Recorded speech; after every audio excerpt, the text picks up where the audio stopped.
All right, so we're back again. All right, here's the deal. Carenado, you have to be more specific. You have to give us a brochure. You know, yeah, we want to buy your plane for $29, but don't you think for $29, the least you could do is include the manual? You got this tablet, right? You got this damn tablet here, but you couldn't include a damn manual. A manual. Would it kill you to include a manual here? Just so we can read the manual. How am I supposed to know that the damn fuel tank is gonna be down here? How in the hell am I supposed to fucking know that? These companies, man, really, they're so eager to sell the fucking plane, but they don't want to put any instructions. Give me the instructions. Let me read the goddamn blueprint. How the fuck am I supposed to... Look, you can barely see it. It's right here. How the fuck am I supposed to know that the fuel tank is fucking here? The least you can do, if you're going to charge somebody $30 fucking dollars, the least you can do, put a goddamn manual. So I can read the manual. Come on. Whatever. It is bullshit. You know? No. It is bullshit. If I'm paying for a fucking plane, the least you can do as a company, put a fucking manual. I'm already paying you $29, so that way I don't have to go through goddamn YouTube to learn where the fucking fuel tank is. Put a damn manual. People paying you $30, put the fucking manual. That's all I'm saying. So here's the deal. Here's the deal. With this fucking plane, the fuel tank, it's here. Right here. And you have to turn on the fuel tank on both engines. Okay, let me keep this on the trim. This is a trim. You have to keep a fuel tank. You have to turn it on. Right now, it's on. And there's a little arrow here. You turn it off. Left engine. Right engine. Left engine. Right engine. Now it's on. Okay? But how the hell am I supposed to know that shit? How? Okay? This is your trimmer here. Keep it in neutral. Okay? Same thing. This is your trimmer for going up. We'll leave it like this, going up. Now, would it kill you, Carenado, to put the damn manual? I mean, we're already paying $30. It's not like we all know ins and outs of this fucking plane. I don't work for, SENECA 5, Piper. I don't know the blueprints of this fucking plane. And the least you could do is put a manual. Now, some people are going to say, but you should have known that. How am I supposed to know that? I didn't create this plane. I didn't give birth to this plane. They should give you the manual. Where's the manual? I would have never known that it's here until I had to go to Piper, to the Piper website, SENECA 5, to find out the blueprint that the fuel tank is here. And also, you have to turn on your left and right alternator before you turn on the battery. Okay?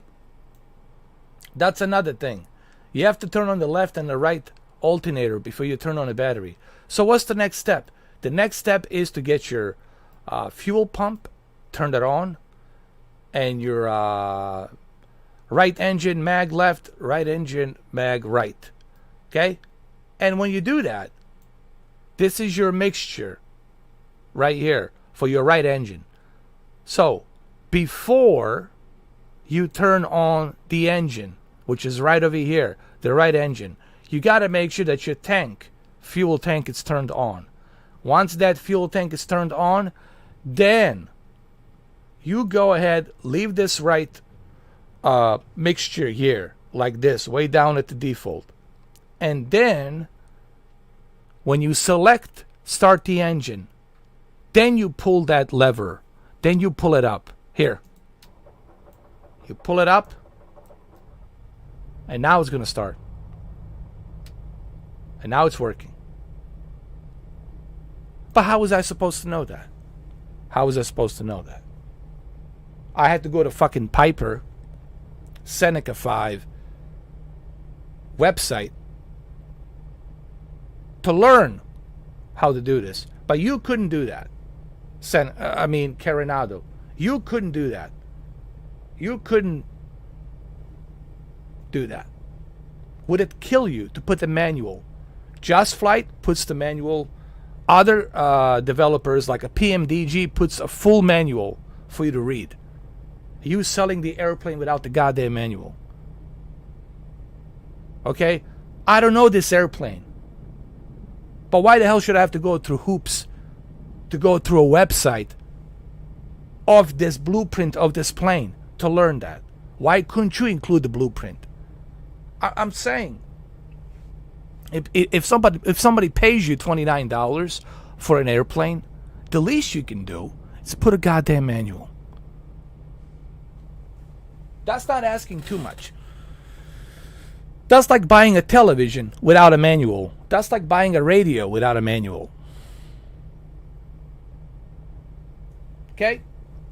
Now, if you are a long-time SENECA 5 Piper pilot, then a fucking A, yeah. You're gonna know what to do. But we're not talking about a veteran SENECA 5 pilot here. I know you guys don't want to hear this, but it's true. Would it kill them to put the manual? Where's the manual? I don't see it. It's nowhere to be found. Anyway, so once you do that, you do the same thing for your left engine. So this right here is your right mixture for your right engine. But first thing first, you have to go over here and you have to turn on your fuel tank. Okay? So the next step is the left engine. So we already have the prop down, so that's okay. So we go to the left side over here. Okay? We already got the left alternator on. We're going to turn the battery switch later on. So the first thing here we got to do is turn the left fuel pump on, left meg on, which actually it's already turned on. I'm sorry. It's already turned on, I believe. Is it? Here we go. Turn on. And then we do the same thing here. Start the engine. And then pull the mixture. And then pull the mixture. There we go. And now you turn the battery on. Okay? But you first have to turn the left alternator and the right alternator. And then turn on the battery. Otherwise, the battery will shut off. I learned this too.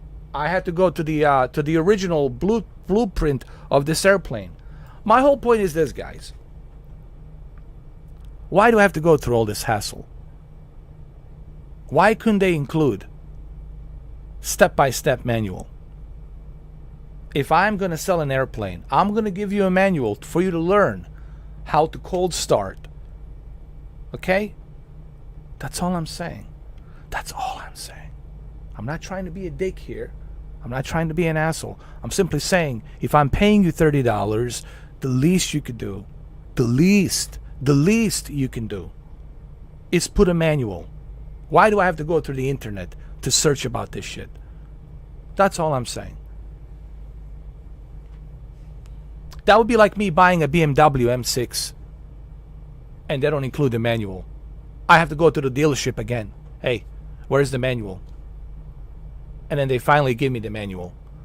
It should be included on your glove box compartment. There should be a manual for you to learn about BMW M6.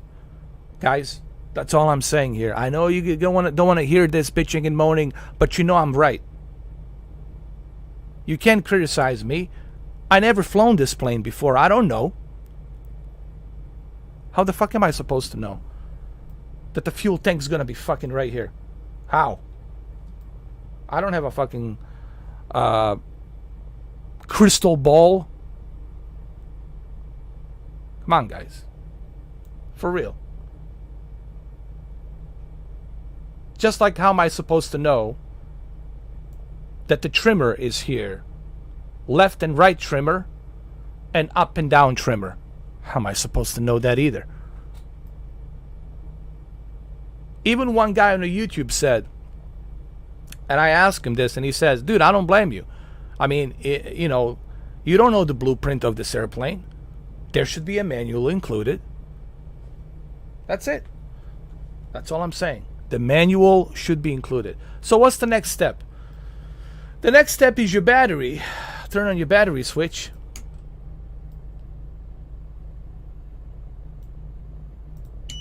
There it is.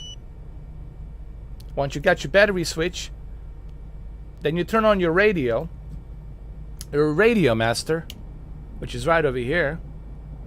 This shows you where you are on a map. You can zoom in, zoom out. You know, you can make it bigger, smaller. There. It's up to you.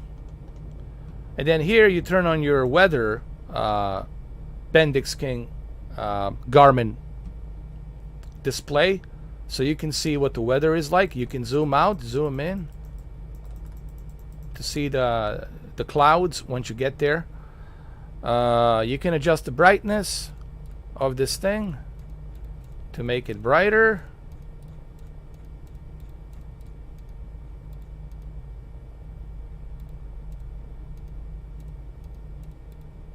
Okay. Then you turn your there's your radio. So that's it. And now we're good to go. And this is your trimmer right here. This is your trimmer to trim it up. I left it nose up a little bit. Not too much, but just a little bit. And this is your trimmer left and right. Keep it in neutral here. And your flaps, they're right over here. So flaps is something you use when you're landing, you know. I can show it to you right here. There's the flaps right here. See it? I already have it. See.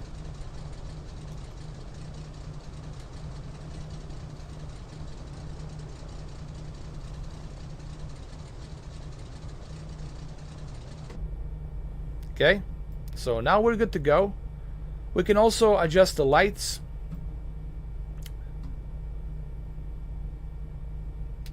To make it brighter if we need to.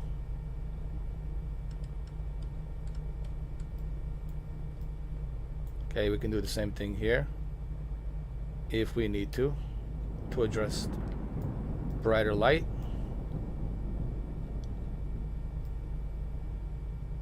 Oh yeah, also turn on the taxi light, navigation light. We want that. Let me see. We're gonna taxi out. Also, we're gonna turn the ice, prop heat, windshield heat, the ice, so that way we don't have to worry about it. The windshield wipers are around here somewhere, I believe. Windshield wipers are around here. Let me see.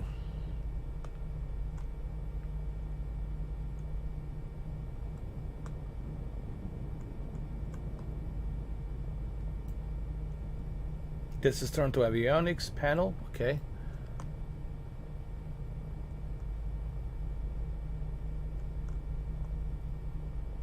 I forgot where the windshield wipers are. Hold on. They has to be here somewhere. I know they're here somewhere.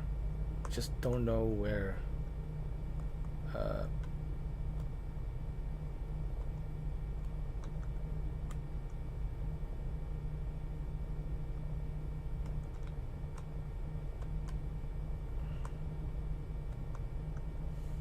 Can't find it.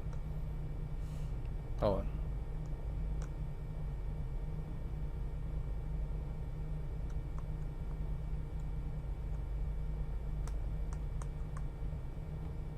I'll have to look at the blueprint, man. This is why you need the, you know, the manual. Trying to find the, I know the Vipers are here somewhere, but I don't know where the hell. I know they're here somewhere.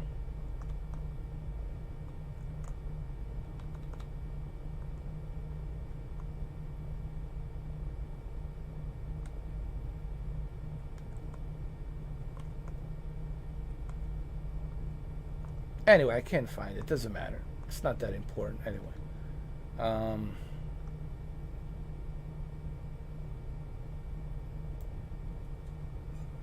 So this is your altitude right here. How many feet would you like to go? This thing can go up to 25,000 feet, I believe. Go up to 25,000 feet. I think so. Go up to 30,000, but we'll keep it at there. I think it's 25,000 feet. All right, so now we can go ahead and call the ATC tower.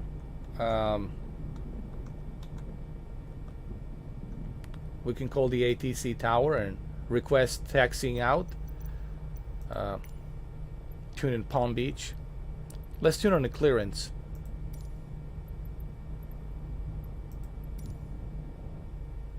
Clearance delivery MRFO URKA Y19er 79er heavy IFR to Cape ready to copy. Okay. 4K19er 79er heavy is cleared to Cape Airport as filed. Takeoff runway 10 left climb and maintain 6,000 feet. 6,000 feet. Departure frequency is 125.2 squawk 4754. Okay. MRFO URKA Y19er 79er heavy cleared to Cape Airport as filed. So Takeoff 6,000 runway feet, he 10 said. left climb and maintain 6,000 feet. Departure on 125.2 squawk 4754. 6,000 feet. 79er heavy read back correct. Contact ground on 121.9er.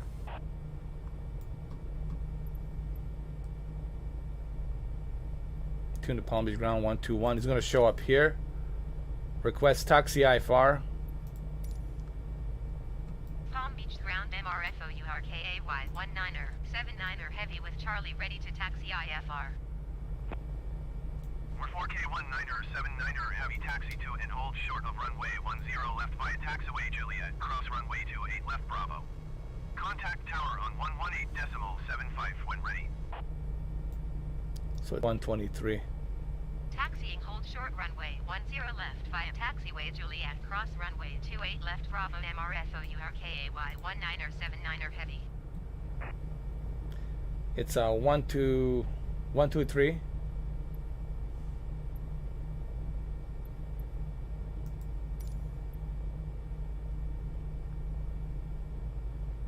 Palm Beach Airport information Charlie 2000 Zulu. Wind 106 at 19er. Visibility 10. Sky condition few clouds at 600 feet, few clouds at 4,400 feet, few clouds at 12,500 feet. Temperature 30. Dew point 10. Altimeter tree 0.1 tree. Visual runway 10 right and ILS runway 10 left in use. Landing and departing runway 10 right and runway 10 left. DSR aircraft, say direction of flight. All aircraft read back hold short instructions. Advise controller, on initial contact, you have Charlie. Alright, so we need to turn around. Palm Beach Airport information Charlie 2000 Zulu. Here we go. Wind 106 at 19er. Visibility 10. Sky condition few clouds at 600 feet, few clouds at 4,400 feet, few clouds at 12,500 feet. Temperature 30. Okay, I gotta turn around and taxi out to that runway. Visual runway 10 right and ILS runway 10 left in use. Here we go. Landing and departing runway 10 right and runway 10 left. Rudders are working. DSR aircraft, say direction of flight. All aircraft read back hold short instructions. Advise controller, on initial contact, you have Charlie.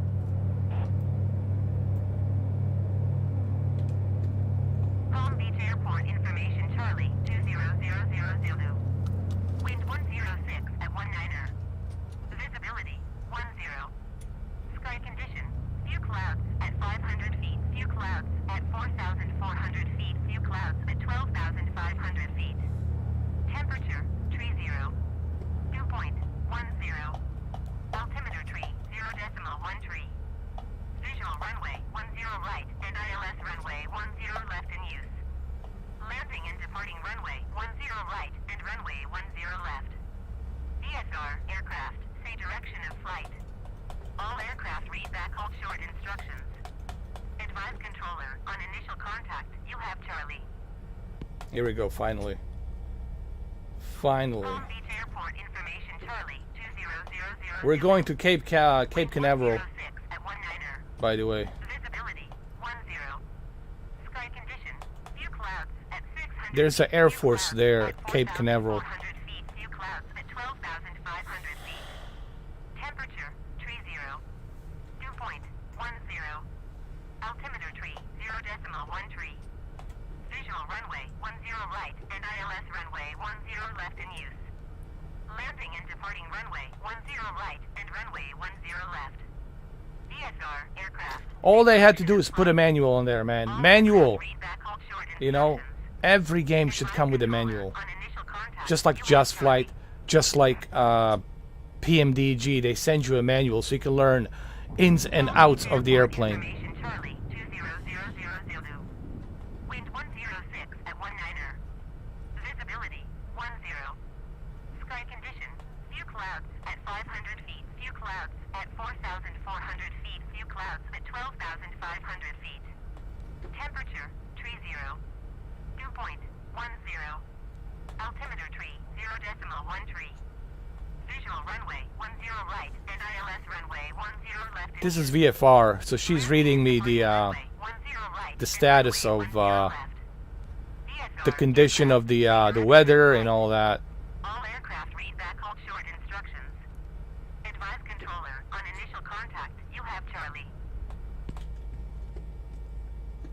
Okay, I'm gonna. Palm Beach Airport information, Charlie, 20000. Wind 106 at 19er. Visibility, 10. Sky condition, few clouds at 600 feet, few clouds at 4,400 feet, few clouds at 12,500 feet. Temperature, tree 0. Dew point, 10. Altimeter tree, 0.1 tree. Visual runway, 10 right and ILS runway 10 left in use. Landing and departing runway, 10 right and runway 10 left. DSR aircraft, say direction of flight. So this is it. MRSOURKAY19er, 79er, heavy ready for departure runway 10 left ISR to Cape. MRSOURKAY 19er, 79er, heavy altimeter tree 0.1 tree wind 106 at 19er. Cleared for takeoff runway 10 left. Okay, I'm cleared for takeoff. Let's go. Cleared for takeoff runway 10 left MRSOURKAY19er, 79er heavy.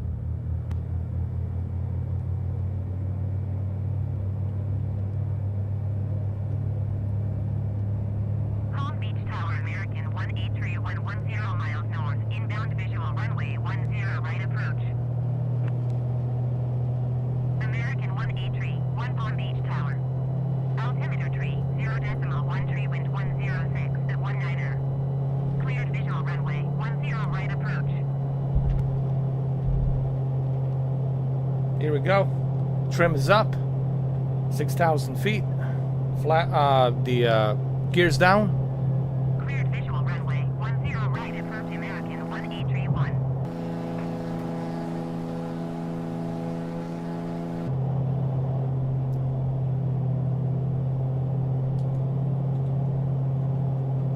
MRSOURKAY 19er, 79er, heavy contact Palm Beach departure on 125.2. 125.2 for MRSOURKAY19er, 79er heavy. Palm Beach departure MRSOURKAY19er, 79er heavy is passing 700 feet, climbing 6,000 feet. MRSOURKAY 19er, 79er, heavy Palm Beach departure altimeter tree 0.1 tree, continue as planned. MRSOURKAY 19er, 79er, heavy contact Palm Beach approach on 125.2. Going to 125.2 MRSOURKAY19er, 79er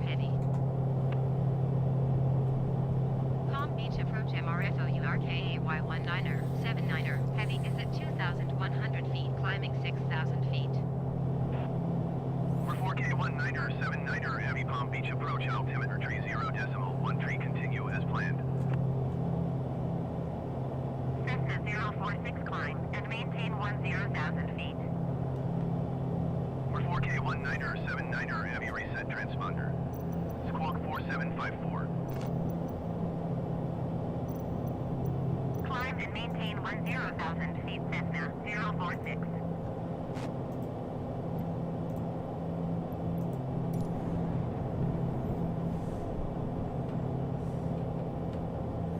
All right, we're climbing at 6,000 feet. 4K19er, 79er, heavy reset transponder. Squawk 4754. This will be a short flight. It shouldn't take that long from Palm Beach to Cape Canaveral, maybe 40 minutes. We're 4K19er, 79er, heavy reset transponder. Squawk 4754.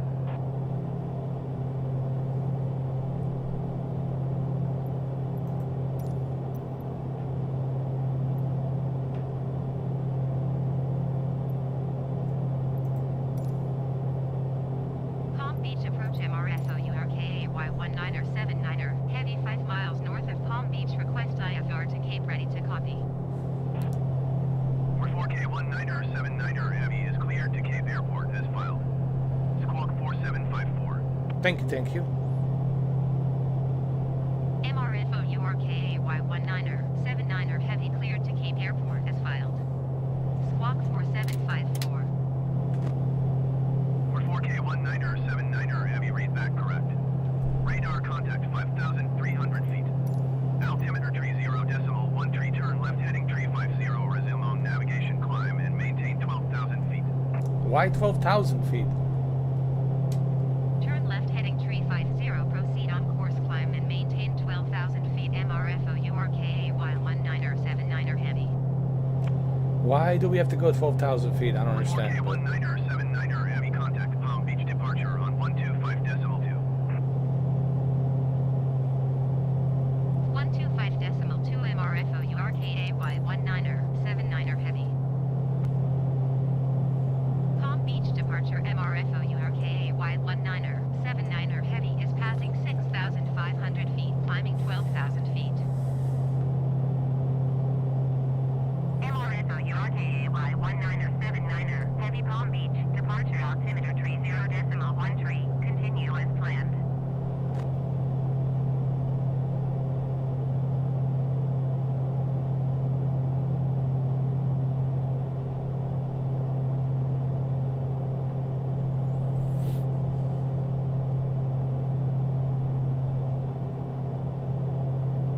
All right, so I have to climb out 12,000 feet. And then keep that route. And stay the course.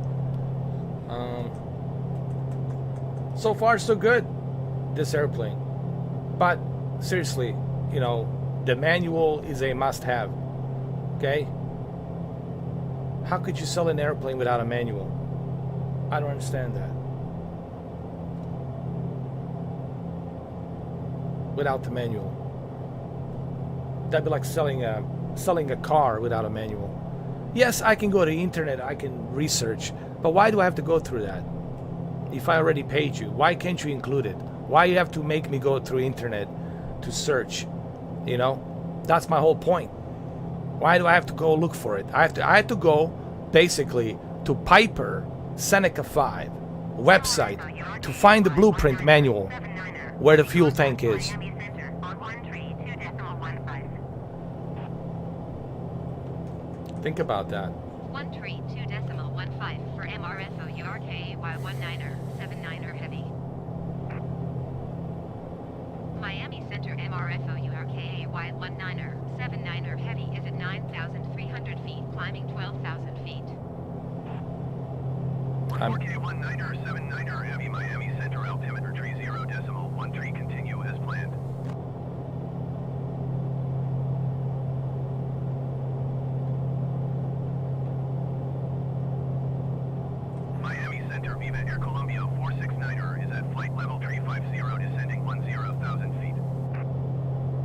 Ava Air Columbia 469er Miami Center, Hold on. continue as planned.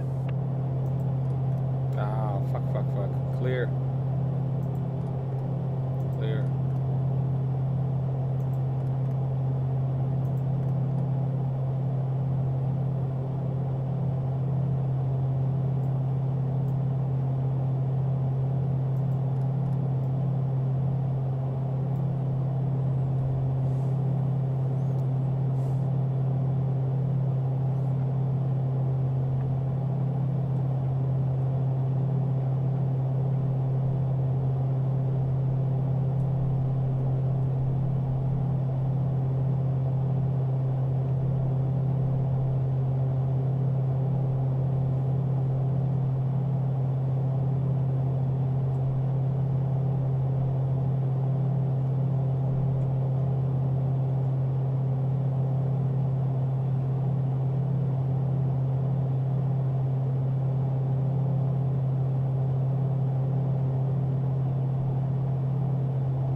Cape Canaveral, that's where we go.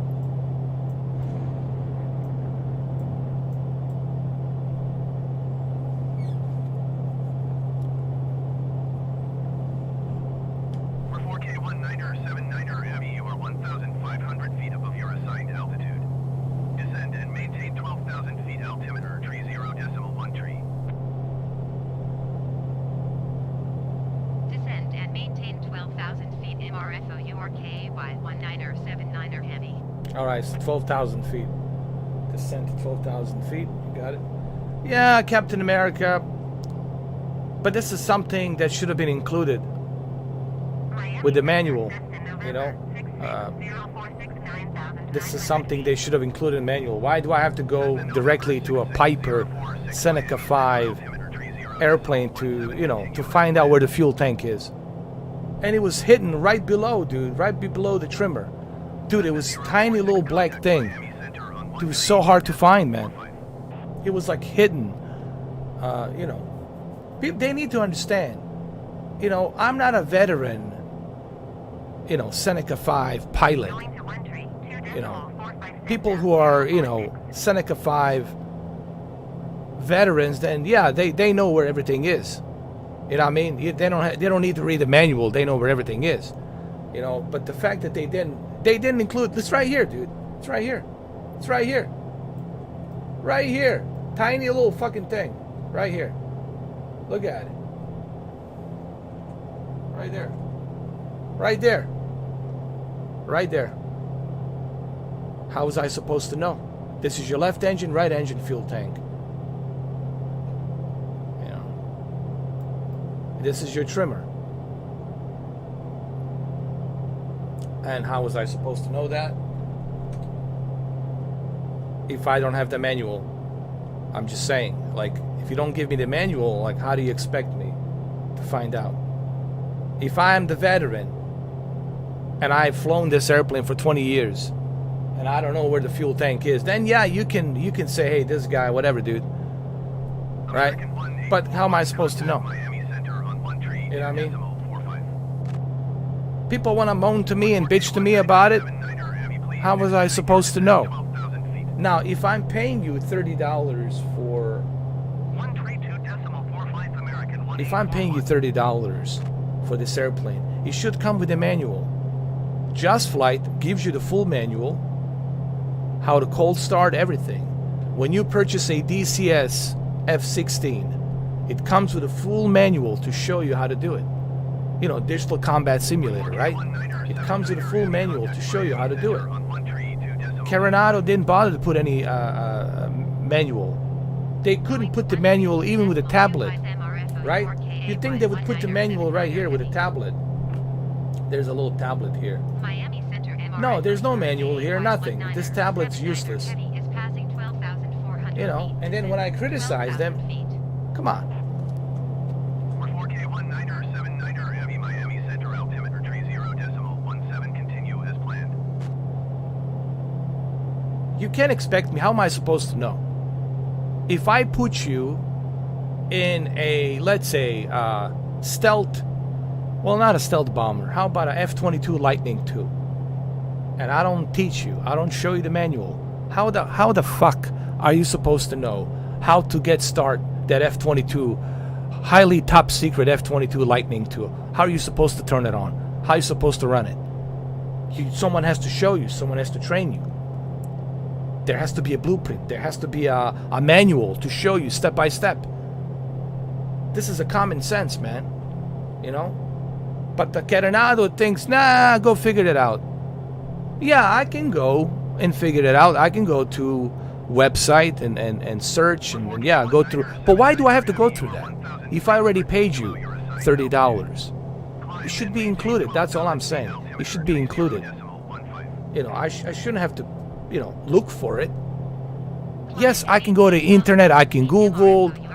But why are you making me go through that hassle, Carenado? Why don't you put a manual so I can read it, damn it? That's the whole point here.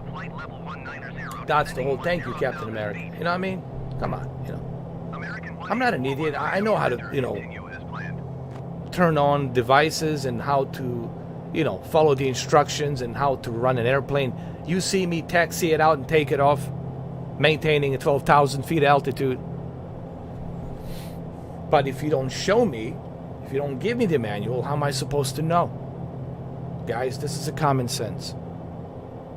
If this was a free plane, like a freeware, then, dude, I'll figure that out. I'll go to Google, I'll search. You know. Thank you for agreeing with me, Captain America. Everybody's jumping on my case. You should know, bro. Yeah, how am I supposed to know? Do you know how to fly a space shuttle? No. Do you know how to fly a F-22 Lightning II? Do you know how to fly a B-2 stealth bomber? No, you don't fucking know. So, unless someone shows you, trains you, gives you the manual. This is a common sense. And all the Carenado fanboys came after me. Yeah, you should know. Yeah, wow. Yeah, wow, wow. You should know that it's down here. Wow. Whatever, you know. Like, how am I supposed to know, dude?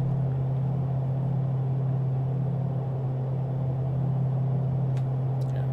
But no matter what I do, nah, damn me. You should know everything. Well, if I know everything, then I'm a gazillionaire. Then I got all the money in the world if I know fucking everything.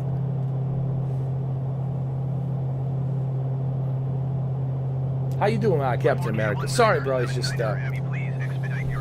you know, just stuff like this drives me crazy, you know, basic stuff. Basic stuff, man. Exactly. Not everyone knows how to operate a plane. Like for me, I'm an Airbus dude. I don't trust myself in a Boeing, so when I do that plane and I get it wrong, they expect me to know everything. Exactly. Imagine that Boeing 77, how complex that is. Forget Boeing 77. Do you realize, Captain America, do you realize how complex Douglas DC-6, how complex that airplane is? You need 3 people. You need a flight engineer. You need 3 people to fly that plane, including a flight engineer. And you gotta have a flight engineer to keep an eye on the mixtures of the oil and the pressure, and the oil pressure, and the fuel mixture and all that, the prop mixture and all that stuff. You need someone you need a guy in the center just to operate the DC-6. You know? Every plane is different. Every car is different. Yes, they have the same principle. 4 wheels, an exhaust, and an engine, but it's different. It's a different substance. You know? I don't mean. But hey, I digress. You know, I'm supposed to know.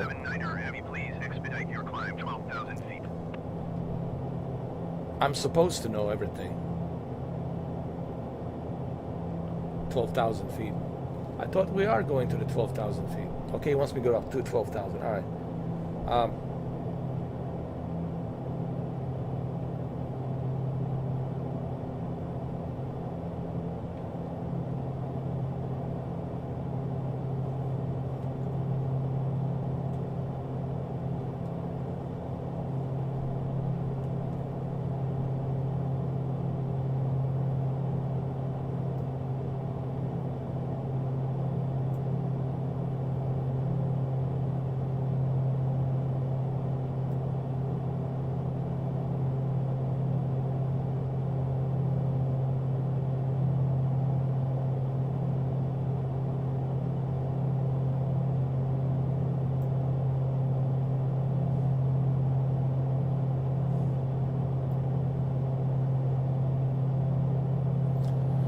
You know, A32 Airbus by Payware, there's a free edition called Airbus A32, right? A32 Airbus. That one's really, that's like an entry level for you to learn how to fly a commercial plane. But even that one has a lot of features you need to learn, you know. But how do you learn? Well, you learn by... 4K 19er, 79er Heavy, you are 65 miles south. Maintain present heading and altitude. Expect vectors, visual runway 13 approach. American 1841, contact Miami Center on 124.1. Maintain present heading and altitude. Expect vectors. The Visual clouds runway seems to be 13 good. approach No MRS issues here. RKA while 19er, 79er All good. Okay. The weather's fine. Going to 124.1 American 1841. And here's another thing. You also have to turn on your alternator. Check this out, Captain America. You also have to turn on your left alternator and your right alternator before you can turn on the battery master. That's why the battery was shutting down. I find out about that too. But I had to go to Piper manufacturer, SENECA 5, Piper manufacturer, to find out that's why that happens. You see, this alternator for the left and for the right has to be turned on before you turn on your battery switch. But how did I find that out? Manual. Read the damn manual. You know, so everybody's hitting at this like jumping on my case. I thought it was a bug because I didn't know that the damn fuel tank is here. I thought you just have to turn on the, you know, the fuel pump and right and left engine mag, and then turn it on, and then accelerate the mixture all the way up. That's all I thought. How was I supposed to know that it's here? Now, if you give me the manual, if you give me the instructions, maybe I will know. But you should go to internet and learn. Well, I did. But why do I have to go to internet? If I already paid $30, why doesn't it come with the manual for me to read the instructions? That's all I'm saying. It's not like I got this for free. All right, I paid for it. The least they could do is put a manual.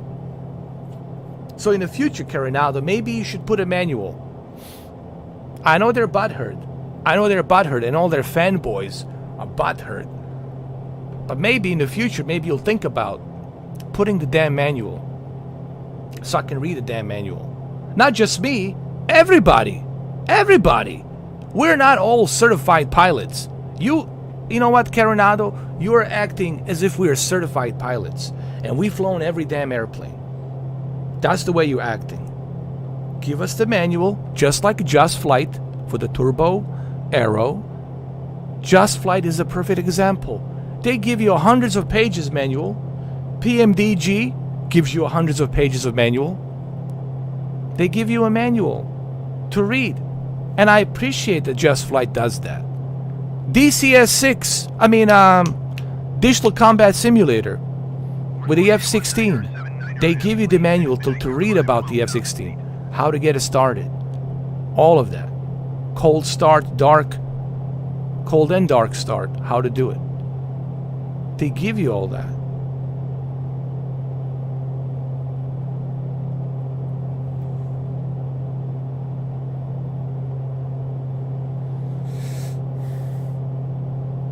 Yeah, payware.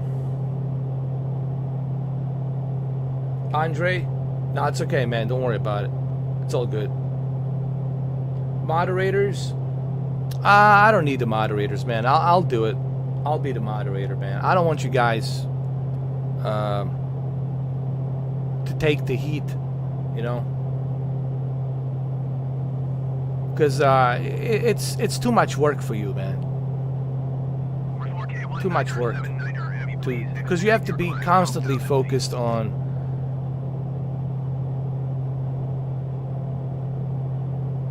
Oh, that's what you meant. Oh, okay. I thought you were talking about my moderators. I'm sorry, dude. I misunderstood. And thank you, Jedi, for becoming a member, man. I appreciate that. Thank you so much, bro. Thank you, Jedi. I really do appreciate you, man. Thank you so much. Cheers, bro. So the planes that you buy are done by a third party. Yes, third party. They're all done by third party, as a matter of fact. All of them are third party. There's maybe few Asobo planes, Tango, Bravo, Zulu something, and then you got Just Flight, PMDG, India Echo, Techo something, whatever, India Echo, Foxtrot, whatever. There's a bunch of different, you know, third-party companies. And then you have Carenado, Just Flight. Just Flight's very good with a Piper Arrow, and then you got what's the other one? PMDG. So yeah, they're all third party, pretty much. As a third party,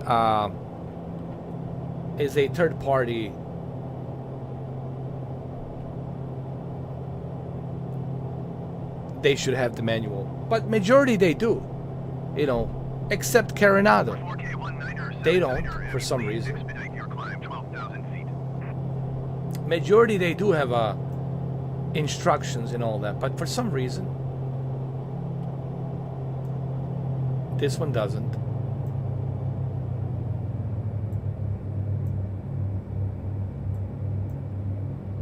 We're getting closer, so I'm gonna descend down a little bit. I'm gonna trim my altitude, nose down,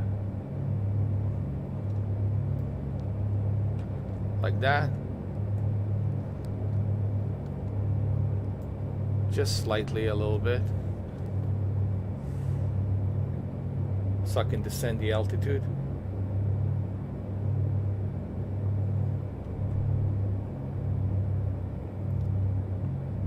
Because we're almost there, you know. 4K19er79er, have you please expedite your climb 12,000 feet. Oh, he wants me to go up to 12,000. Why? I refuse to go to 12,000 feet. No, I refuse. I refuse. Nope. They're gonna revoke my license. I refuse to go to 12,000 feet, man.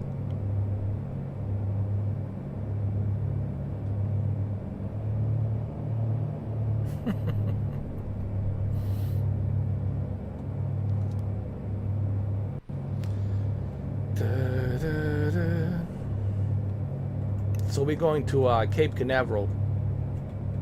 And from Cape Canaveral we can go somewhere else. I mean, it's a good airplane. It's a good airplane, but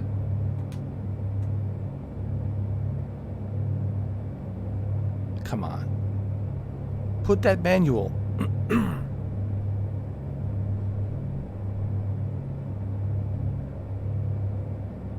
He wants me to go up to 12,000 feet. Fine.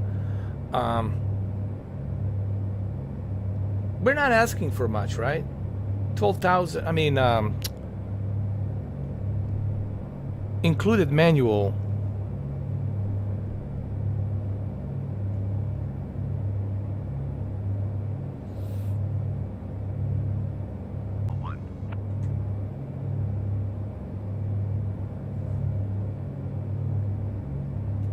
So anyway, man, you know, going to 124 decimal. I I'm just a bit disappointed. That's all, man. I think we can trim it a little bit, even it up. Like here, hold on. Where's the trim? The trim is neutral. That's good. And what about this one?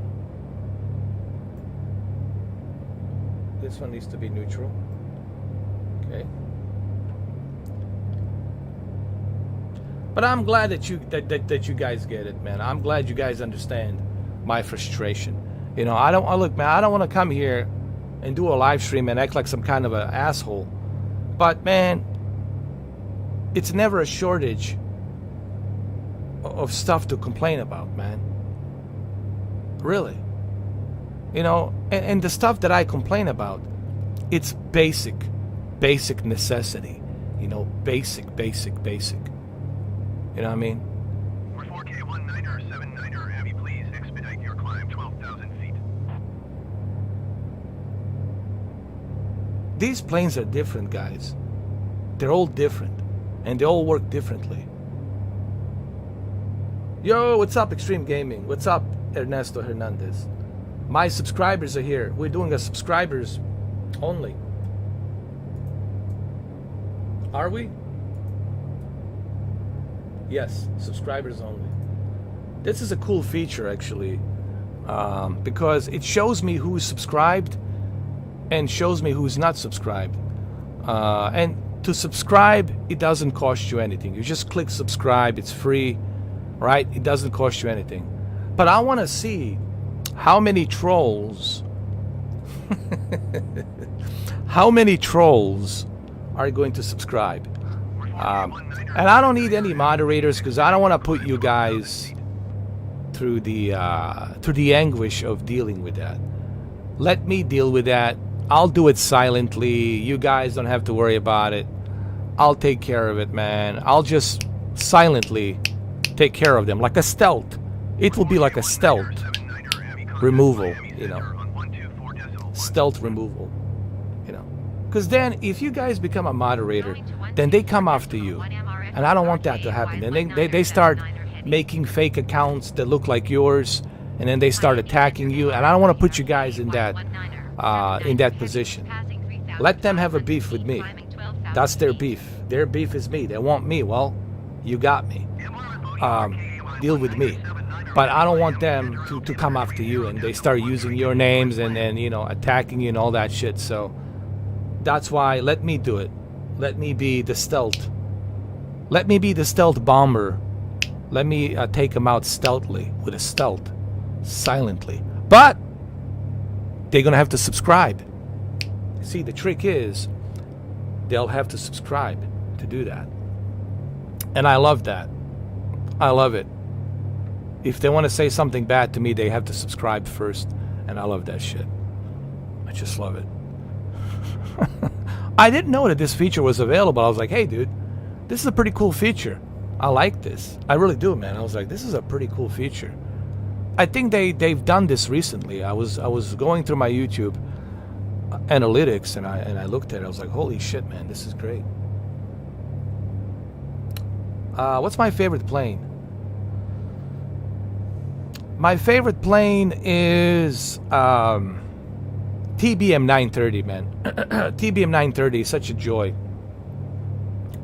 TBM 930, turboprop TBM 930. But this is not bad either. Listen, man, this plane is good. I have no issues with this plane. Okay? Carenado, understand this. I know why this plane has a 5 stars. I understand why it has 5 stars. I'm not complaining about this plane. I'm complaining about you for not putting the instructions. You can disagree with this, Carenado. Even if you're butthurt, you have to agree that, yeah, there should be instructions. Why do I have to go and learn about this on internet? Now I have to turn off this game, go to Google and research. Why? Why are you making me do that? Why do I have to go through that research? When you could have easily put a manual for $30, it wouldn't cost you anything to put a damn manual.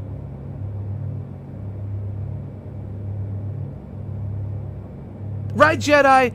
Am I asking too much? Really, Jedi? I mean, I'm not asking too much. It's a common sense, man. Give me the manual, that's it. It's like buying a radio, right?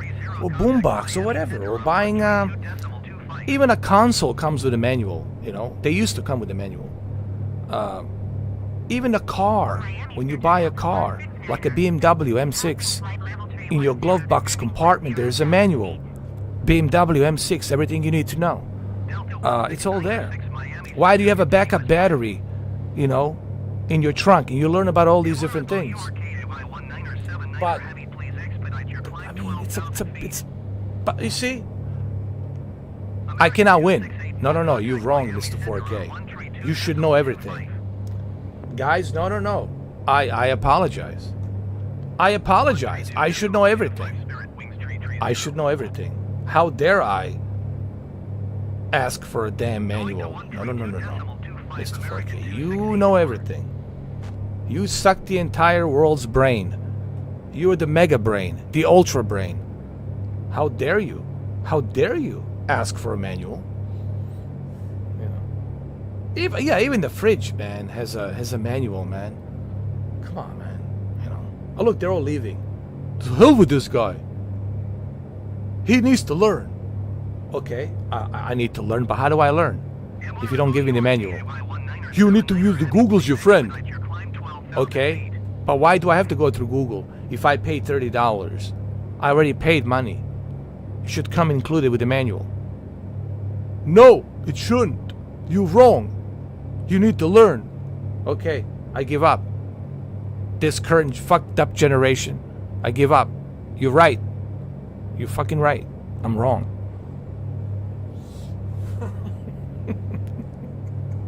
I already did. I went to their Twitter. Man. I left them a nasty message. I really did. To the Carenado. And I paid for it. They know I put a link to my YouTube video. I paid for this. I said, hey, I have a right to complain because I paid for it. Like, kiss my behind. I paid for it. I gave you guys money.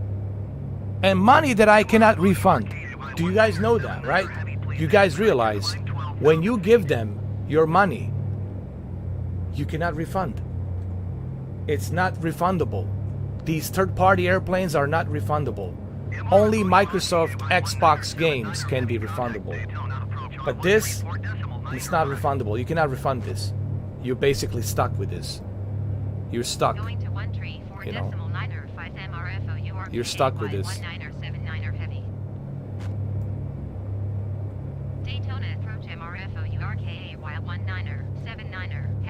It's a good plane. I'm not complaining about this plane.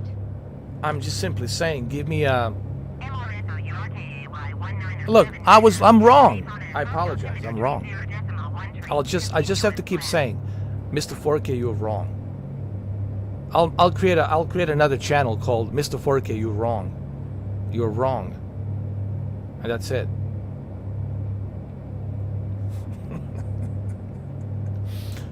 Come on, man. Come on, man. No, you're wrong. I agree. I'm wrong.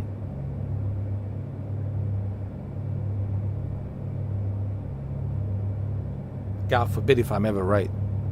God forbid if I'm ever right. Right? God forbid. But thank you, Jedi. Thank you, Extreme Gaming, for becoming members, man. Look, man, becoming a member, it's something, it's up to you. It's not necessary. It's not mandatory, but it also shows me your support, you know. When I land, I got some watermelon to eat. I left it here.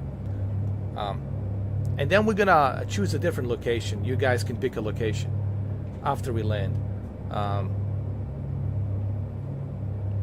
Now, I do have to apologize to Asobo. I kind of went out and I said it's a broken simulator, you know. I take that back. But, you know, I was pissed off. You know, I was acting on my emotions. I wasn't thinking clearly. I was pissed off. Of course, this is the greatest flight simulator ever created. So my apologies to Asobo, you know. You know what I mean? But that's what happens when I lose my fucking cool. When I lose my emotions, dude, that's it, bro. I'm all over the place. Yeah. For that, I apologize to Asobo. It's not a broken game. It's just Carenado. Carenado, man. Hopefully, this will be a wake-up call for Carenado to include a manual next time. Right? Hopefully. Hopefully. There's the airport right over there. Cannot see it, but it's so bright, so hot outside. The skies are clear, so that's why you don't see any thunderstorms here. You don't see any red, green, or blue because it's a clear sky, so nothing's showing up on the radar over here. This is a radar for your weather. I don't want to climb 12,000 feet. I don't want to climb 12,000 feet. I'm almost at the airport. Why should I climb 12,000 feet? Mr. 4K refuses to climb 12,000 feet. Hold on.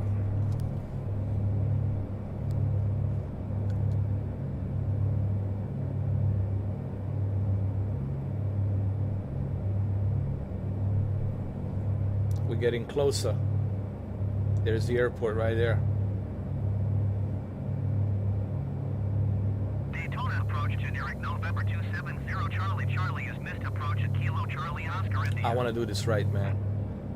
I want to do this landing proper. Generic 0 Charlie Charlie, you are 1 mile Sure. west. Climb and maintain 2,000 feet. Expect vector, visual runway 11 approach. I'll show you the airplane when we land, Andre. When we land, I'll show you this airplane. When I eat my watermelon, when I taxi out to the ramp, when I shut off the engine and all that, I will show you ins and outs from this airplane. I will show you everything. What it has inside and how it looks and all that good jazz. Actually, this plane has some pretty cool features. Yeah, I'll show you. But first we need to land, remember. If we don't land, then, well, they're going to be recovering the wreckage. Tell them what happened with the Boeing 77. Captain America, Extreme Gaming, tell them what happened with the Boeing 77. It was a horror story, man. A horror story. The worst nightmare.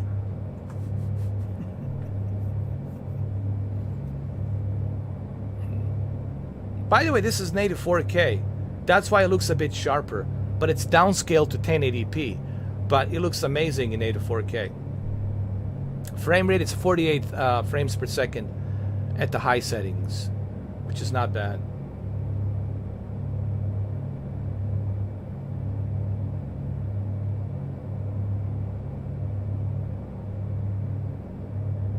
Oh, I already did, Jedi. Right now we're in a member on a subscription only chat. So in order for the trolls to troll, they have to subscribe. And they have to wait the 5 minutes after they subscribe. They have to be... First they have to subscribe, and then they have to wait 5 minutes after the subscription before they can comment. And I love that feature. I love it. So this way, you know, those of you who are already subscribed to me, you can come in. You know? Because member chat, it's very limited. It's only like a VIP premium experience. Now anybody can come. All of you who've been subscribed to me for a long time, you can come in. You don't have to wait 5 minutes, but they have to wait 5 minutes. And this is a perfect tool to get rid of the trolls, man. Let me tell you. This is what I've been talking about. This is what I've been waiting for. Perfect tool to get the trolls. Please expedite your climb 12,000 feet.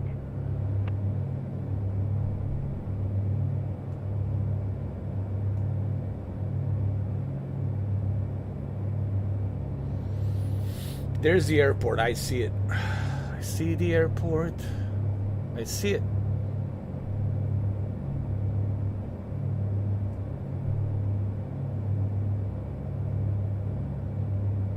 Cape Canaveral. I see you.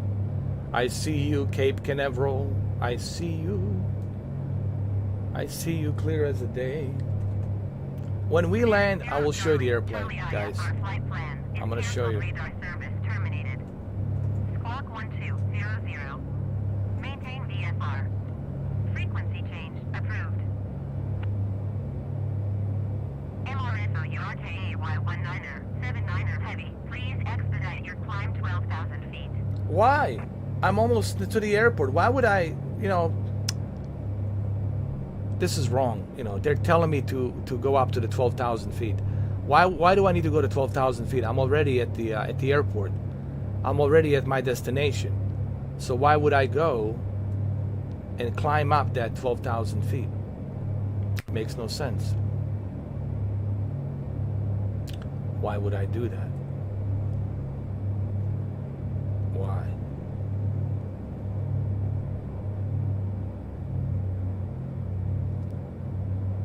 Why would Mr. 4K do that? Why? Why? Tell me why. We're gonna have to get that gear. That gear pretty soon. Let's see. The gear's coming out. Yes, sir. The gear's coming out. The gear's coming out. And we're gonna land properly. We're gonna land. We are going to land as we have promised. This is the Air Force Base. This is actually Cape Canaveral Air Force Base. One of my friends actually works here. And he tells me, do not ask me about F-22. I said, why? It's off limits. Do not ask me any questions about the F-22 Lightning II. You can ask me something about a Fat Amy, F-35,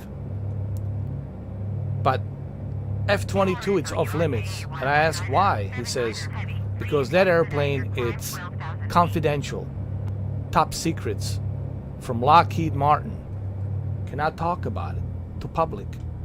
Nobody can know. It's only United States Air Force has F-22. No one else in the world has it. It's a top secret airplane, just like a B-2 stealth bomber.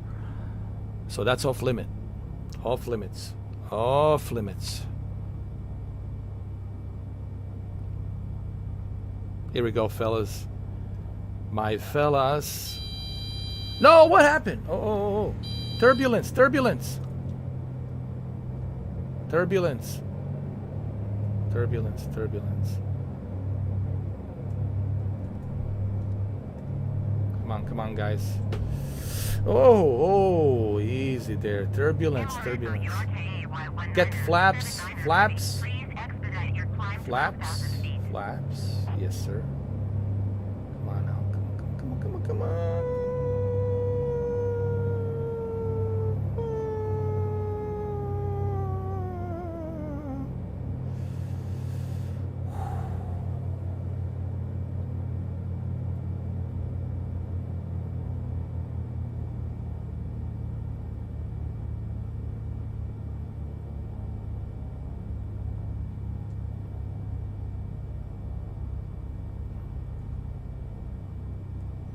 Come on now, Mr. 4K. Come on now. No! Oh, come on!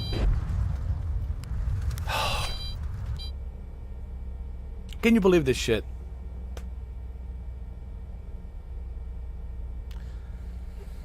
Can you believe this shit? The wind pushed me down to the streaming line. Okay, I mean...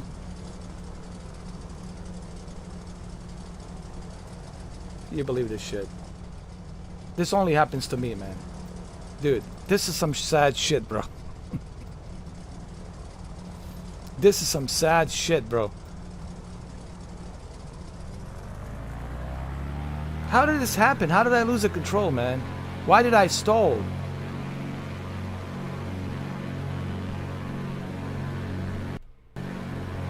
I guess I should have kept the speed consistent. The speed should have been consistent. Man, I don't fucking believe this shit. Anyway, let's go somewhere else. I'll show you the airplane once I eat my watermelon. I should have kept the speed consistent. Man, unbelievable.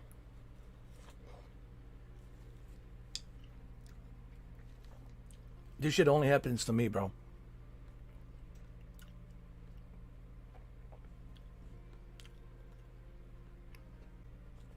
I accept that. Unbelievable, man.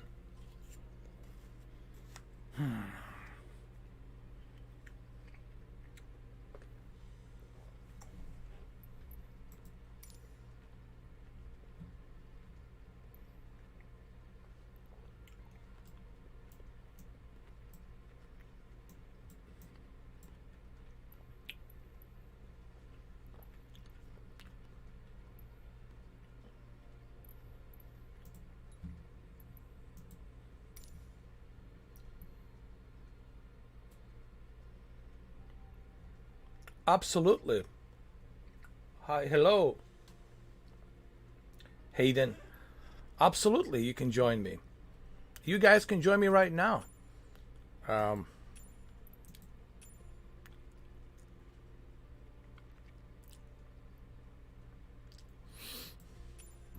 I think Alec is, excuse me, he should be here.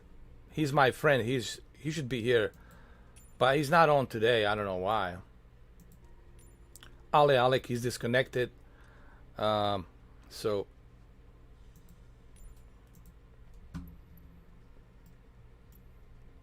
But yeah, we can do it. And we'll do it. Dude, we're going to do it with a headset. Dude, how cool is that, bro? Check this out. How cool is that? I'm going to get myself a headset. Like a really good headset. Just for the Series X and Series S. So I can... Look, guys, I like talking through microphone. I'm not into typing. I hate texting and typing. I know chicks love doing that. They're into that crap, texting. Man, I love talking on a mic. I hope you guys all have a microphone so we can talk while we're flying. It's going to be so much better, man. That's how it should be. Talking on the microphone. That's how the pilots do it. So we should do the same thing. Create a group chat, party chat. I can create a party chat, bro. I can set up like a flight simulator party chat. Mr. 4K upscaler flying team. Upscalers flying team. The upscalers flying team or whatever. And then you guys join that group chat. It's a private group chat and we all come in and start flying information. We can do that. There you go, Hayden. How do you find me? I'm the only Mr. 4K upscaler. Riding a, this thing right here. This thing right here, you see? The unicorn. That's me riding a unicorn. See this beautiful unicorn? That's me. Riding a unicorn. That's still there's only one there's only one guy with a gray suit running a damn unicorn with the sunglasses. That's me. So you guys should join me and add me as a friend. Add me as a friend.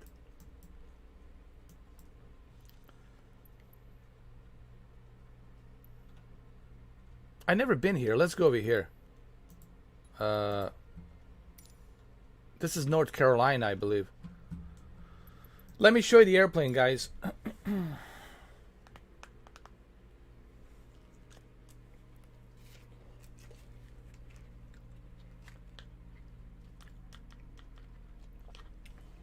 Guys, next Saturday, it's a big one. Gypsy King, Tyson Fury versus the Bronze Bomb, Deontay Wilder. It's going to be a good one. It's a trilogy. It's going to be a good... That, I'll pay for that, bro. For that fight, I'm definitely paying. The McGregor shit, I didn't pay because I already knew McGregor just talks a lot. Cannot execute. Always making some excuses. But Tyson Fury and Wilder, oh, I'm paying for that one. I'm fucking A. Fucking A.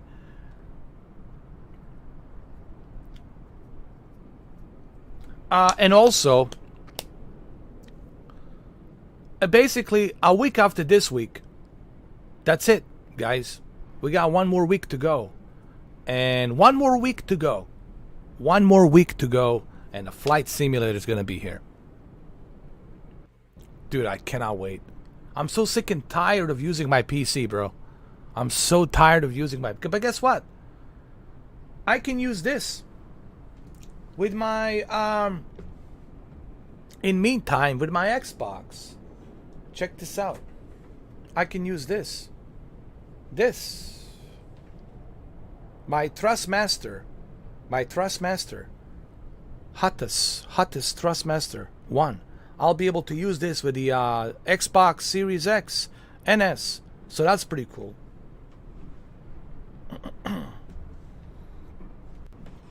Sorry about that.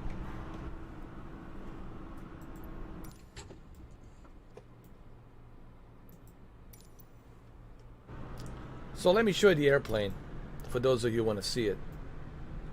It's a nicely detailed airplane. I like it. Twin engines, 850 horsepower.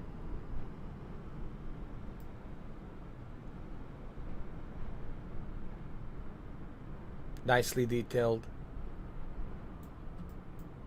That's a TBM 930. That right there, it's a TBM 930 right there. That's a beautiful turboprop airplane right there, which of course it comes included with a premium deluxe edition that you get.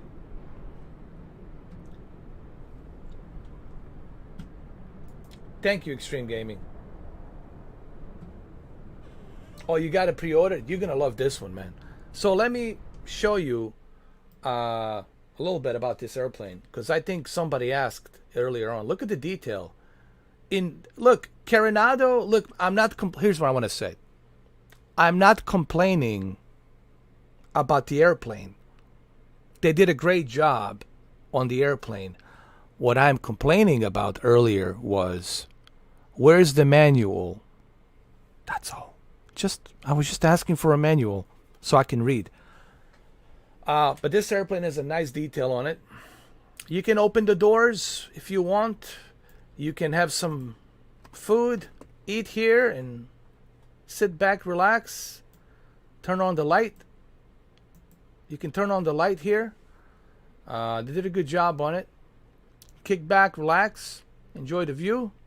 And if the sun is bothering you and you want to go to sleep, you just pull this out.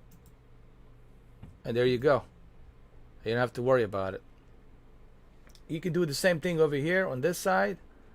You can pull the shades. If it bothers you, you pull the shades and there it is. And you can also open the door to exit. If you want to exit, dude, you don't have to go through here. You can exit right away. You can do that, you know. And of course here, this is your table. This is your phone and microphone, and this is where you adjust the light, you know, the light. But right now I haven't turned on the battery, so the light's not gonna show up. But it's pretty cool, man. Pretty cool.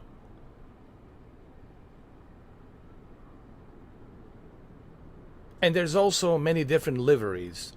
I chose blue and red, but there's different liveries you can choose. Yeah, pretty cool, man. You can go ahead, close this.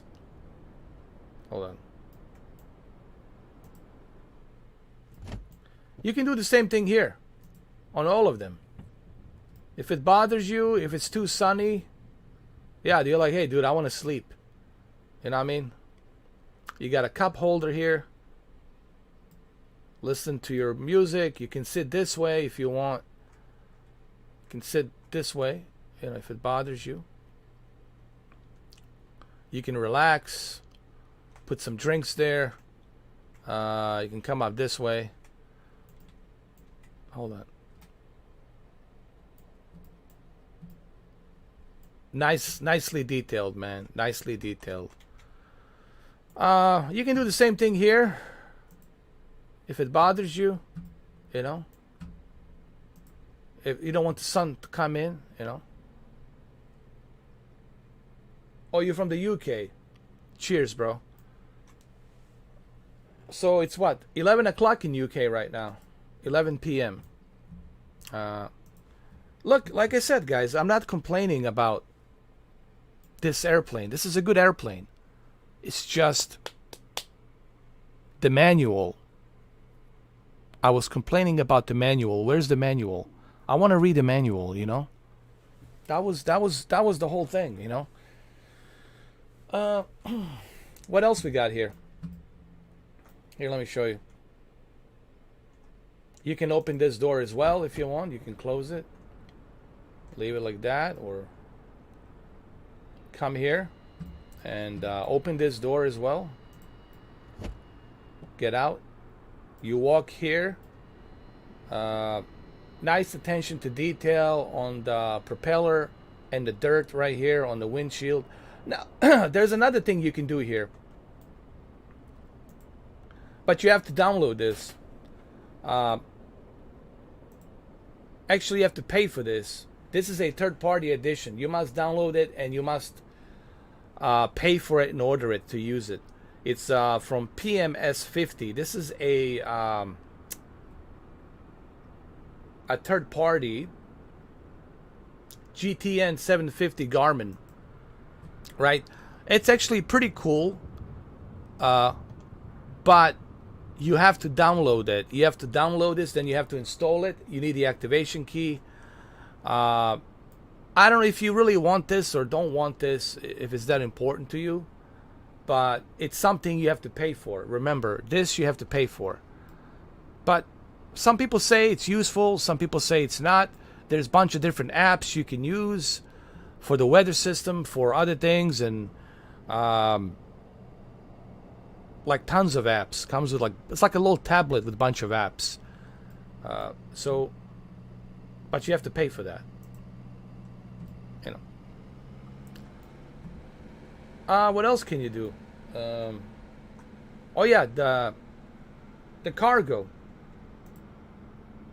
The cargo. Oh, you can open this. That's right. You can open this, get some fresh air if you like.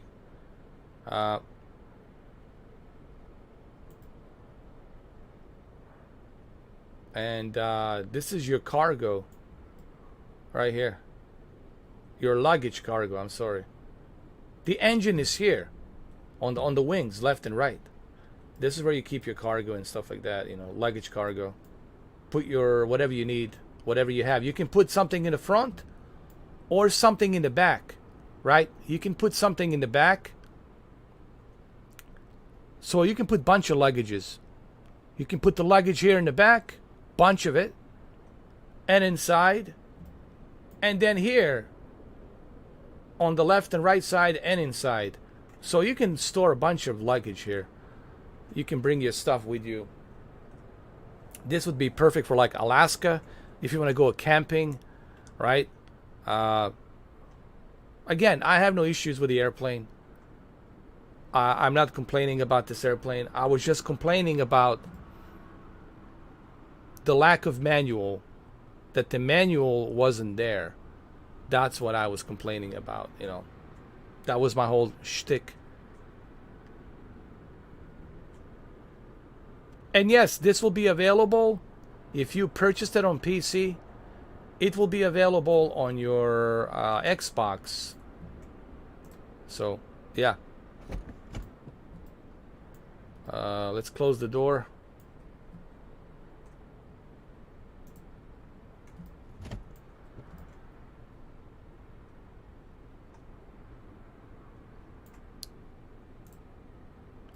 Let's close the luggage.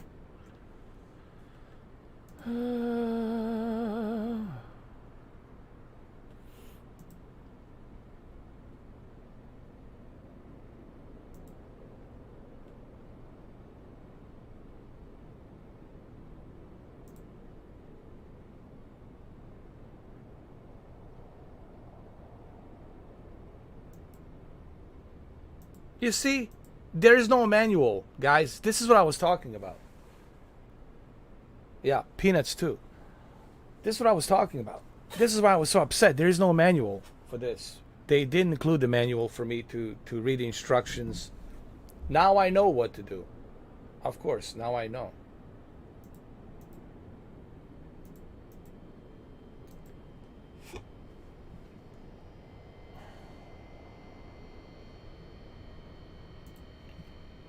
So how do you turn this on? What's the trick, Pata?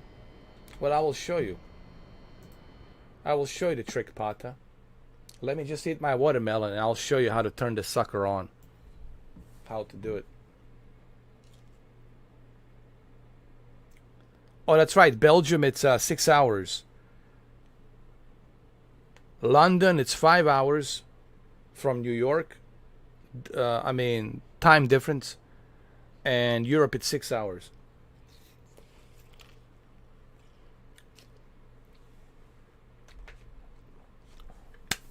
Excellent. All right, so let me show you how to do this. Here. The very first thing you need to do is you come up here. By the way, you can use these if you want. If it bothers you, if there's too much sun, you know, you can use these shades. Okay? So the first thing you want to do up here is your left alternator and your right alternator. Make sure you turn this on. Okay? Before you turn on the battery, turn the left alternator, turn the right alternator. Okay, you got that? Leave it. Next thing. The next thing is this. Keep it like this in the default state. This is your mixture for your left engine and your right engine. Leave it like this. So, now that you have your left alternator and your right alternator, don't worry about the battery. You're going to do that last. That's the last thing you're going to do. Okay? Once you got your left alternator, right alternator, the next thing you want to do, come over here. Okay? Your fuel tank has to be turned on the right engine and on the left engine. So you turn this on. This is your right engine. And this is your left engine. This right here is your trimmer. This is for you to trim your airplane. Okay, leave it at the neutral.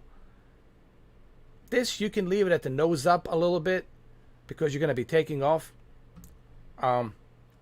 So once you got your left engine and your right engine fuel on, the next step is this. Your right fuel pump, turn it on. Your right engine, turn it on. Turn it on. Leave it like this. Now, once you got all of this, now you turn on the battery. Turn on the battery. And leave it like that. And now you can turn on the radios if you like. It's up to you if you want to do it. Turn on your radio.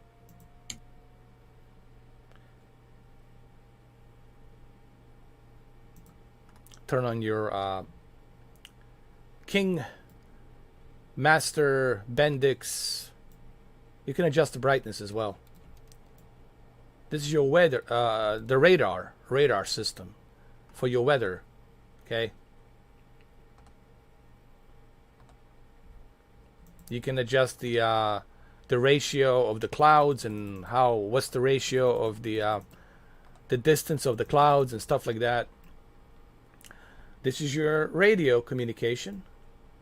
Turn it on right here. Keep it there. Your altimeter, and this is your radio, by the way. I'm sorry. This is your radio, and this is your altimeter. Altimeter. Now you got all of that. You can check your navigation, turn that on. Now you got your batteries all working. So what's the next step? The next step is to start the right engine.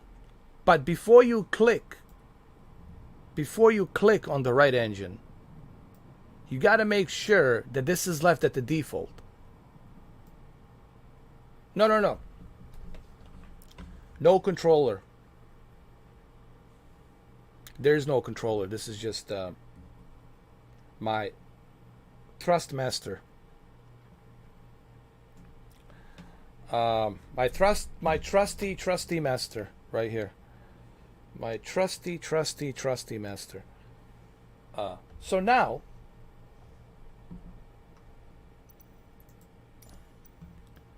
that you have everything turned on right over here, your fuel pump, your right engine, your right mag, your right engine mag, before you click start the right engine, you got to make sure that your mixture on the right engine, this is your mixture, you got to make sure that your mixture, it's set to default, which is down. Okay?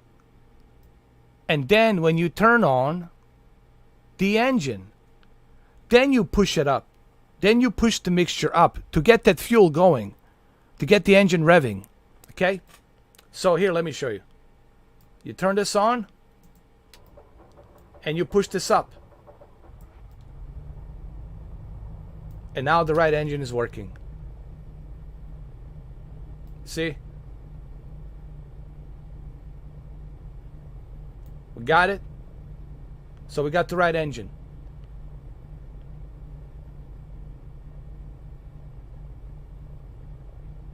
And once you got that, now you do the exact same thing on the left side. This is your left side over here. So the left side, we do the same thing. Fuel pump, left engine, mag, both of them, and then start the engine. And make sure before you start the engine, make sure that your left lever, this is your right lever for your mixture for your right engine, because it's a twin engine, right? So this is your left mixture for your left engine. That's why I want that. See, this is why I want, and you will want, Turtle Beach comprehensive yoke with a mixture throttle controller. That's why you will want that Turtle Beach Velocity. People say it's $350. Well, there's a reason why it's $350, because you will want that. Believe me, you will want that. Even the Logitech yoke, it's sold out. And forget about the honeycomb. That's ridiculous. You can't find it. So you do the same thing over here. You got your left engine mag on both sides, and you click start, and then you push it. Push the lever, which is your left engine lever. And now you got both of them running. Okay? You got both of them running. And you got your batteries on. Batteries are working. Everything's working. Now, if I had a manual, no, I had to go to Piper. It's the Extreme Gaming. There was no manual. They didn't include a manual. I had to learn this directly from Piper SENECA 5 website. I had to go to a manufacturer website to learn the blueprints on this particular model and how to get it running. Because Carenado was too lazy to include the manual to learn, for me to learn. Okay? But this is very important. This part right here, your fuel tank right here. That's the very, but see, many of you would never even think about that it would be right here. You would have never even think about it. So now that you have everything turned on, what's the next step? The next step is for you to talk to the ATC. Get ready for taxi. Acknowledge you want to taxi out, and so you can take off and fly out to your destination. Well, extreme gaming, everything looks hard in the beginning, right? When you look at the DJ equipment, right? You look at someone who never DJ, right? And they look at these huge Pioneer, mixers with 4 different channels and turntables. They get terrified when they look at it, right? Everything looks terrifying at first. Everything looks intimidating at first, because you're like, holy shit, this is very overwhelming. But once you learn, once you get comfortable, the muscle memory in your brain, it will become like a second nature. It will become like a second nature. You'll remember it. Like your car, when you go in your car, you know where everything is, right? It's like a muscle memory. So that's pretty much how everything works. What do I think of the what's up, Mark Davis? What do I think of the day 27th update? I'm kind of excited about it, man. I want to see it. I want to see what the update's going to do. Because even right now, this is native 4K, and I'm getting 48 frames per second. Yesterday I was getting 55, but now with the high settings, I'm getting 48 frames per second with native 4K, and that has never happened before. That's a huge, astonishing, remarkable thing that happened. That's why it looks a little bit clearer. But you guys are getting a 1080p downscale, but this is native 4K, by the way. Here, let me show you.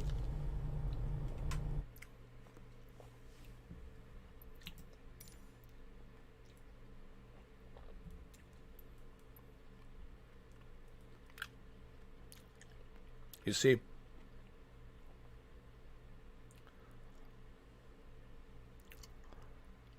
Rendered in native 4K. Output in native 4K. Okay.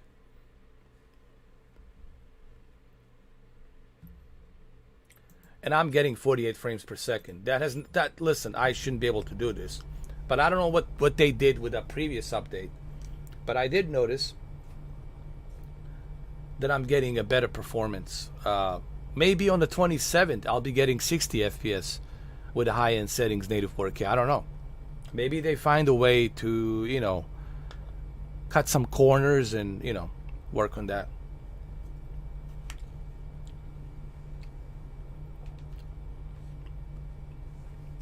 So what's the next step? The next step is this. Call the ATC taxi.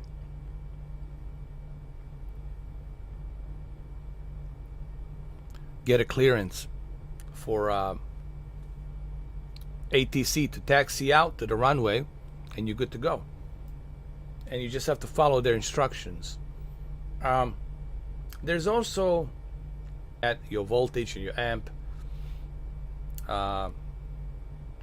this letting you know what the speed is, how fast are you going. This letting you know also how much of gas you have left on your left tank, on your right tank. So this is basically your left engine gauges the pressure, the fuel. Is it overheating? Is the temperature rising? So this is your left engine, and this is your right engine. Okay, I have learned about this too, but I had to go to Piper SENECA 5 website to learn about this, because again, Carenado was too lazy. Even though I paid them $30, they were too lazy to include a manual. And I know this is gonna rub some people the wrong way, but hey, man, if you're gonna sell an airplane for $30, the least you could do, put a manual in there. I'm just saying.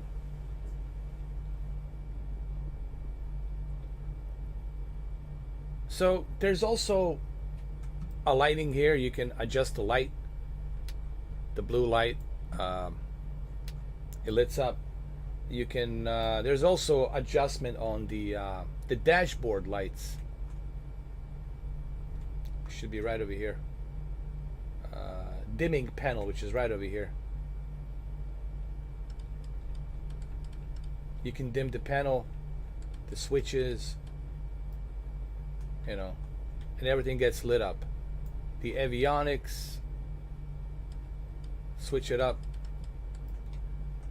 so you can adjust that light. Now you cannot see it, but you can see it maybe a little bit. But all of this lights up very nicely at night. Same thing here.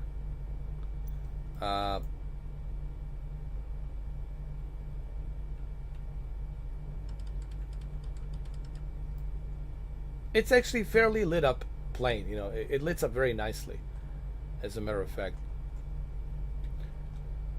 And then over here, you can sit here, and you can close this if you want, and you can sit here. Hold on. And you can turn on the light. See that? The light is turned on. At night, you can come here.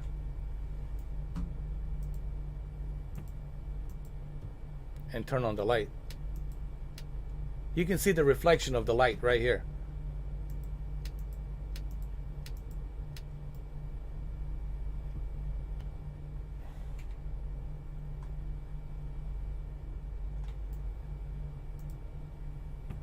There you go. You can sit here, you can relax.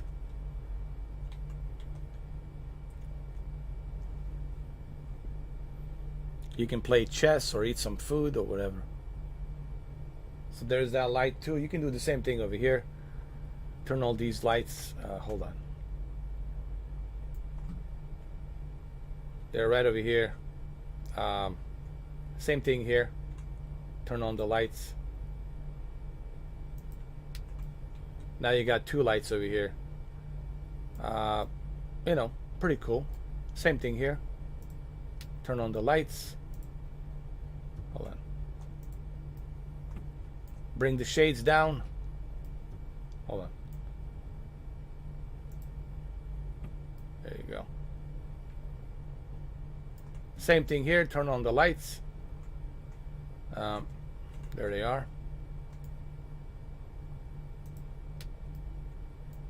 So everybody can chill out here, enjoy, you know. It's a pretty cool plane.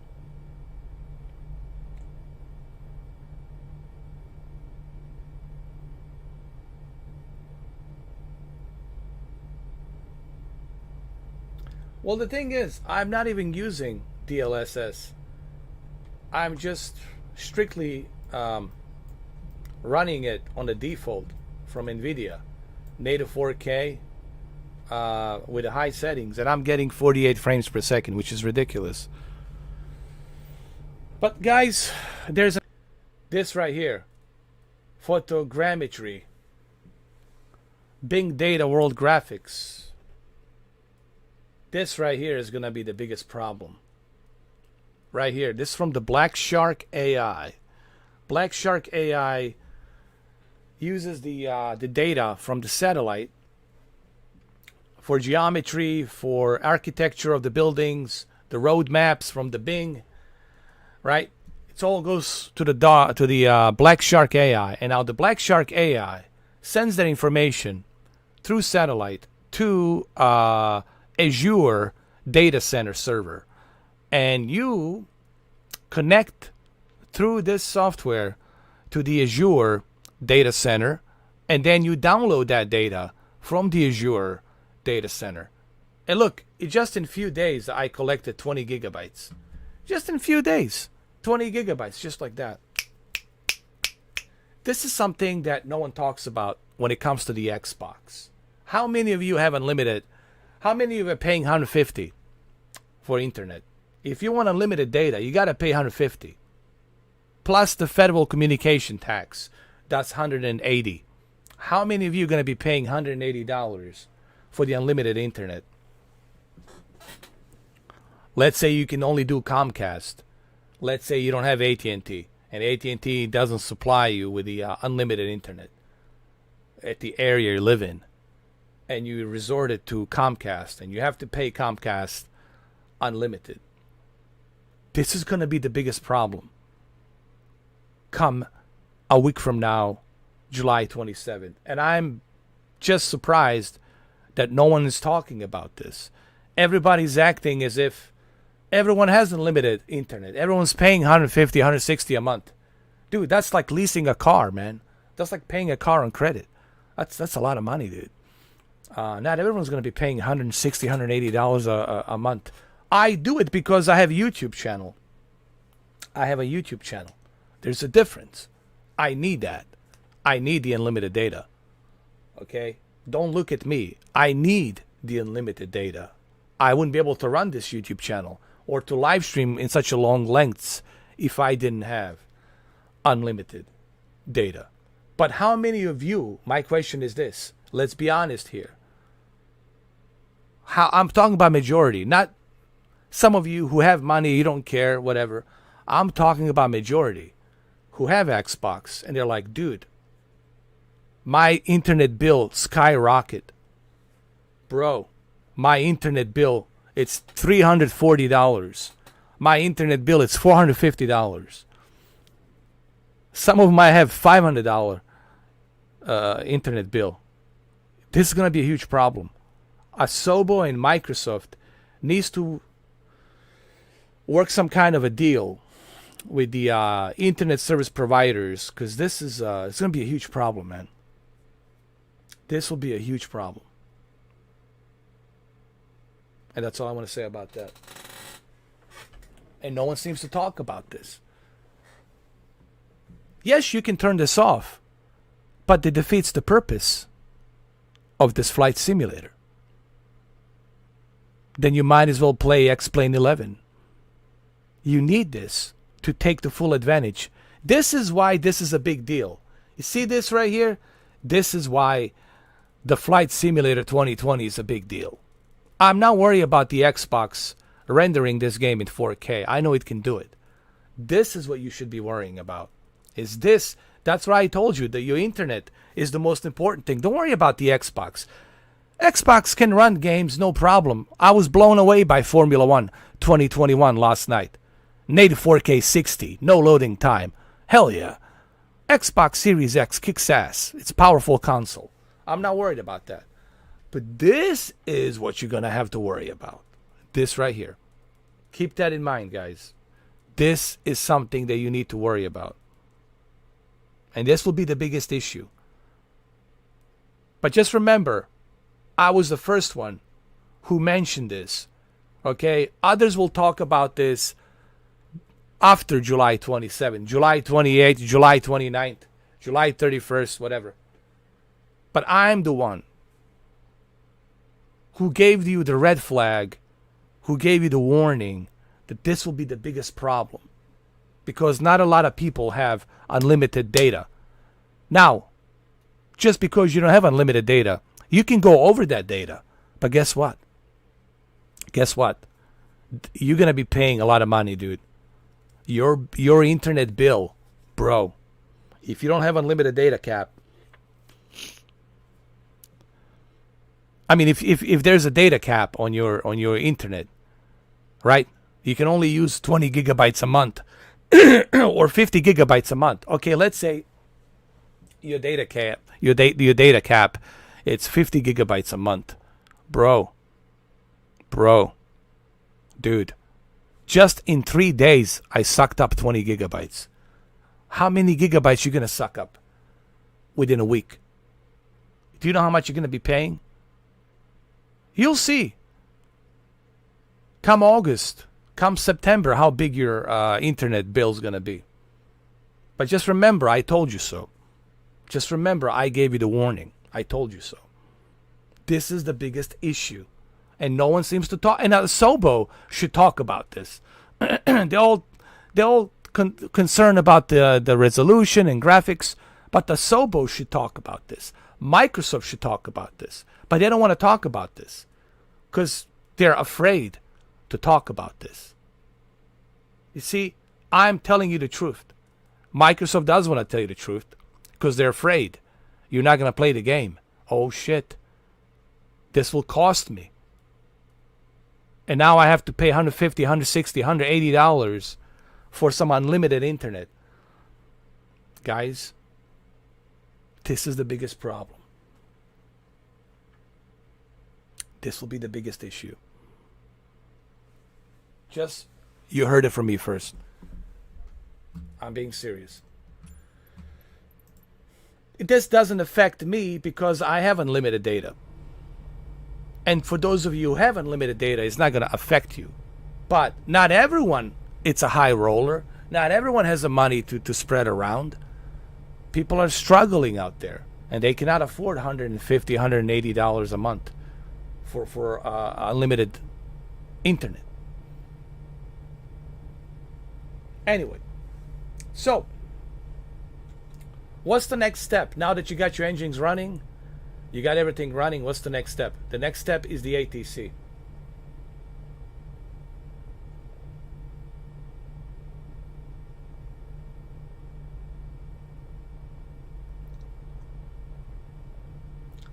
Here we go.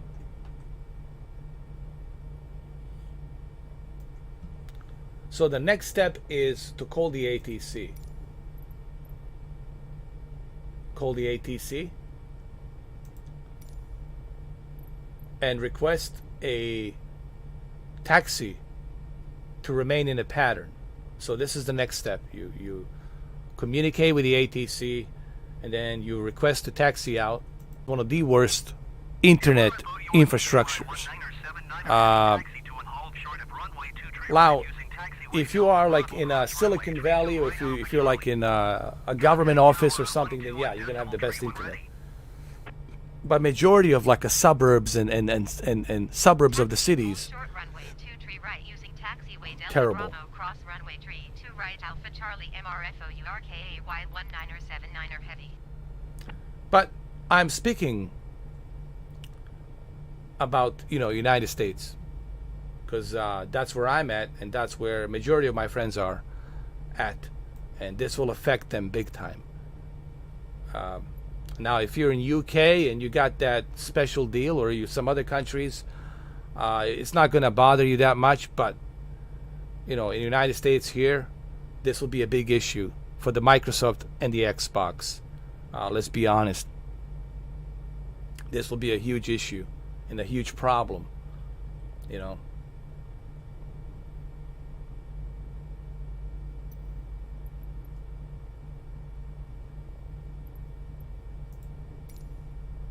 So I'm going to taxi out to the runway. You see, there's a little arrow over here to show you where to go.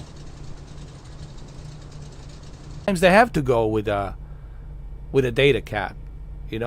Maybe the area they live in, they don't offer unlimited. The area they live in, they don't offer 1 gigabit unlimited, because the only way you can get unlimited is through 1 gigabit and up. That costs $120 to $150 a month. With the what you call a federal communication tax, that's you think about it. You got to pay $150 for the unlimited data, and then FCC $20 for the FCC federal communication tax. So you're looking at 170 something dollars a month, bro. Which is ridiculous. It really sucks here, man. This is really bad here in America, man. In Canada, they're much better. One of my friends, whom I used to know, well, we're not friends anymore. He has this Bell Atlantic or something, or Canadian Bell something. And he has like 1.2 gigabit unlimited data, dude, with a fiber optic and everything. It only pays like 80 Canadian, like $80 Canadian, dude, which is nothing. It's unbelievable. So we have the worst internet, man. I'll be the first one to raise my hand. I live here, in Florida, and I live here in the United States. I'll be the first one to raise my hand, and I'll be the first one to say, I agree. Like, what the hell? We can build a $2.5 billion airplane called the B-2 stealth bomber, or a $1.2 billion F-22 Lightning, a jet fighter, but we cannot build a internet service provider infrastructure that can give everybody fiber optic unlimited data. Come on, man. You know what it is? Is the greed. Captain Tekashi, it's not like, hey, what's up, Kevin? It's not that we can't do it. Of course we can do it. We can do a lot of things in this country. Listen, we can do so many great things here. But the problem is greed. Greed. Greed. Remember that movie, Gecko? Michael Douglas, Wall Street? Greed is good. Greed. Well, greed is not good for middle class. It's not good for us, everyday Joes and everyday Marys. Greed is good for the elites. And the elites are enjoying the life here in America. The elites and celebrities, obviously. These celebrities, elites, and, the top dogs. But everybody else is struggling, man. That's the issue. Of course we can have the best infrastructure. We can all have 3 gigabit unlimited internet here, rocking and rolling. But they don't want to do that because they want to profit money. They want to profit money. That's the problem. Anyway, let's taxi out. Let me finish my watermelon.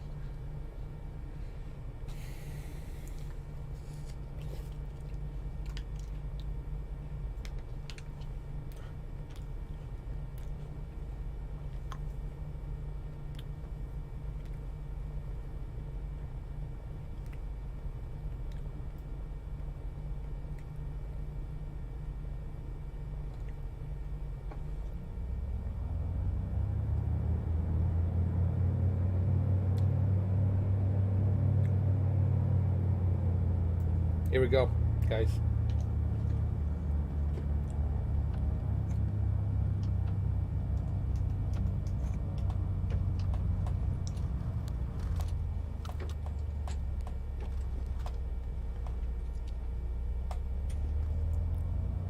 Look at this guy with a truck. Oh my God.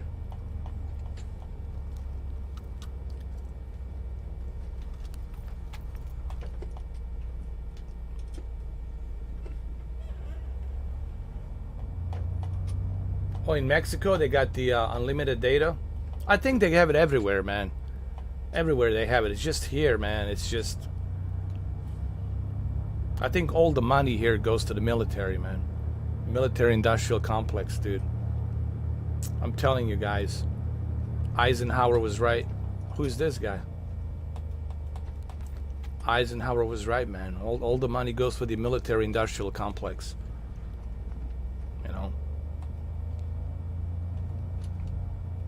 Trillions of dollars, man, on the military-industrial complex. All that technology, all the good gadgets, And that's why we have the best military. But, middle class here barely making it. Barely is fucking making it.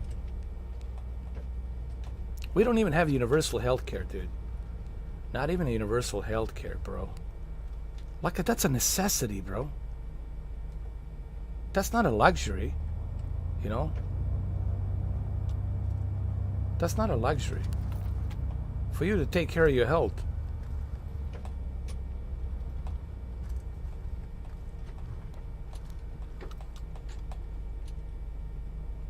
Hold on a second.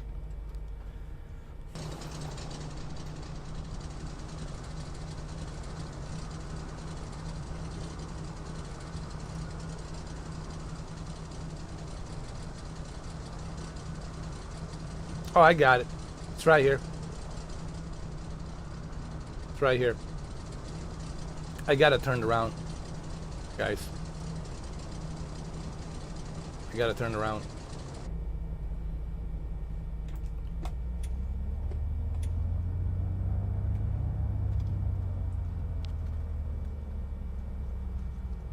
It's okay. I'm gonna trim the grass a little bit.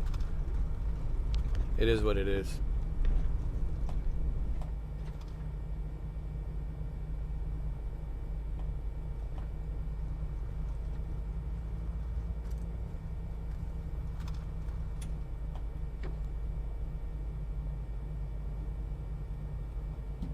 Hold on. It is crazy, dude. I mean, this is a necessity, bro, for you to, for you to take care of your health. Because without your health, you're going to die, bro. You're going to die. This is like a necessity, bro. Something that we need.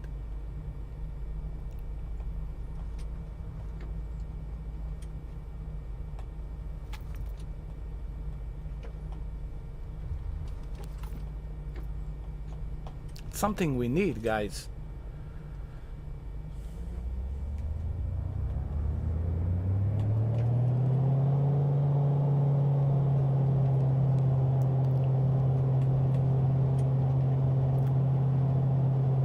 It's a necessity.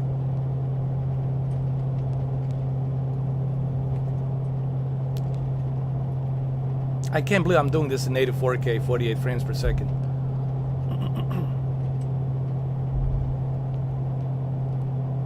There we go. Get the gear. Gears down.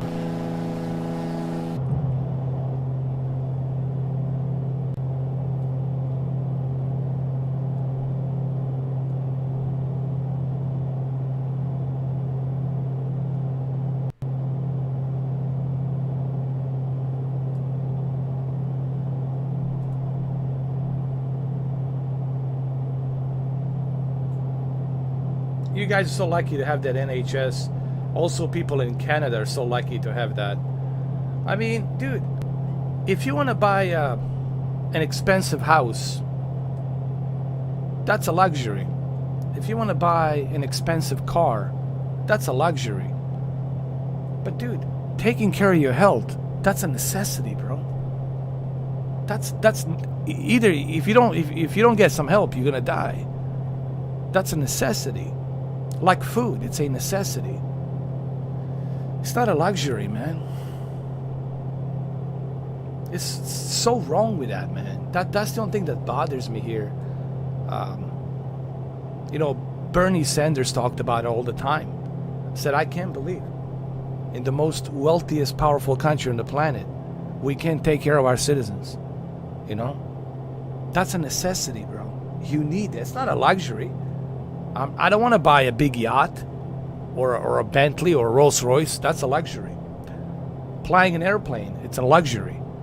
But dude, a simple necessity. Just a little portion of that money, of $1.2 trillion, could be invested to take care of all our medical needs. And of course, you have to be a citizen. You have to be citizen to be eligible to be taken care of with universal health care. And then the universal health care will be deducted from your taxes each year. When you do your taxes, they will deduct it. Why we don't have that? It is a good plane. Extreme gaming. Like I said, this is a good plane. I was just complaining about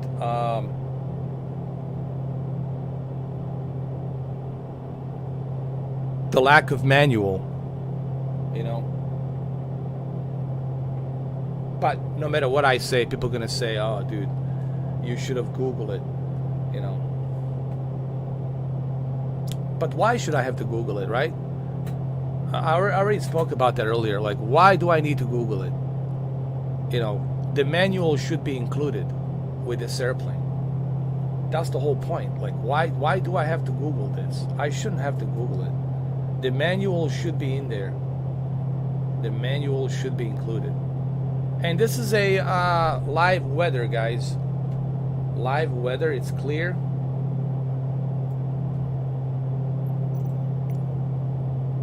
Live.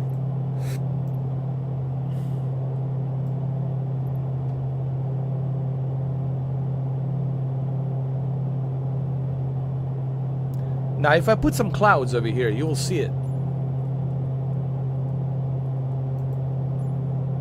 You will see the clouds. If I put some clouds over here, you will see it.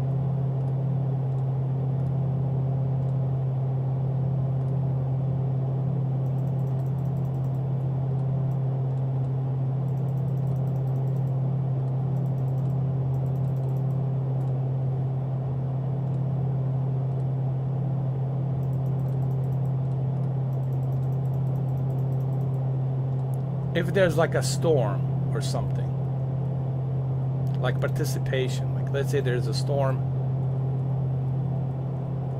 let's say for example,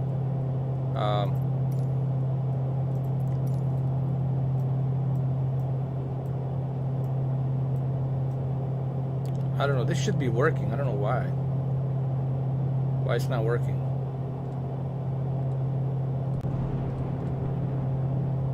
Oh, there it is. Hold on. See? You can look at the clouds over here. How bad it is. You can see the storm cells. A pretty cool feature that's implemented here. If there's like a pretty bad clouds storm, you can check it out over here. Well, I think every device should be explained.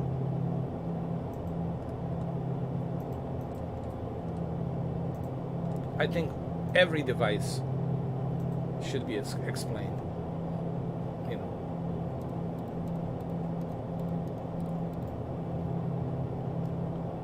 And it's pretty cool. But we're gonna go ahead and turn this off. We'll go back to live weather. Click live. There we go. Live weather. That's it. This is my VFR map. And I can also look at it here too. I can check out my VFR map here as well.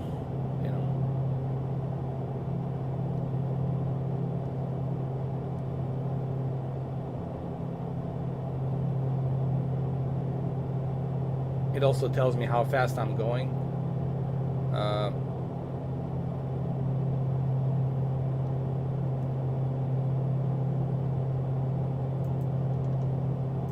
Tells me where the other airports are.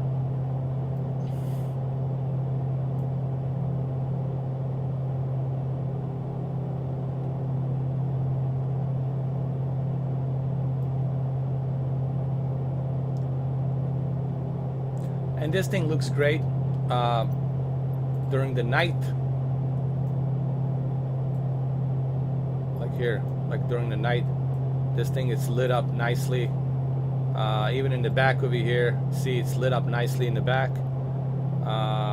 Again, guys, I'm not complaining about this airplane. This is a great plane. It's just the manual.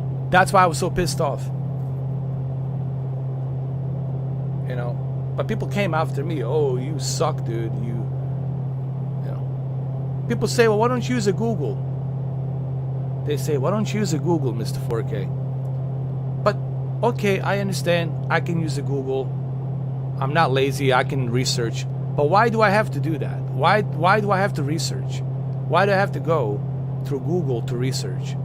Why can't I just open the manual if I'm in the game? To me, that's inconvenience. It's not being lazy. It's inconvenience that you pay for something, but they don't give you the manual so you can learn where everything is. I'm glad you guys are agreeing with me, man. Has a nice little reflection. Actually, this thing has a really nice reflection. You'll see it like right here. Check it out. Like right here. Nice little reflection. And this is your light here. You can adjust it. I think it's right here. How bright do you want it to be? Like I said, very nice lit up panel here. Some people complain that it's not lit up properly. I said, dude, this is fine. I have no issue with this. I'm fine with this, dude. This is just right. This is fine. So let's go back to the live weather. Remember, I was just showing you some tests here. Let's go back to the live weather.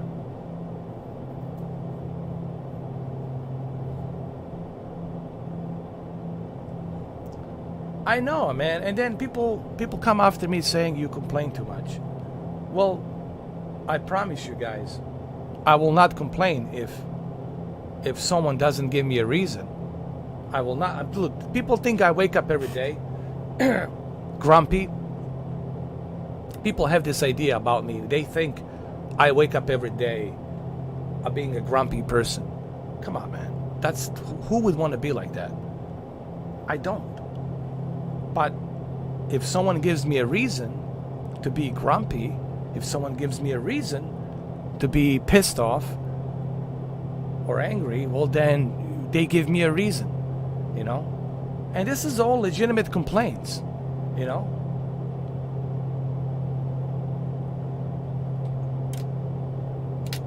These are all legitimate complaints. That's it.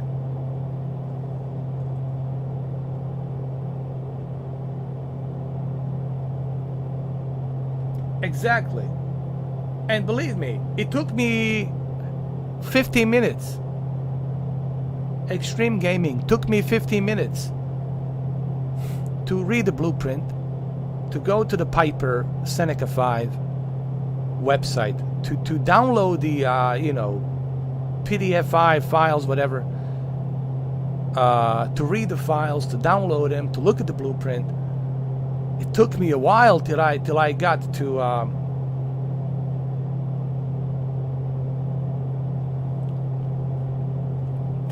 a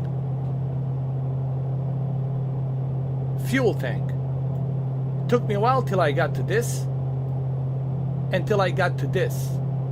You can't turn on the batteries. First you have to turn off your left alternator and your right alternator. This is your batteries right here.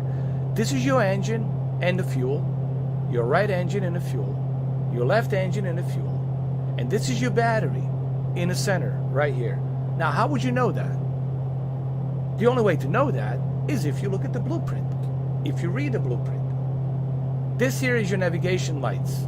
You know, you turn this on, navigation lights, so that will blink, which I should have done. But how was I supposed to know? Turn the left alternator and turn the right alternator, and then you turn the battery. Because if you only turn the battery and you don't turn the left and right alternator, your batteries will kick out. You won't be able to use them. They're going to shut down. How did I find that out? How did I learn about that? Well, I had to go in and read the brochure. Right, Extreme Gaming? But if the brochure was included, well, guess what? My previous live stream, I wouldn't be so upset. I would have, okay, here's a manual. Let's read the manual, guys. Hang in there. Hang in there.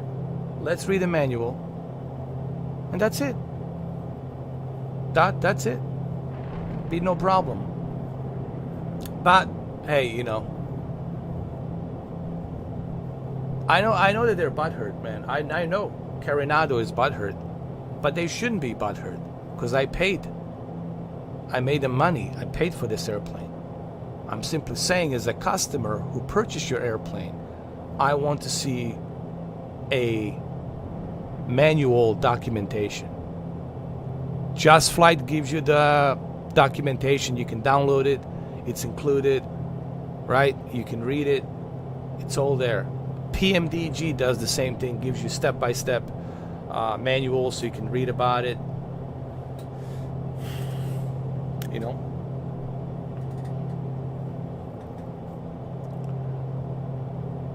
That's it, man. I'm not trying to be a dick, you know, to anybody, but I'm simply saying, don't give me a reason, and I won't be.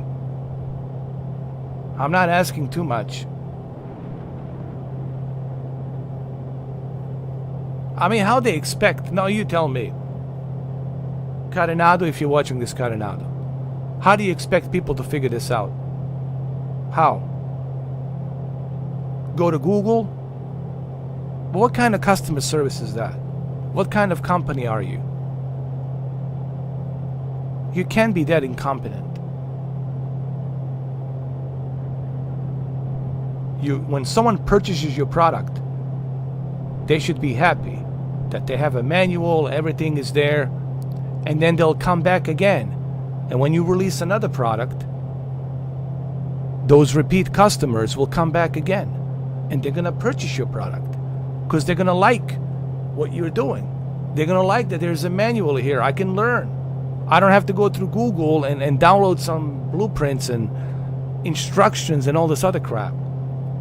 That's a hassle. I have to go through a bunch of hassle to do this. I wasted like an hour today just to find out what to do here. Just Flight gives you the manual. You're good to go. PMDG gives you the manual. You're good to go. No excuses. Yeah. And I never had any problems with what you call it, Turbo Aero. Turbo Aero 3, Turbo Aero 4, or just the Aero 3 standalone. I never had any issues. Do you know why? Because there was a manual. I can download it and I can read it. Zoom it in. Step by step. Everything. Yeah. So where are we going? We're going to North Carolina. It's a short little flight right here to KNTU. And it should be interesting.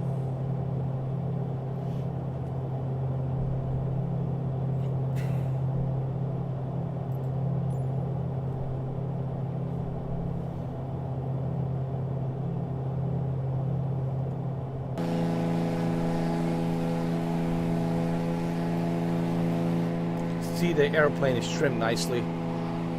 Looks great. In native 4K. Native 4K. American 1043 is passing flight level 360, descending 10,000 feet.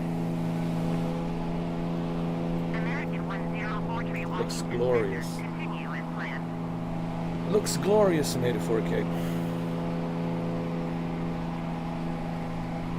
Washington Center, JetBlue 128 is at flight level 340, descending 10,000 feet. JetBlue 128 Washington Center. Continue as planned.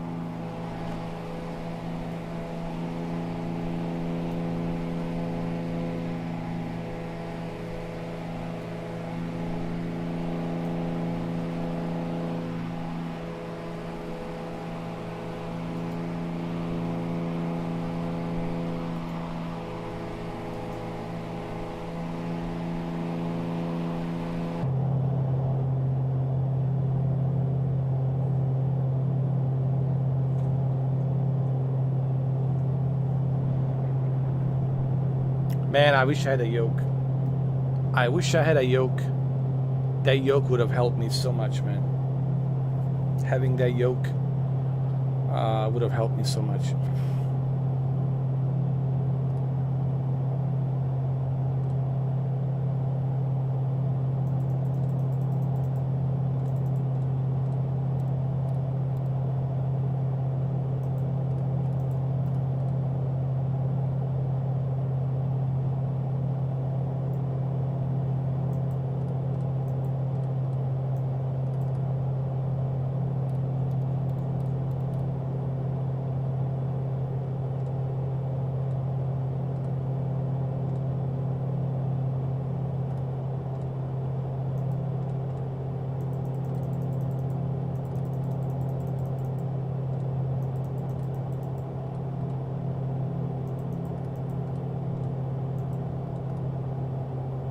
Only if there's a severe thunderstorm, this will show up here.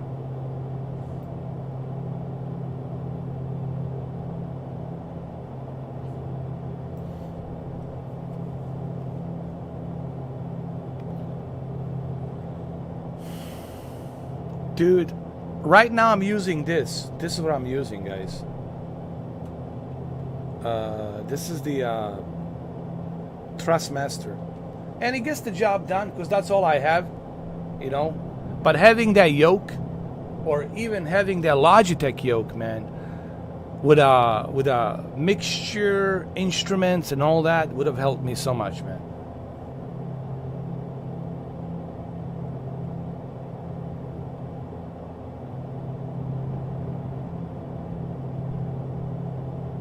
Washington Center, American. I already pre-ordered. I put myself for pre-order. That's basically what I did. I put myself for pre-order, and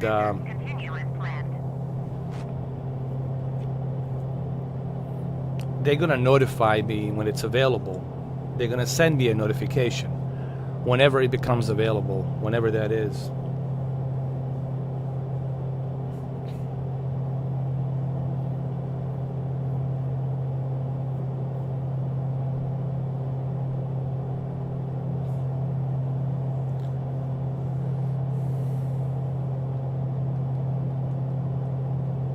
When they gonna do it?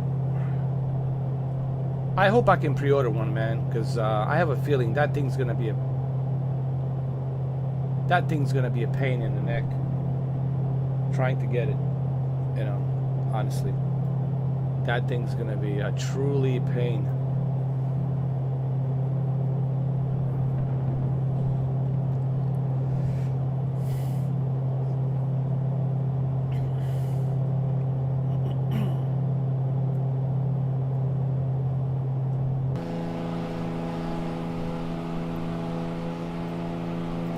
Man, this looks so good in native 4K, guys. You were watching a 1080p downscale, but man, it looks so good in 4K.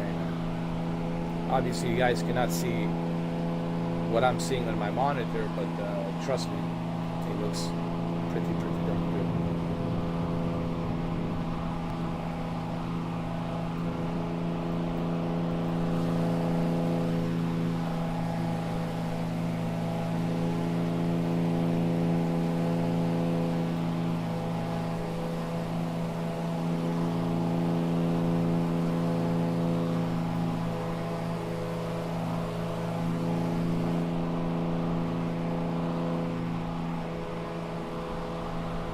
Look, you can see the wind blowing right here on the wing, on the antennas.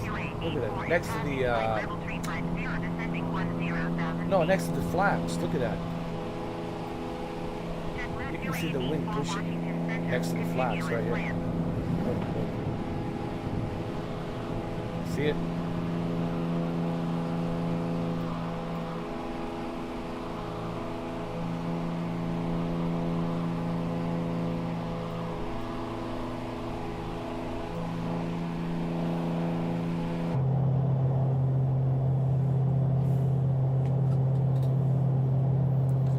I got it trimmed really nicely. And where is the trim? Now you're gonna be wondering, well, where the hell is the trim? Is the trim here? Is the trim there? No, this is your engine. This is your left engine. And letting you know how much gas you have left. Letting you know about the RPM, the speed, the oil. How much oil are you burning? The mixture. And overall, making sure that you're here. This for your right engine. Okay, and this is your vertical speed. And this is your attitude and altimeter. So where's the trimmer? Well, how would you know if I don't show you? Where's the trimmer, Mr. 4K? How do we trim? We don't have a manual. How do we trim? Let's say I'm a Carenado. And I tell you, as a Carenado, Google it. Google is your friend after you pay me $30. You're not going to feel happy about that, are you? But I'm not going to charge you $30 to tell you where the trimmer is. It's right here.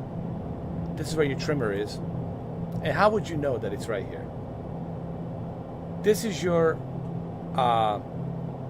vertical trimmer, nose up, nose down, and this is your left and right trimmer. Okay, what you normally want to do, you want to keep this trim here at a neutral, like right there. Keep it at neutral. And this here, you want to keep it down if you want to go a little bit lower. If you want to descend the altitude, you want to bring it down. If you want to climb the altitude, you want to trim it up a little bit. So this is your trim right here for going up or down. And this trim right here is for going left and going right. But how would you know that? And this is your heat fan and defrost fan right here.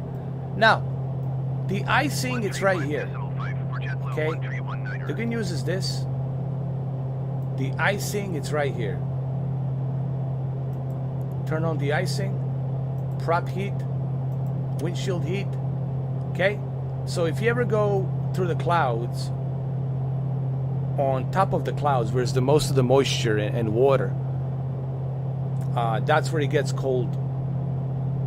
There, you're gonna need the de-icing to de-ice. But right now we'll turn it off because we don't need this. But you have your de-icing right here. Okay.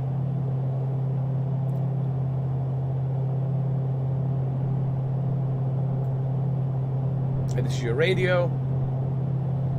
You got the radio turned on. How do you turn off and turn on radio? It's right here. Radio master, turn it on. It's right here. You can turn it off. You can turn it on. You can switch between ident or VFFR. Okay. You can turn on the ident to identify your GPS location, where you are. American 809er, traffic in sight. Oh, it's gonna be, you're right, man. It's gonna be difficult to find that. Look, right now, bro,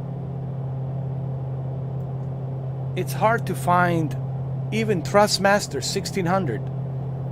You know, a lousy Thrustmaster Hottest. It's hard to find it. Even Logitech yoke with a mixture and a throttle like this is hard to find. You have to wait till September, bro. You have to wait till September till you can get one.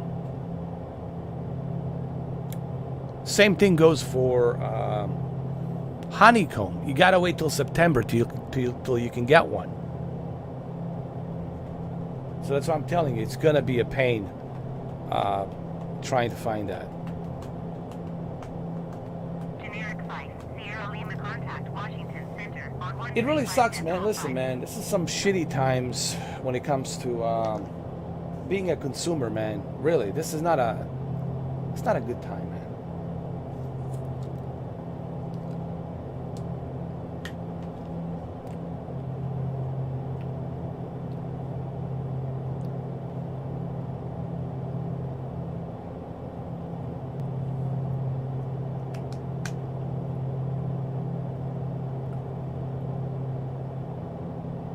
Let's be honest.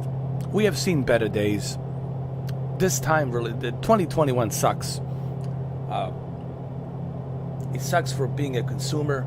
It's hard to find the products that you want to find. You have to buy it from a reseller for a triple amount or overpriced price tag. A lot of things suck. It really does. You can't even find an Xbox Series X after almost a year now. It's going to be a year pretty soon. You still can't find one. You still can't find PlayStation 5. You still can't find a GPU. Even a decent GPU, you got to pay $1,000 or close to $1,000. This is not a good time. This is a very shitty time, guys. Because I know. My old ass knows. I've seen better days. This is definitely far from it. This is like some kind of apocalypse waiting to happen kind of fucking days. Like something's building up. It's not a good time, man. Definitely not a good time. Definitely not a good time if you're a consumer. Definitely not a good time if you want to start a business. Definitely not a good time.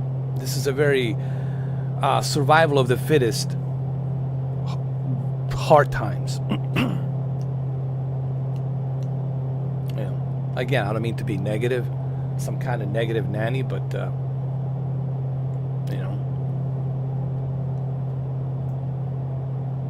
all right, we're gonna have to descend a little bit because we're getting closer. We're getting closer and closer. So what's the trick here? American 1837 The trick is Washington Center on 13 for us to descend a little bit. Go to the trimmer.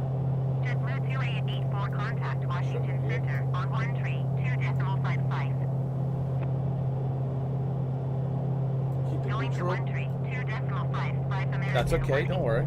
It's all right. Don't worry about it. That's normal. We'll be all right.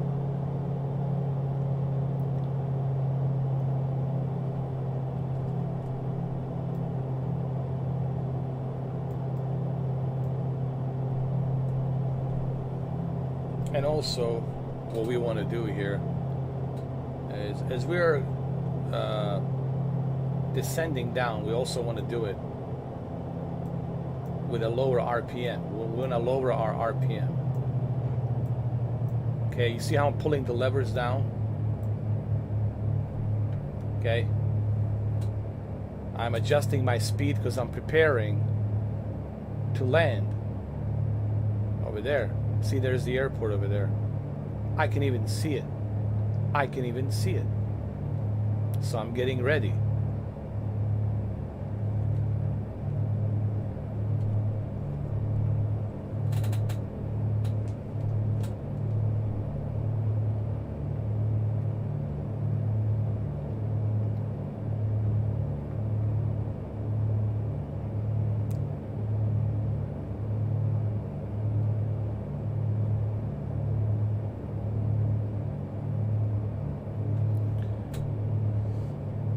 And of course, when I get closer, I'll turn on my flaps to reduce even more speed. And then, of course, I'm gonna put on my parking brake. And then slowly, I'm gonna, taxi out to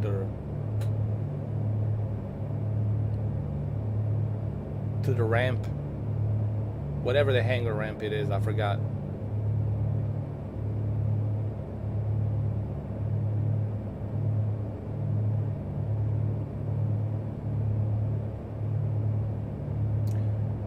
Now, you can play Flight Simulator with a controller, with the Xbox controller, okay? I played it.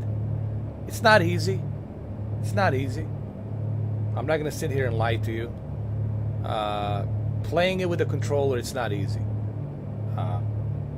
But it's doable. You can do it, I've done it. But you gotta have a controller, man. You gotta have a yoke or like a Thrustmaster, Hottest X1 or something, or whatever they call it. You gotta have a controller that's built with a yoke and buttons arranged with the throttle and the mixtures and the prop.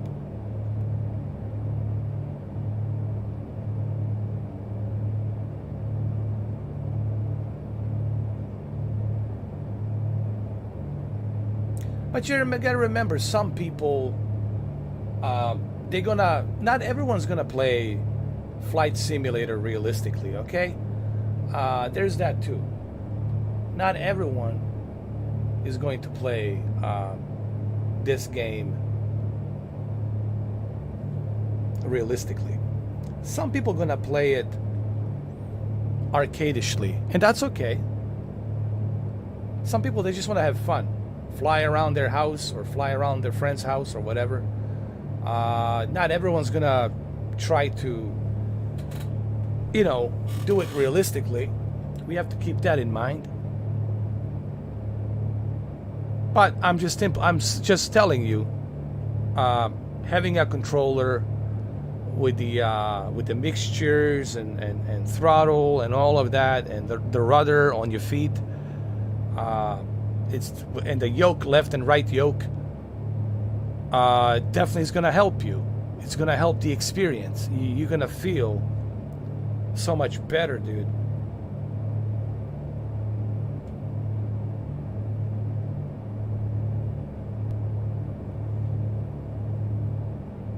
Oceana Tower MRSOURKAY 19er 79er heavy 11 miles southwest 4,400 feet to land. 44K 19er 79er heavy Oceana Tower. Altimeter tree 0.03 wind 220 at 29er. Make left downwind runway 23 left. Enter 1, 2, left 3 traffic left. runway 23 left 2, 2 MRFOURKAY left. 19er 79er heavy. 2 left. Okay, I got it.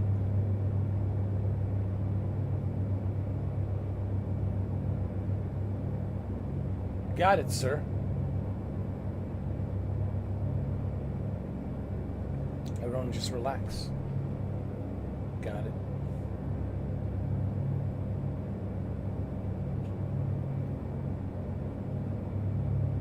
You're gonna have a hard time doing this with a thumbstick, because the thumbstick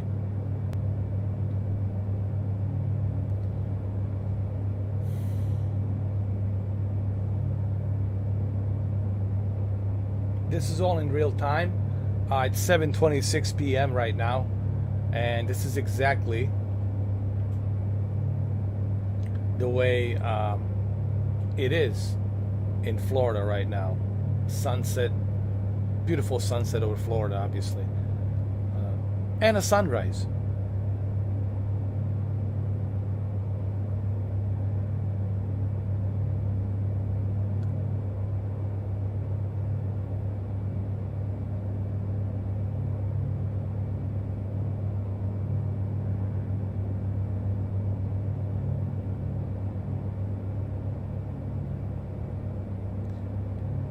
I think the best thing to do, guys, is stick with one plane.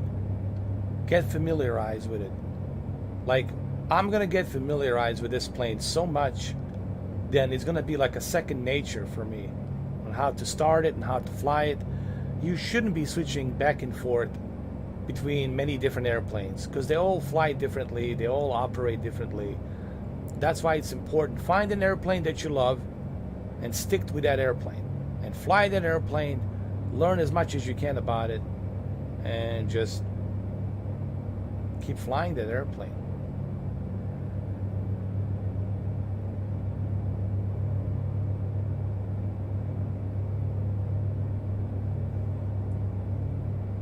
This is a bit nervous here. A little bit of nerve-wracking. Okay, we got to descend a little bit. Right over here, we're going too fast, it says.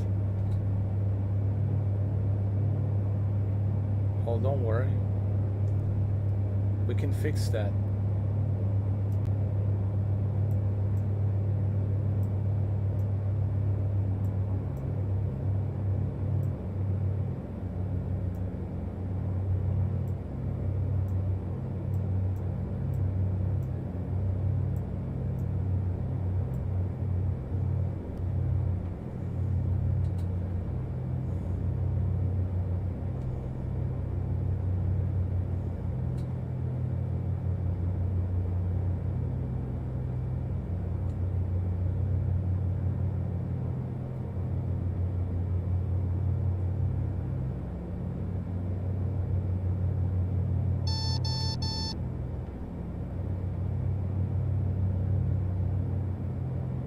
I know it says too fast, but we're not going too fast, trust me.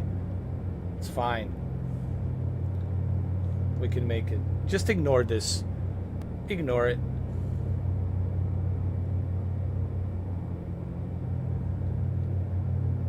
We're 4K 19er 79er heavy wind 231 at 20. You don't want to put your flaps right now. You want to wait till you get to the corner and then use the flaps, but not right now. Cleared to land runway 23 left MRFO Not right now. I wanna wait. Heavy. And then turn on the flaps when I get down there. Then I'm gonna do it.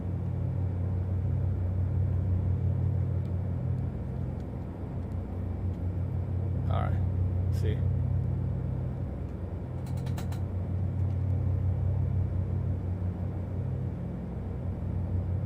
There's the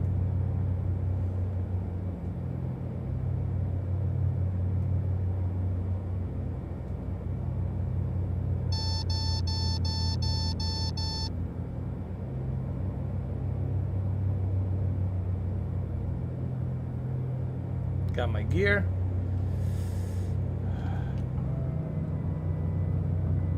Got the flaps.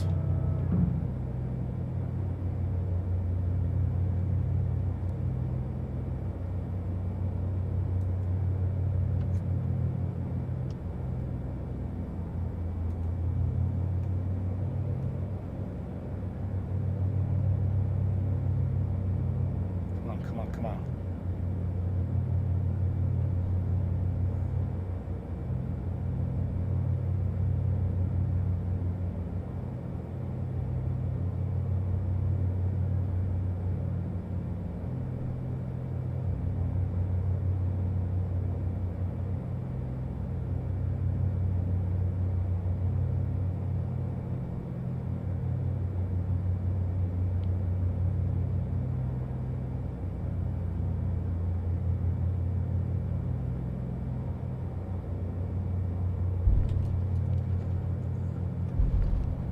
All right, that was good. That was good. Good. Good. Good. Good. Good.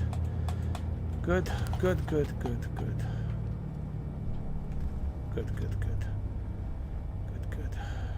We're 4K 19er 79er heavy exit runway when able. All right, where's the exit runway? Where is it?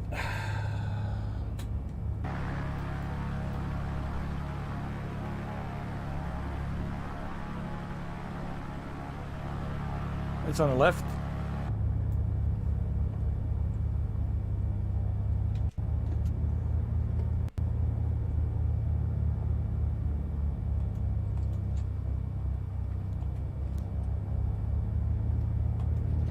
We're 4K 19er 79er heavy turn next taxiway.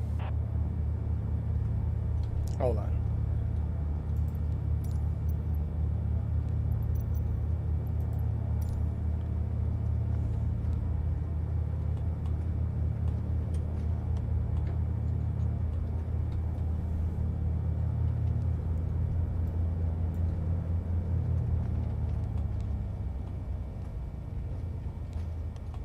Here we go.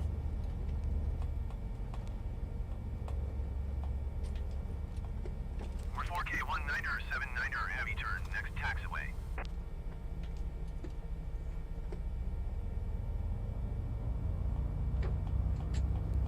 I think it's over here.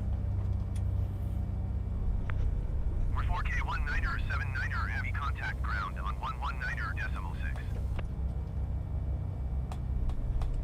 119er decimal 6 for MRFO URKAY 19er 79er heavy.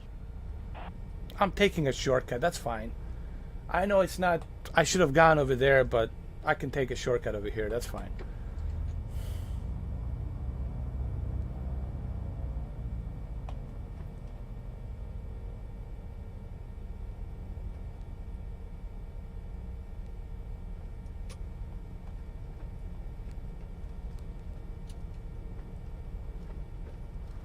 What is this guy doing? Jesus. Jesus, man. What? What's wrong with him? Come on, dude. What are you doing? What is this guy doing? Sir. Sir, what's wrong with you?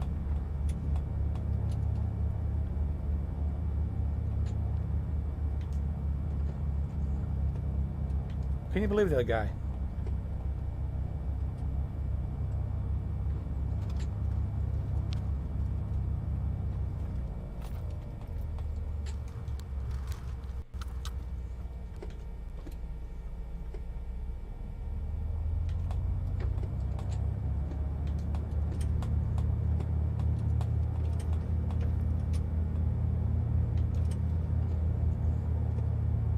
That's it, guys. This is it. So what's the next thing to do? Well, the next thing to do is turn off your engine.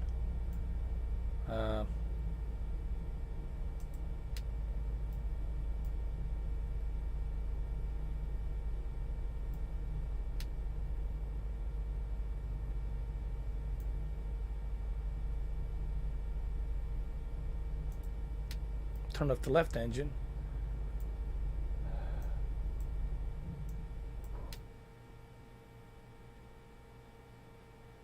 And what's the next step? The next step is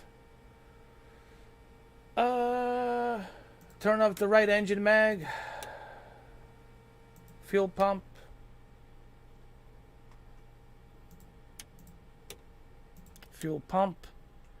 turn the right alternator, left alternator, and turn off the battery. That's it. What's up, Devin? How you doing? And then that's it, man. Ready to rock and roll. And now you can open the window, catch some fresh air.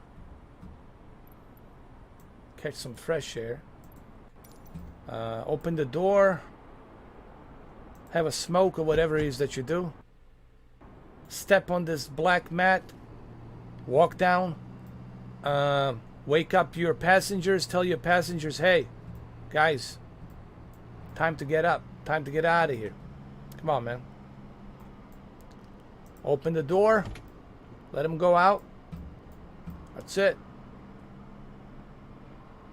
Now you can go go for a walk a little bit. You know, relax, check out the scenery, you know, stuff like that.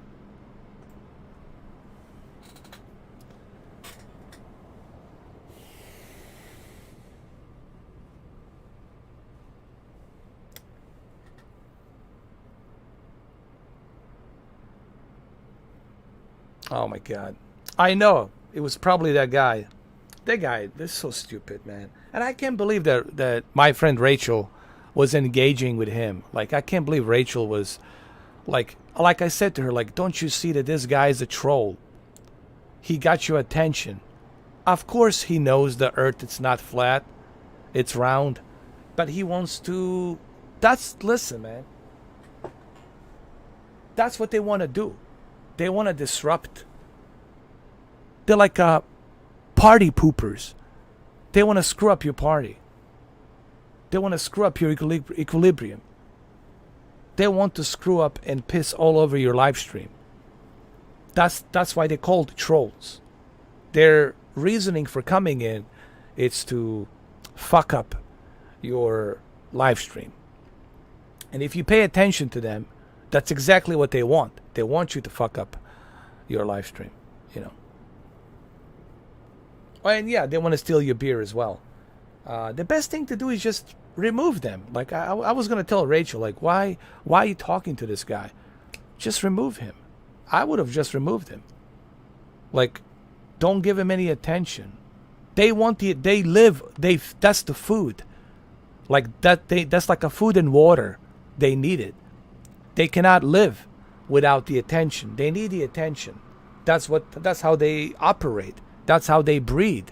Like, you need oxygen in your lungs. Well, they need oxygen for your attention. And you give them that fucking attention. That's exactly what they're going to do. You know.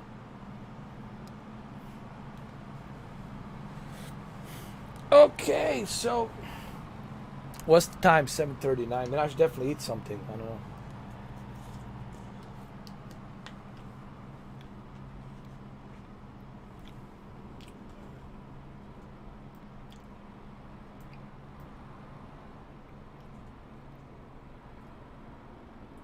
Maybe we can do a night flying or something. I don't know.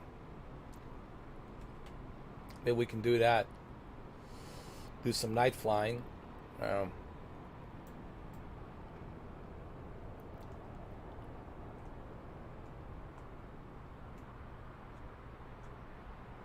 But we should turn on the battery. You know what, man? We should turn on the battery because without the battery, we cannot use the lights. You know.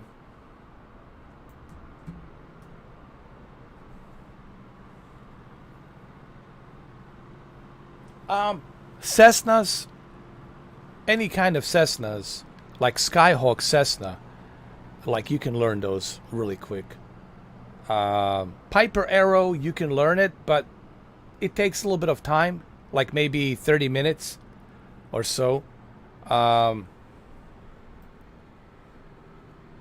930, you can learn TBM 930 like within like 30 minutes. But there's a bunch of airplanes out there that they're very difficult.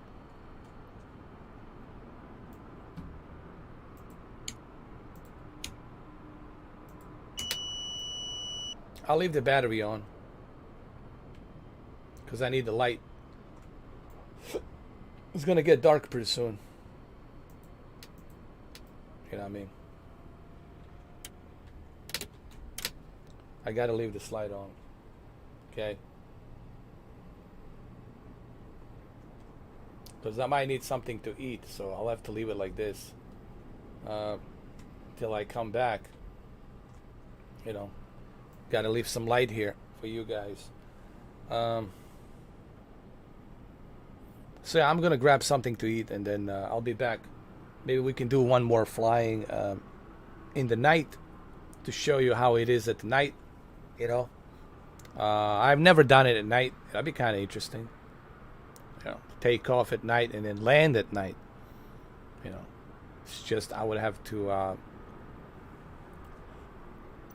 do some planning here.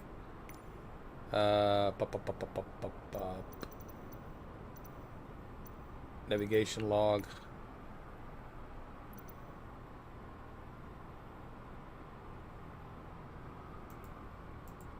I could reset this.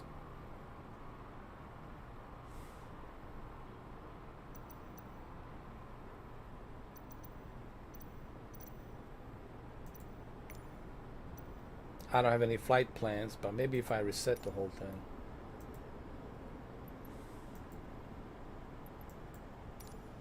But that's okay. I could just land on whatever's the nearest airport. I can take off and I can land on the nearest airport. I could find the nearest airport, you know, and I could, you know, find the nearest airport at night and land to that nearest airport and request the clearance and then land at night. But at night it's very tricky. You know, landing at night is very tricky. So, like I said, I like this plane. It's good. You know, I'm trying to get familiar with this airplane. I think you guys should do that too. Find an airplane that you love and focus on that airplane. You know. Actually, my battery's turned off. I should have known. They have to turn off, but that's okay. Because they need to be powered. They shut down automatically because the engine is not running, but it's okay. We'll leave it like this. And I'll come back later and then I'm gonna grab something to eat and then we're gonna do a night flying. It should be interesting. It should be very interesting. And see if we can land on the nearest airport at night. You know, that should be very interesting as well.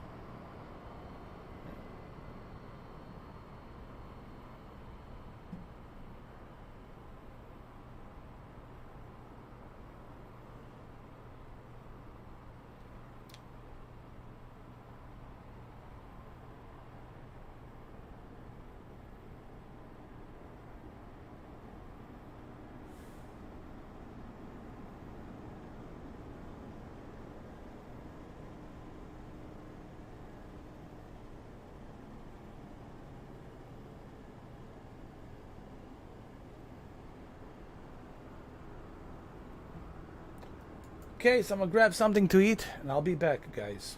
I'll be back. I'll be back. I promise. Look, I want to show you something. Check this out. No, no, no. Not that, not that. Look at that. Imagine if this was true. If this was on PS5. Imagine that. Oh Lord. Oh Lord.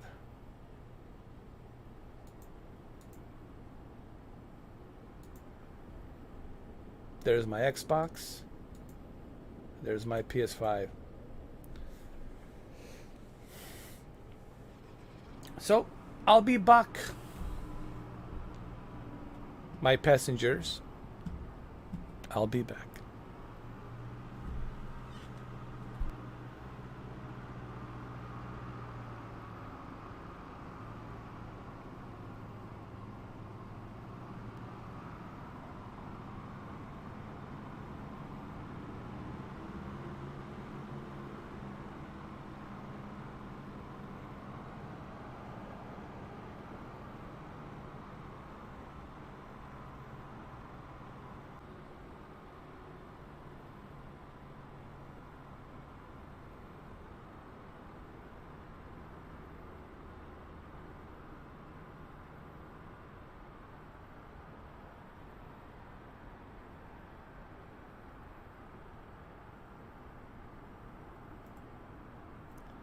Am I really this much of a unlucky bastard? Look, now the battery's not working.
I'm back, man.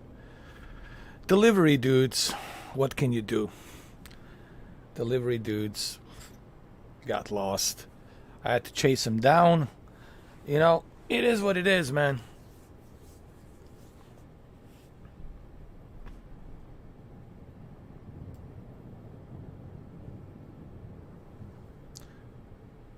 And now it's time for me to go ahead and take off, guys. We're gonna go ahead and take off. We're gonna start the engines. This is SENECA 5. We're gonna go ahead and do this. Cold and dark. It's gonna be good. It's gonna be nice sunset. It's gonna be really good. We're gonna pick a random airport somewhere when we take up in the sky.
I think maybe my batteries have died.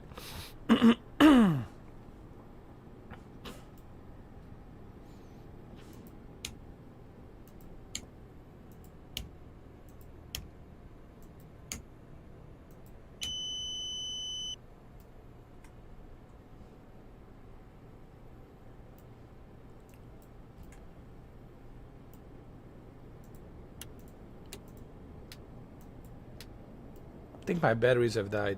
Oh well.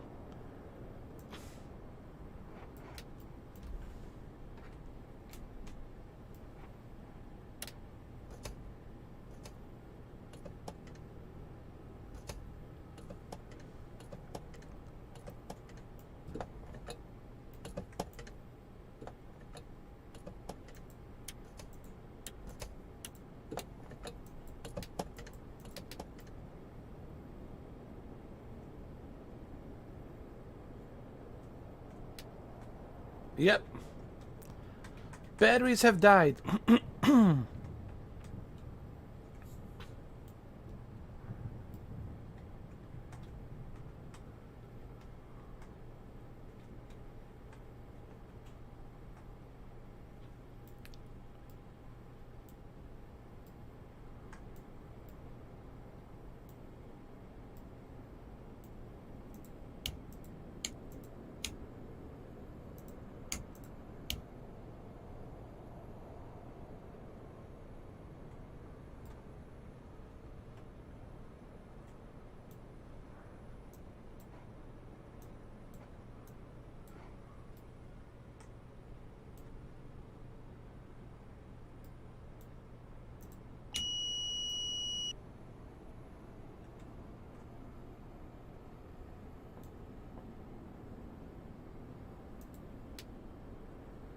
Nah, the battery's dead.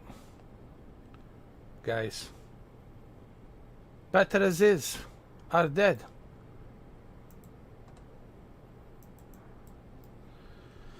Well, that's okay. We're gonna do it. We're gonna restart. I think it might have been a bug or something. We're gonna go ahead and pick a different destination. And we'll do it at night.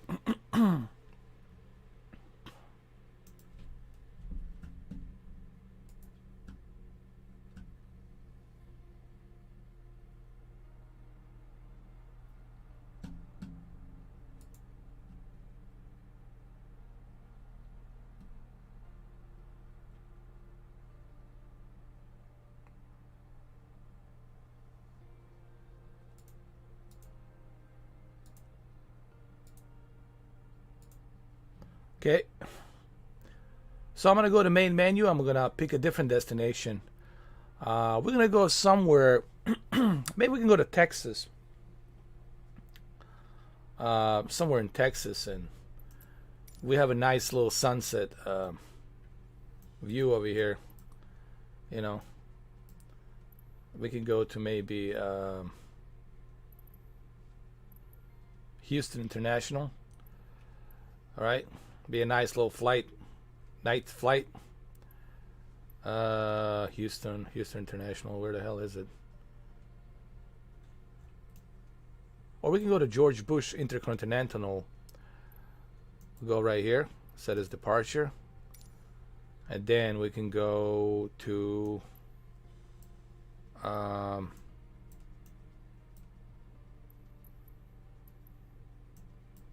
let me see.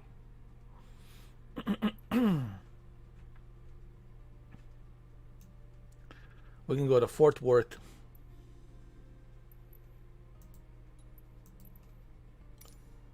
Fort Worth Alliance. So we can go there. And let's do it. Let me change my livery. Let me see what they have. They got a bunch of cool liveries. We'll go with this one for now.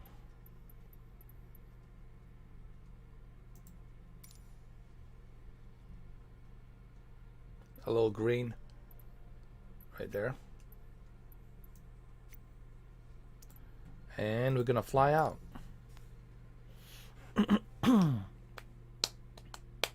So we're gonna do the same thing. We're gonna do the cold and dark start, and I'm gonna show you how to do it step by step again. The only difference now is we're gonna be taxiing out at night, and we're gonna be landing at night, and that can be challenging. Actually, it shouldn't be that difficult at night because you can clearly see the runway at night. You can clearly see the blinking lights, and you know. But there might be some rain, there might be some thunder, you know, be some other issues out there in Texas. So we're going from East Texas to Central Texas, and we'll still be able to catch up a little bit of a sunlight because it's 7:51 in Texas right now. So we still might be able to see a little bit of that sunset. So basically we're chasing the sun. But it's going to be dark. By the time we land, it's going to be dark. But you'll still see a sunset.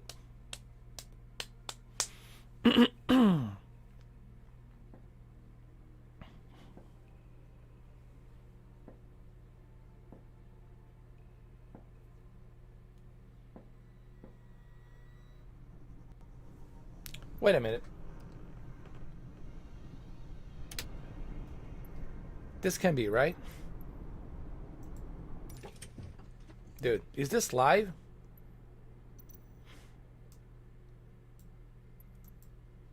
I was about to say. Hold on.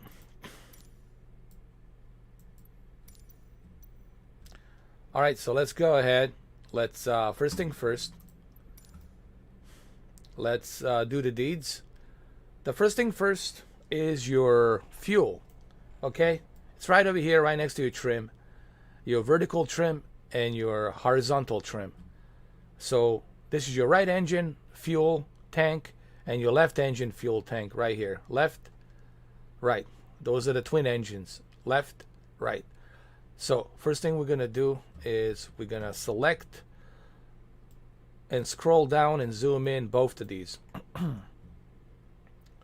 You see the little bar over here? The black bar over here on the right? You just look at the arrow pointing up. You push it up on the right, and same thing on the left. You push it up. And now you know that you got your fuel on. So what's the next step? The next step is obviously the center right here. This is where your batteries are. This is your left engine, this is your right engine, and this is your battery. And this is your taxi lights and navigational lights. And that's some car just driving by. So the first thing you want to do is turn on the left alternator and the right alternator. Okay? And then you turn on the battery. Okay? And then you come over here and turn on the radio. Radio master. Turn it on. Then you come here, turn on the Bendix King radar weather system. Turn it on. Make sure it's working. Go to test. Right over here. Right here. It's working. Okay. So leave it on. And then here, turn on your radio and altimeter. Leave it on identify. Right there. So this is your left engine, your right engine. So now when you're done that, the next step, and this is the important part. This is the important part, guys. The red lever here, hold on. Your two red levers on the mixture, not your prop, leave your prop. The blue is your prop, leave it on the top. Your mixture to send that fuel to the right, to the left. This is the important part. So, this is for your right engine. Right? This lever here is the mixture for your right engine. Think of it like a fuel injection for this one right here. So, before you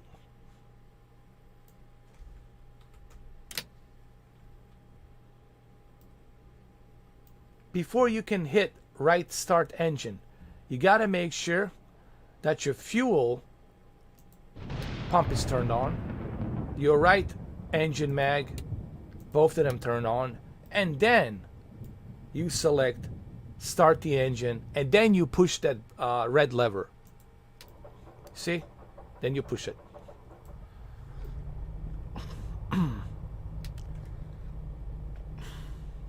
Now you have the fuel injection, and now it's working.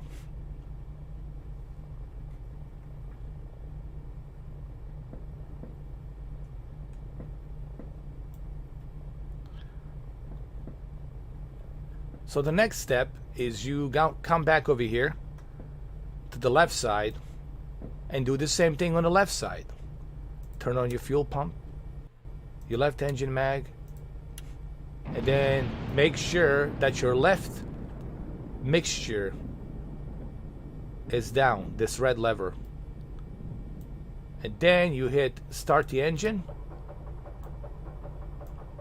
and then you push it. There you go. Now you got both engines running. And you can see it right here. You can see your left engine and your right engine situation. You can check your fuel tank to see how many gallons you have. You can check your electricity to see the voltage and amps. They're connected to the both left and right engine because they need the electricity to spin those motors and those propellers. And then here you can check the what's the RPM, what's the TIT on there. So this is your left side of the engine. You can check out the RPM, and you can look at the temperature on the engine, how much oil are you burning and all that. So that's what this is here. This is for your left engine, and this is for your right engine. So you can check out and make sure that.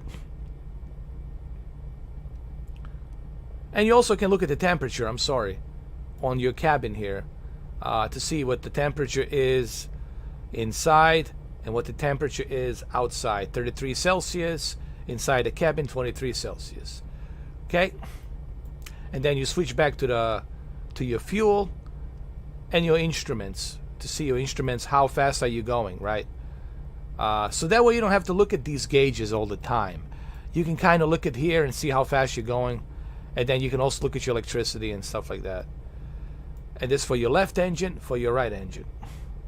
And this is your vertical speed, and this is your altitude. And you can adjust your altitude, You can adjust how many feet up do you want to go. You can do that. You can adjust the altitude. You have that option.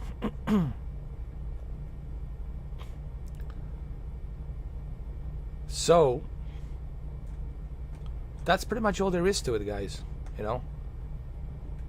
And you're ready to go. So what's the next step? Well, the next step is to make sure that you talk to the Houston ground air traffic control. You want to make sure you tune in and talk to them. Now, if you're using a VetSim, then you're going to talk to the somebody for real, a real human being, right? But you're going to have to be certified to do that. You're going to have to pass the test. And you have to use certain, you know, code names and acronyms, you know, like Bravo, Charlie, Echo, Delta, Zulu, right? Or, you know, if it's a KLIT, you're going to say Kilo, Libra. I forgot these acronyms, but it's basically they're using these certain acronyms to identify certain of these coded names, right? That's something you have to learn how to do that. You have to be certified, you know, just like in military, you know, Alpha, Bravo, Kilo, Delta, Zulu, Charlie, Whiskey, Foxtrot, right? I don't have time to go through all that, but if you know what I mean, then you know what I mean. So what you want to do is you want to go ahead and tune into the Houston Ground 121 and get a permission to get a clearance to taxi out, right? We want to taxi out of here. We're like in a hurry, you know, sun is setting, you know, whatever. So you go ahead and you tune into the Houston Ground and you're gonna request a clearance. So you're gonna request, first you want to taxi. I'm sorry, first you want to request a taxi because you're already gonna have a clearance for that runway. Because the taxi meaning, hey, I'm ready to taxi, is the runway open for me to take off, and then the air traffic control tells you, okay, the runway is clear, runway whatever, 21 or 22 or 23 or 24, fill in the blank. So we're gonna request a taxi to that runway where we're gonna take off. Houston ground MRFOURKAY19er 79er heavy ready to taxi touch and go with Yankee. Okay, so we're cleared.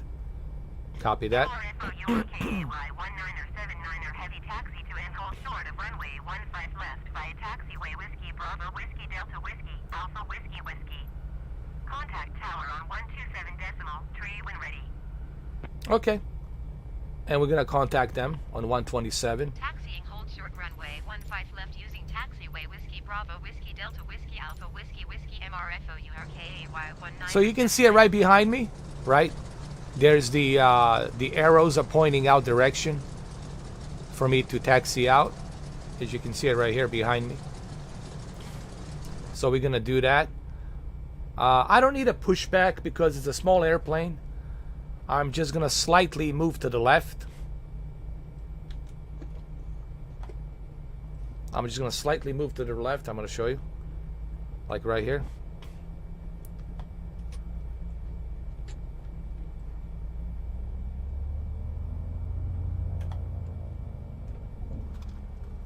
Slightly move to the left.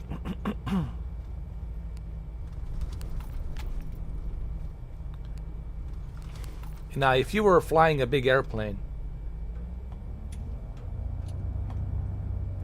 then you definitely would want to get a pushback, because the airplanes, they cannot go backwards in reverse. You basically need a oh, that's a bombardier jet. You basically need a pushback.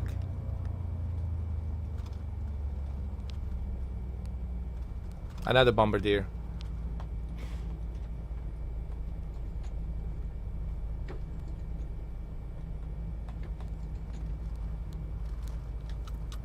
I want to just slightly put on a brake over here. This is George Bush airport. Yeah, believe it or not, he's got his own airport. I mean, named after him. Named after him.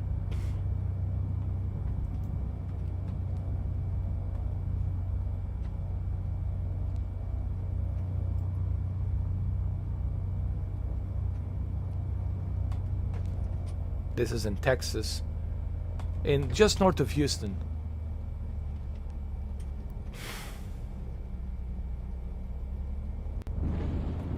It looks like there's a thunder over there. If there's a thunder, we'll see it here when we go up in the sky.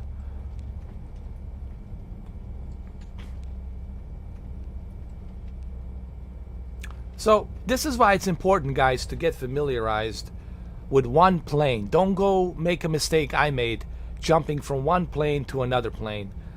That was the big mistake I made, jumping from one plane to another. Stick with one airplane and get familiarized. You know? Get familiarized. And then when you get tired of flying this plane, then you move on to another plane. You know? And that was the mistake I was making, guys. I was flying a Boeing 777. Like, what's wrong with me? Come on, man. You don't have that kind of experience to be driving a 777. I mean, Jesus. Even an A32 Airbus, you know. And that was the mistake I was making. I was not keeping it real, guys. I know. I broke that code. That code of rule, keeping it real. You can also start with a turbo arrow. Like get yourself a Cessna. You know, Cessna's a good. You know, Cessna is good. Any Cessna plane like C-170B or Piper Arrow 3 or Piper Arrow Turbo, right? Any of these will get the job done. Piper Arrow Turbo 2 or Turbo 3 or Turbo 4 or Warrior 2, which is coming out pretty soon. We're 4K19er, 79er, heavy altimeter 30.00, wind 137 at 19er. Left touch and go approved. Okay, so they approved me. Runway 15 left. I'm approved. I'm approved to fly. Runway 15 left MRFOU RKA Y19er 79er heavy. I'm approved, guys. So where are we going? We're going, let me look at, I forgot where we're going, actually. We are going to just north of Houston, which is the central part of Texas. A lot of tornadoes over here. Right over here.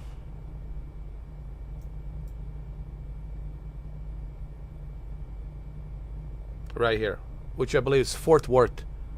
I think Fort Worth, Texas or something. There's a lot of Fort Worths. There's a Fort Worth in Florida as well. Fort Worth, it's a very common name. Okay, and you'll see that name a lot. So that's where we're gonna go. It's not gonna be a long flight, it's a short flight, but it'll be a perfect flight to check out at night. You know, when we get there, definitely gonna be night. Now it's 9 o'clock. Texas, it's 8 o'clock and 7 minutes p.m. Mountain time, it's 7:07, and Pacific time, it's 6:07.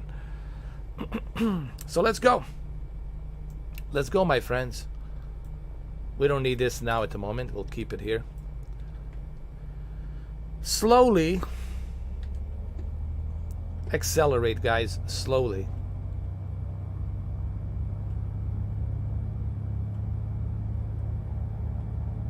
Guys, it's all about learning, man. You learn every day.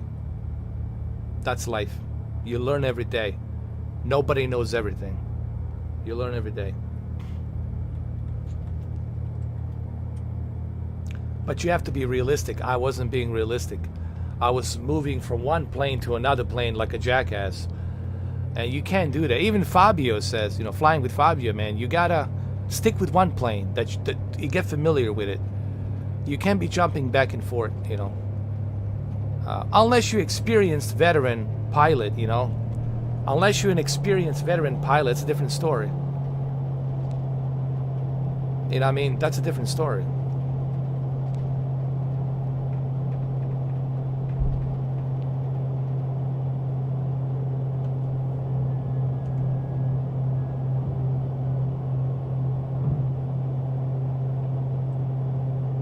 Jesus Christ.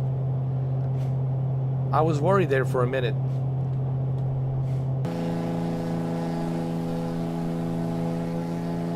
Beautiful scenery. Beautiful.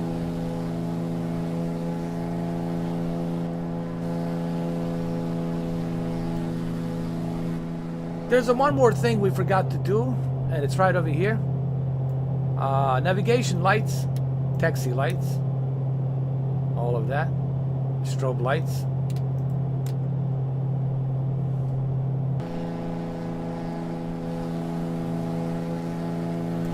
There we go. Or you can press the L on the keyboard if you want. Beautiful, beautiful, beautiful. Beautiful, my friend.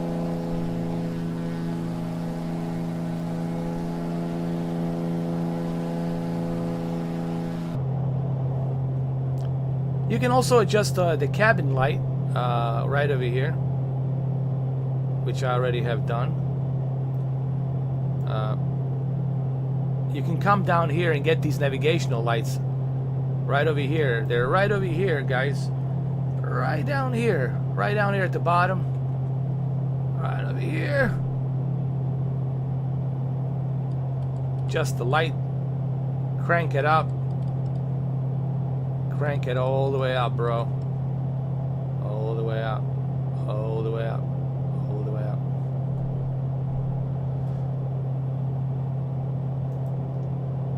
Turn that on.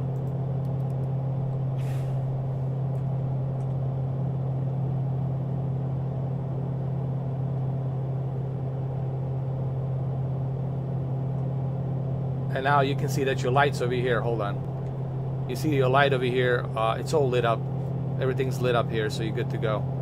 Another thing that I find out in the manual from the Piper SENECA 5 is right here. This is very important when you are approaching above the clouds, using the prop heat, windshield heat, the ice light, the icing. This is your de-icing and warning heat. This is very important to de-ice the windshield when you are, you know, approaching the clouds, above the clouds, because that's where it's the coldest. According to Fabio, he's a pilot and instructor. When you are above the clouds, that's where it's the coldest, and that's where you're gonna have a frostbite on the windshield. You have a lot of frozen windshield here and frozen windows. Your windows in your cockpit will be frozen. So this is the icing right here that you need to use. And it's also bad for your engine too. But the icing is definitely gonna help. So the icing, it's right here. It's right here, guys.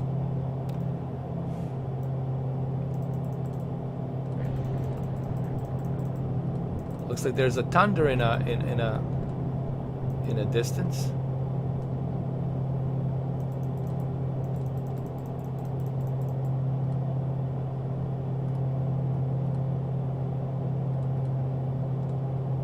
Okay. All right. Let me turn the brightness on.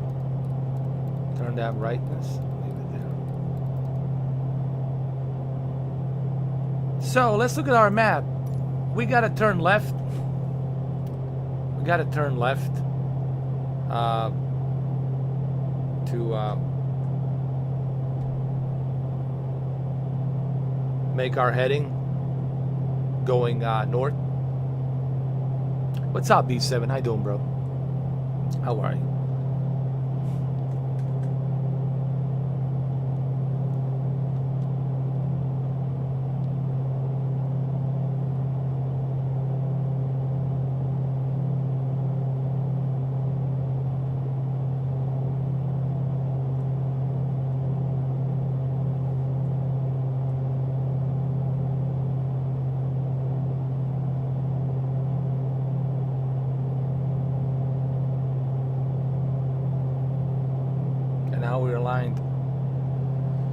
to our destination.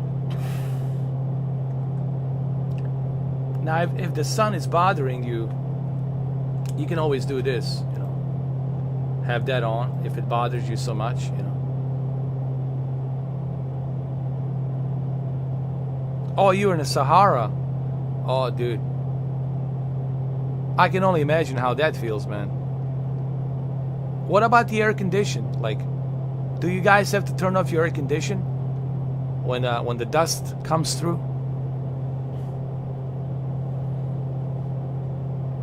Or do you guys have specific filters? I don't know. I mean, I wonder about that. That's why I'm asking you, B7. Because I would imagine you don't... I don't know, maybe you guys have air conditions and ventilations that's isolating that. So none of that dust goes inside. I don't know.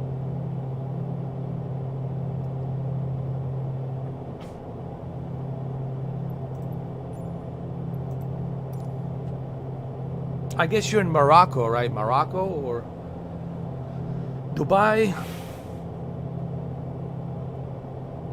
There's George Bush Intercontinental. This is from where we took off. George Bush Intercontinental. I believe that's the senior Bush. Papa Bush.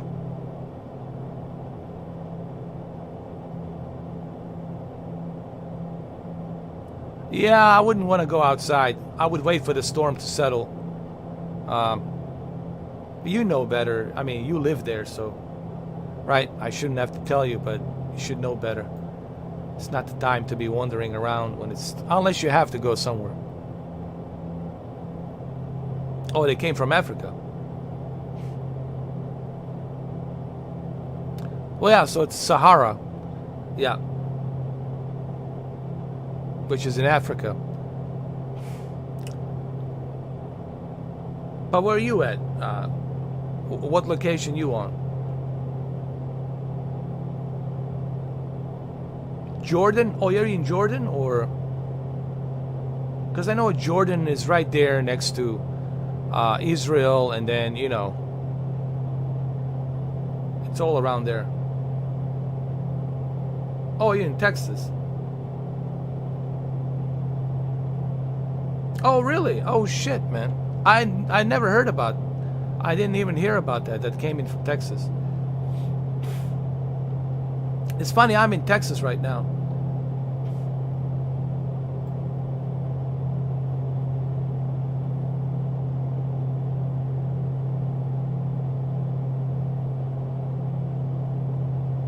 Which part of Texas are you in? Central, east, or west?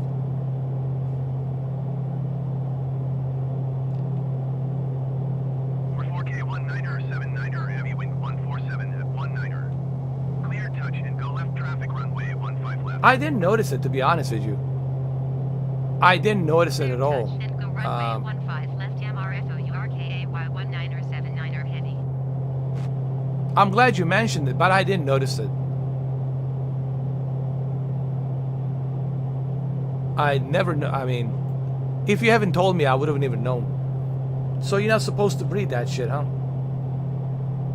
Well, wear a mask, you know?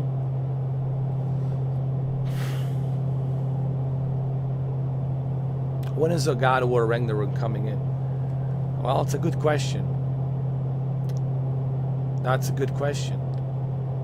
We should ask Jim Ryan. Jim Ryan should tell us, you know? Mr. Suit should tell us when is it coming out.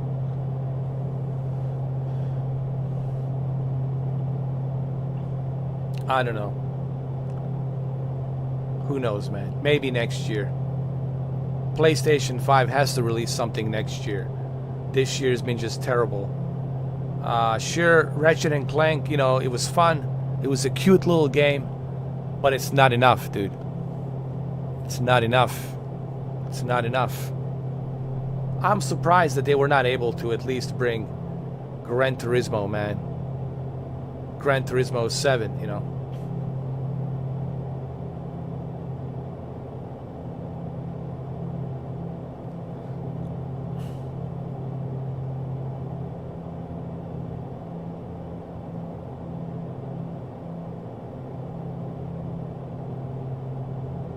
So that's the stream that it's moving through, huh?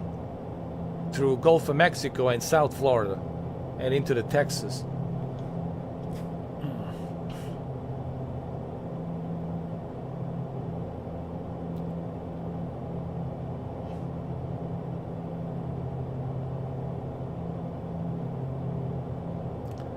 Well, it's going to be a long time till we see Uncharted 5. And it's probably going to be a Nathan Drake's daughter. She's going to be all grown up. Nathan Drake will be an old guy in his 50s or 60s. And she's going to be all grown up. It'll be, you know, a female hero. Which is fine. Fine by me, you know. Fine by me. You know. It kind of makes sense. Because that's what we saw at the end of the game. On the Uncharted 4, we saw his daughter picking up where the father left off. But that's going to be a long time. Uncharted 5 will be a long time, man. Maybe 2024, if we're lucky. Guys, we got a long way to go, man. I wouldn't even think about Uncharted 5. Let's first enjoy Forbidden West, man. If Forbidden West comes out, I'll be more than happy. If Gran Turismo comes out next year with Forbidden West, then dude, I'll be happy. But right now it's dry. It is so freaking dry, man.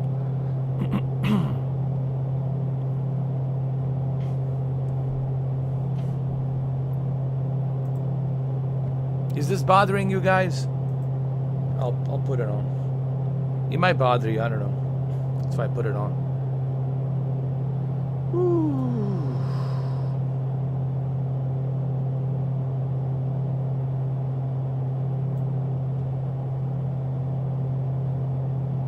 I guess you guys missed how I took off from the from this airplane.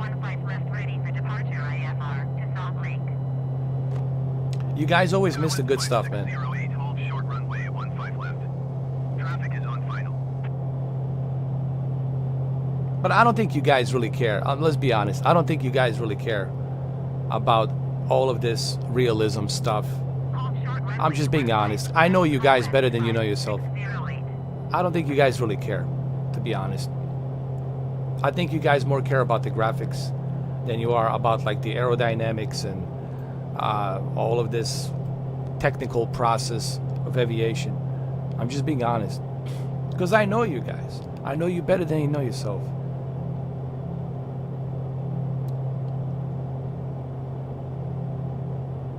You want the service that's on par with the Game Pass. Well, that's not going to happen, B7. That's not going to happen as long as you have Jim Ryan. As long as you have Jim Ryan, it's not going to happen, guys. It's not going to happen. I did see some clouds over here. Some thunder.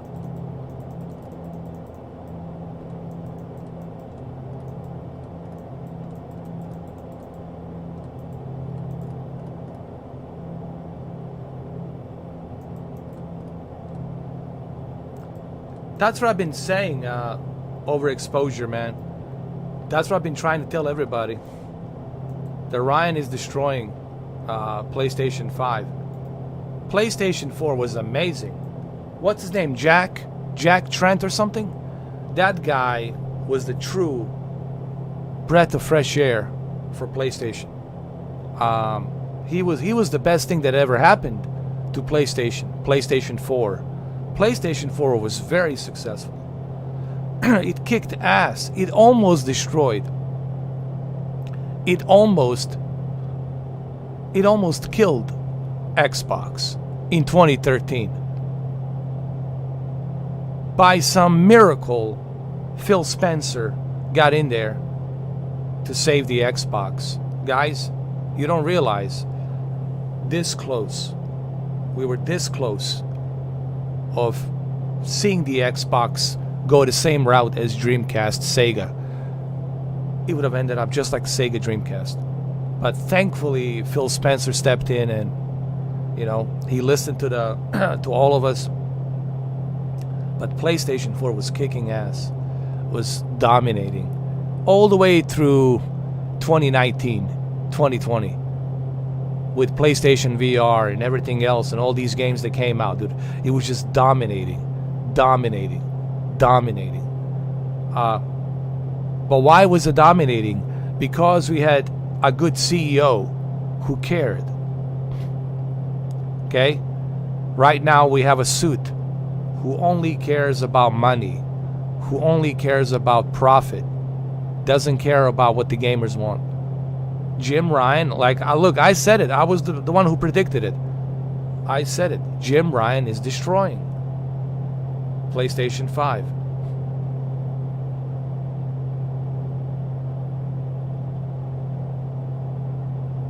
Hey, what's up, Igor? How you doing?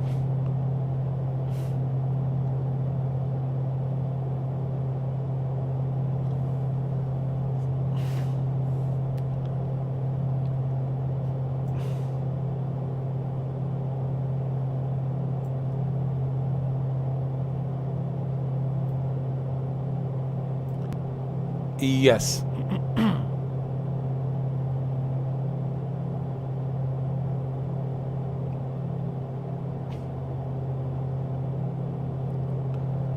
Yes, B7.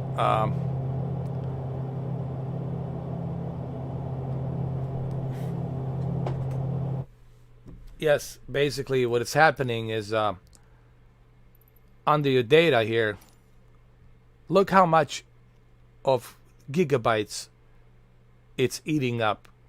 Okay, and this is what's eating it: the Bing, which is your data world graphics, and then a photogrammetry, which is also connected through Black Shark AI, and the Black Shark AI, it's connected to the satellite that it's orbiting and scanning the geometry, photography, and architecture of the terrain. And then that data, it's being sent to the Black Shark AI, and from a Black Shark AI, it's being sent to Azure servers. And Asobo is connected with Microsoft to the Azure servers. So you basically is collecting the data from the Bing, which is the Microsoft, and also the Azure and Black Shark, which is also Microsoft. And you are collecting that data in real time. So this right here, it's going to be the biggest issue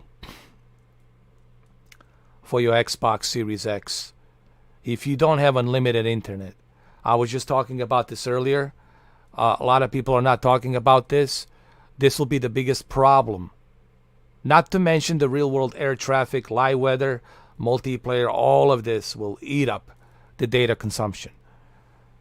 And don't look at me, don't compare yourself to me. I can afford, unlimited internet because I need it for YouTube. But what if you can't? What if you, can't afford $150, $180 a month, right? What if you can't afford that to get that unlimited internet? What if you don't have it available in your area? The 1 gigabit unlimited is not available, or your provider is not giving you that unlimited data. Right? And we keep forgetting that important thing on the Series X and Series S. I'm pretty sure Series X can handle this game. If I can handle native 4K, being rendered in native 4K, and then being outputted in native 4K. This is native 4K. What you're looking at is native 4K, but it's being downsampled, downscaled to 1080p for this live stream. Right? This is native 4K at a high end, and I'm getting 48 frames per second. Sometimes I get 50, but 48, roughly. If I can do this, I'm pretty sure Series X can handle it, no problem. This is the problem. This is the issue. Look at this. In a couple of days, 21 gigabytes. Let's say you got a data cap, 50 gigabytes a month. If I have already used 21 gigabytes in 2-3 days, you're going to go over that limit by the end of the month. By the end of the week, you're going to be going over that limit. And every time you go over the limit, that's $15. And that $15 is going to get accumulated each week. Okay? You're going to be going up to like $80 to $90 extra. So your bill will be $100 extra the next month because you went over the limit. Guys, not to mention the Federal Communication, FCC, tax that you have to pay for as well. So this is what the Xbox is not talking about. And it kind of drives me crazy that the Asobo is not talking about this. It drives me crazy that all these influencers are not talking about this. Well, why does it? It doesn't shock me that they don't talk about it. Because they're paid money whores. I call them influential money whores. So I understand what's going on. But this is a real guy who's telling you the truth, who's not feeding you bullshit. Sure, I joke a lot, but I also tell you the truth. I also tell you how it is. But people don't want to hear the truth sometimes. People only want to hear what they want to hear. Air Shuttle 60906, hold short runway 15 left. Yep. Traffic is on. That's the rude awakening you're going to have, B7. So that's why I keep telling everybody, man. Invest into your internet service provider. Make sure you get unlimited data. This is what you should be doing this week. Starting Monday, start making some phone calls. Start calling your internet service provider. Start talking to your internet service provider. What kind of a deal? Can we make some deal? I'm sure if you make a deal with them, maybe they'll give you unlimited data. Maybe you can sign a contract for like a year or something. Talk to them. Talk to them. Talk to the district, manager or somebody, or see what you can do. Maybe you can get the unlimited data, but you're gonna need that unlimited data.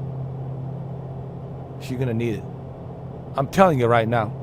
I wouldn't be able to do this YouTube every day. All of these live streams. Are you crazy? There's no way in hell. No way in hell I would be able to do this if I had a data caps. I would be dead in the water, man. I would probably be paying $500 a month or some shit.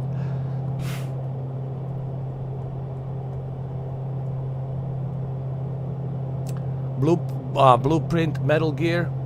Yeah, man. Who knows when that's gonna be? With all of this, COVID-19 crap. Let's hope 2025 or 2026. I heard maybe 2026. Grand Theft Auto 6. Maybe 2026. Well, that's good to hear, Igor. I would love to see a Metal Gear, man. I love Metal Gear. I love David Hayter, man, and the whole Metal Gear experience.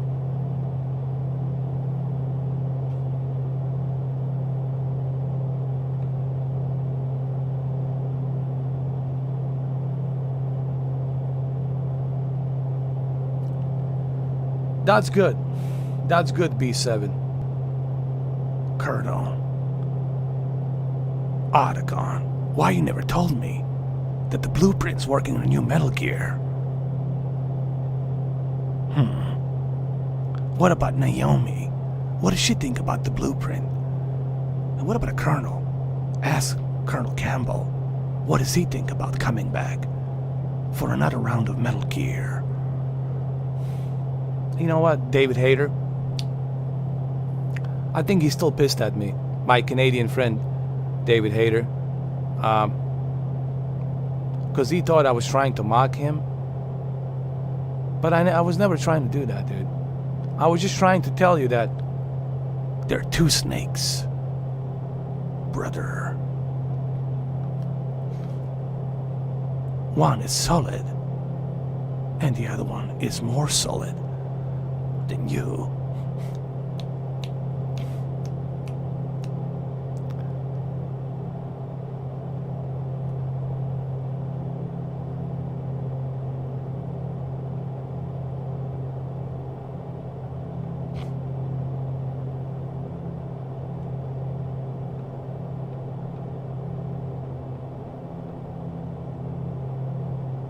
I think he was pissed off. No, it can't be. No. How is it possible that there's another guy who can do Solid Snake? How is that possible? You know? I should be the only one. You know? I think he also gets very jealous. I know that Metal, listen, I know the Solid Snake, it's very precious to him. Okay? And I respect that. David Hayter put a heart and soul. If it wasn't for that character, you know, who knows where he would be right now. That character gave him the life that he has right now. And that character, it's very important to him. It's very, how do I put this? He cherished that character, all right? Because he put a heart and soul into that character. And rightfully so, man. We all respect David Hayter. We all love David Hayter. Okay, I love him. I'm his biggest fan. But I think he does get jealous quickly when Kiefer Sutherland got the offer to play a big boss. And David Hayter didn't even want to understand why Hideo Kojima made that decision. Hideo Kojima made that decision because he wanted Big Boss to feel different than Solid Snake. Right? Sure, they'll have some resemblance, but they have to look different. You know, like father and son. But they have to look different. A little bit. Not totally identical, but different in many characteristics. There has to be that distinguished difference between Solid Snake and Big Boss, and of course Liquid, which is obviously the villain. But David Hayter didn't want to understand that. He was jealous that, you know, he wasn't selected. This is the honest truth. As much as I love David Hayter, I know he was pissed off that the Kiefer Sutherland was selected for Phantom Pain. I know for a fact that he was pissed off about that. 100%.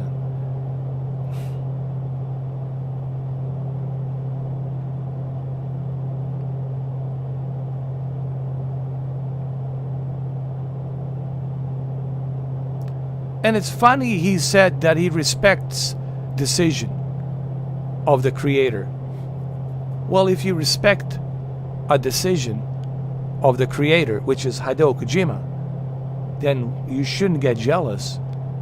You know, that's his decision. It's like a cult, you know.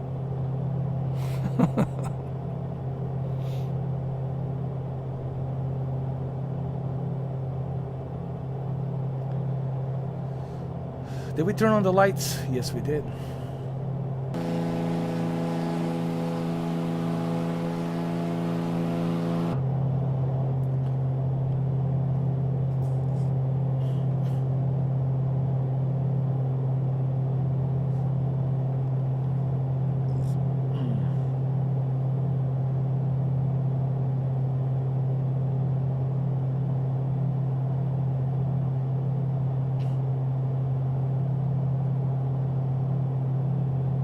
Man, this looks realistic, man. Honestly, can't help myself but just like be amazed how real this looks, man. Sometimes you just can't help yourself, but it's like, wow, you know, wow.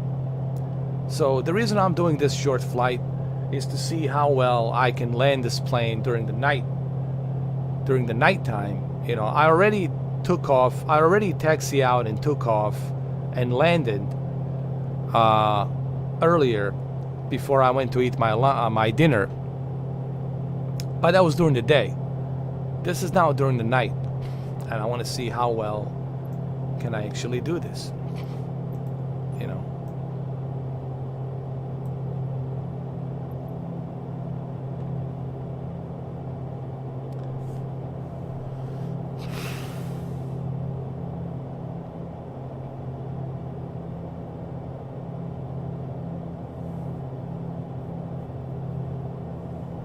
My only complaint earlier today was the fact that there was no manual for me to read from Carenado. People say, like, what's your deal with Carenado? I said, I have no problem with Carenado. I mean, I gave him $30. They made money today. I bought their airplane, and they're probably watching this. My problem was that you didn't, just like Just Flight and PMDG gives you the documentations and instruction manual to read. People say, but you can go to Google. Google is your friend, you know. But why? That's inconvenience. Why should I have to go through that? Why should I have to go through that inconvenience to search on Google to find out, you know, the blueprint and the instructions of this airplane, where the fuel tank is, what all the other instruments are. Like, this is where the fuel tank was, right here. You can barely see it, man. Barely. It's right here. Barely you can see it. Look, it's right here. Right there. You can barely see it. But how was I supposed to know that? You know? Again, that was my whole deal with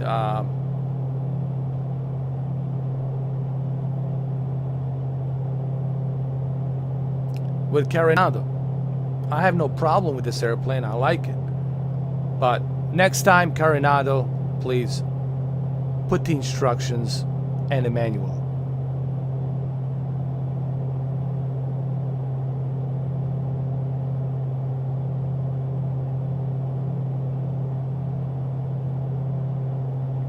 Now look at this. The time, it's also 8:41 because we're in Texas. Look at that. We're in Texas, and this is the time, 8:41, right? B7, because we're in Texas, so it's very accurate.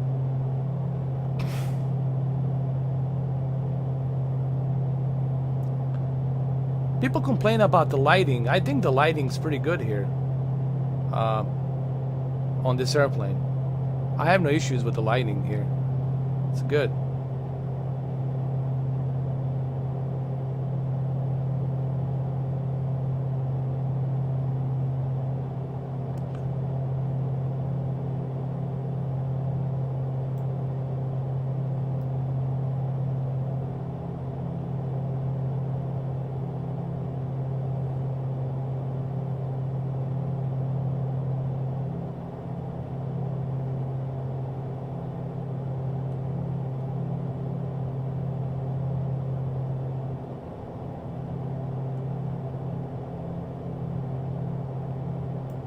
Here we can check out our fuel, see what the fuel is like.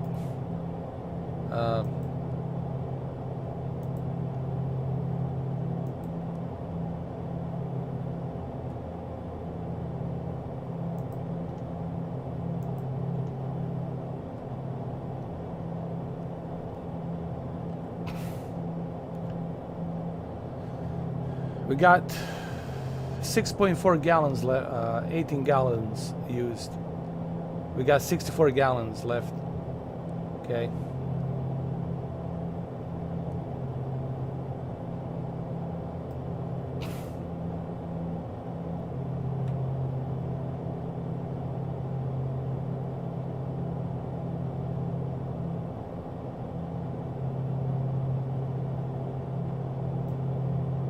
This is your amps and voltage on your electricity. This is your fuel. This is how fast you're going. Gallons. This is your temperature. That's inside the cabin and the outside temperature.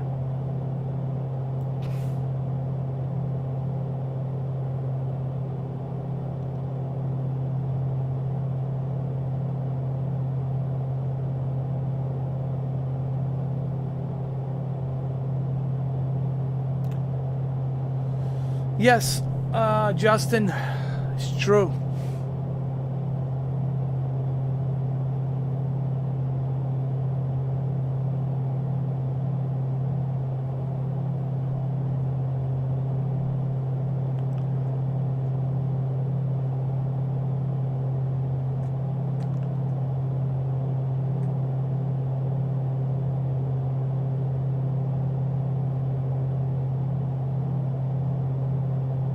But I find it interesting how Asobo doesn't want to talk about that, you know?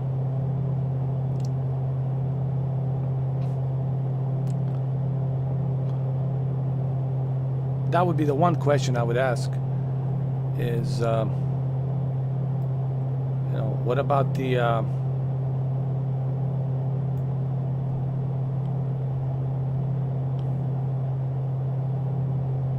what about the unlimited data? What about the data caps? You know, are you guys working with the internet service providers? Maybe if people purchase a Game Pass, they can get like a discount on unlimited Xfinity deal or something. That if I was Phil Spencer, the first thing I would do, I would make a deal with the Xfinity, because that's the biggest provider, right, in America for the internet. I would talk to the Xfinity, and I would try to make some kind of a proposition deal, right? If they can spend $7 billion buying out, you know, Bethesda, I'm sure they can use a portion of that money to make a deal with, you know, Xfinity or AT&T, you know, Xfinity or AT&T. Vice versa, doesn't matter. Either or. But, I don't know, they haven't been doing that.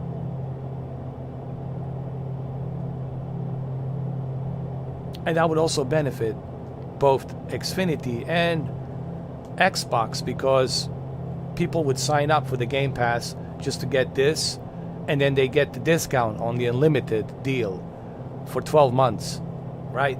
You get the unlimited deal for 12 months or something like that. You know, that's what they should be doing.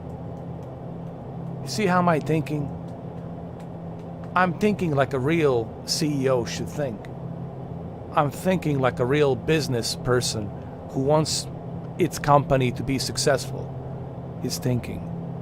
This is how Jim Ryan should think. Man, I've been roasting Jim Ryan quite a lot. But he deserves to be roasted. Him and Herman Holst, you know, $75 for a game. 4832 is at flight level 280, descending 10,000 feet. Commute Air 483 to Houston Center, continue as planned.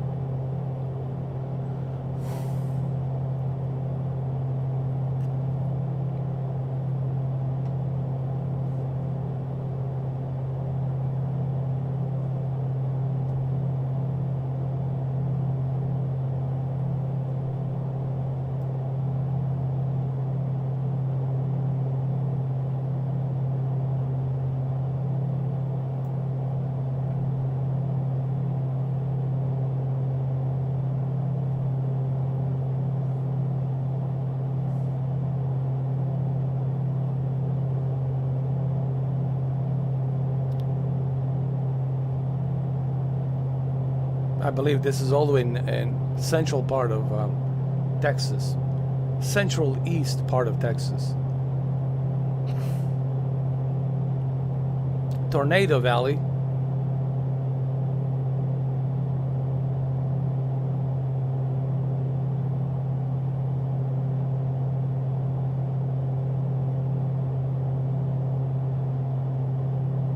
The whole part of Midwest. It's one big tornado valley, bro. Not just Texas, but Wichita all the way across. It's one big tornado valley.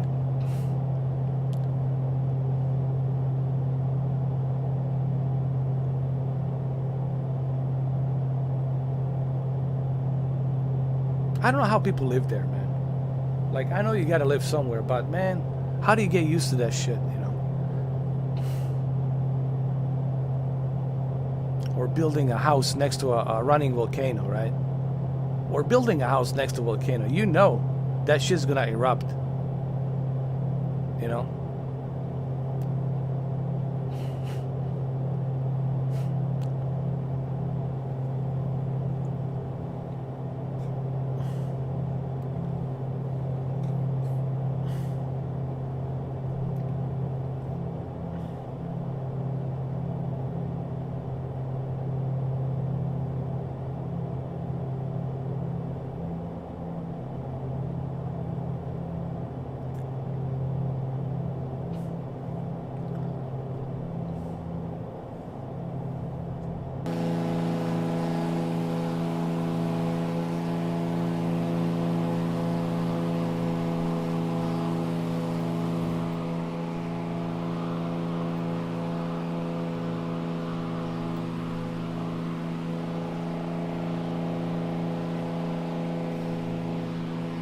This is all in real time, by the way.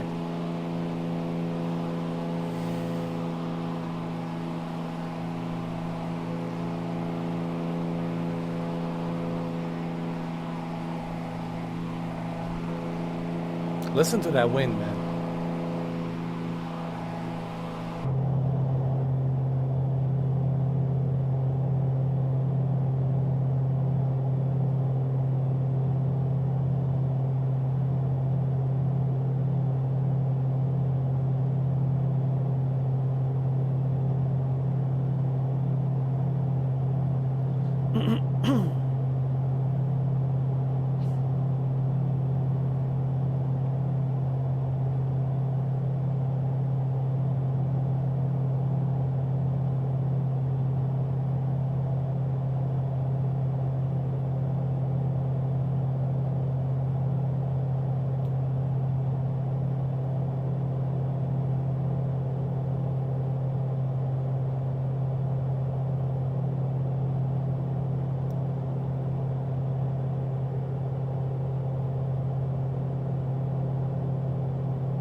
We still got a few more miles.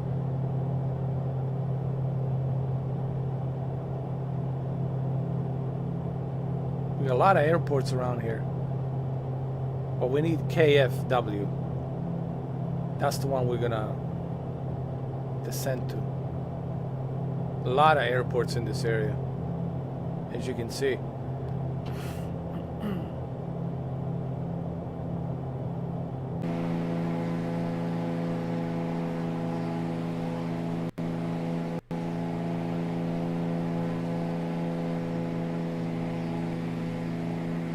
So now it's going to be 9 o'clock. 9 o'clock.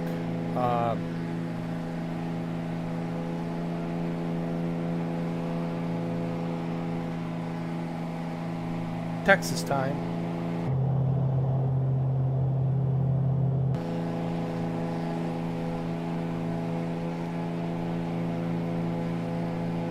Look at the stars, man. Look at the stars. Beautiful. Simply beautiful, man. Look at that.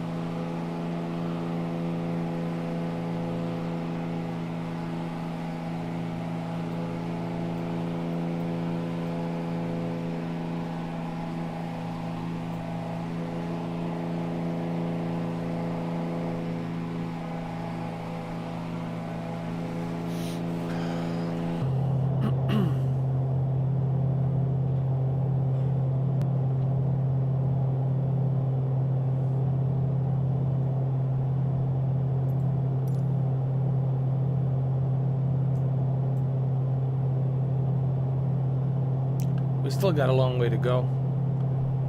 I don't want to descend yet because we still got a long way to go. And trust me, guys, you're gonna need a yoke, that Turtle Beach velocity yoke. You can play with a controller, but man, it's not gonna be accurate. You're gonna make all kinds of mistakes. You're gonna stall. You're gonna crash. You definitely want to have that yoke. I'm telling you, big time.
I have never done night landings, so it'll be interesting to see how well I can do it.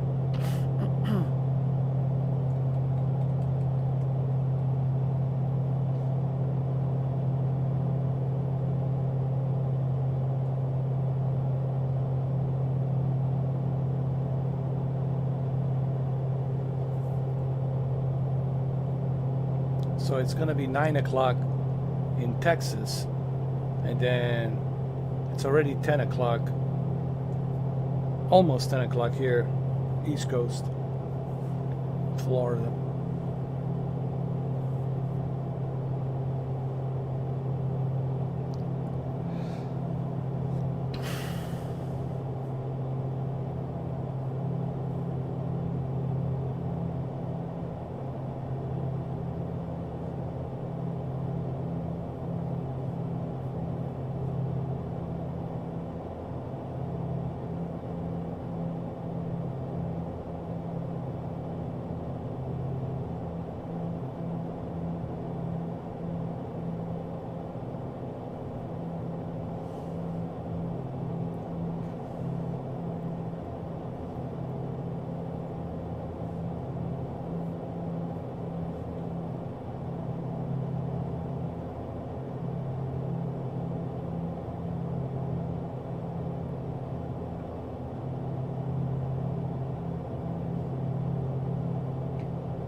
I don't know if I showed you like how nice it is over here in the back.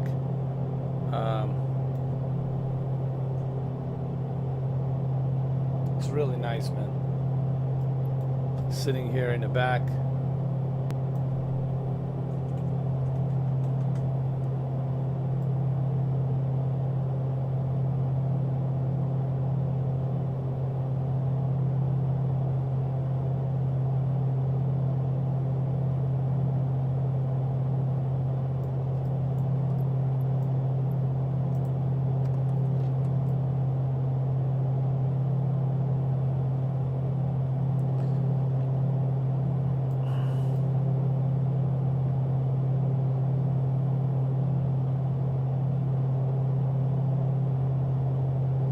You can also pull these shades down if you want. If you don't want to be bothered. You can sleep. You can pull them out.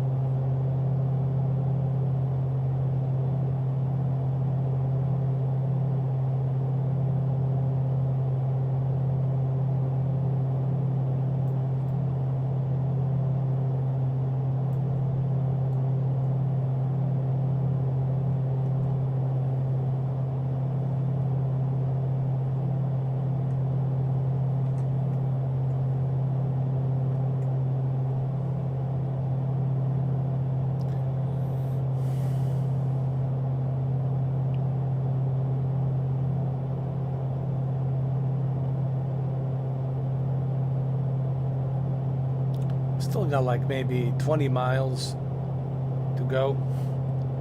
We're getting closer.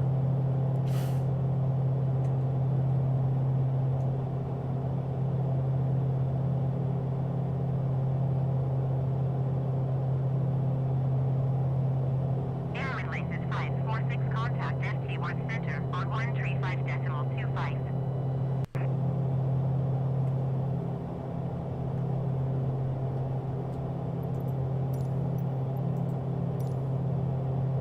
FT Worth Center, MRFOURKAY 19er, heavy 6,800 feet. MRSO URKAY 19er, heavy FT Worth Center altimeter 29.97 continuous planned. Okay. No, I got my airport here. 135.25 airline license Right here. 546.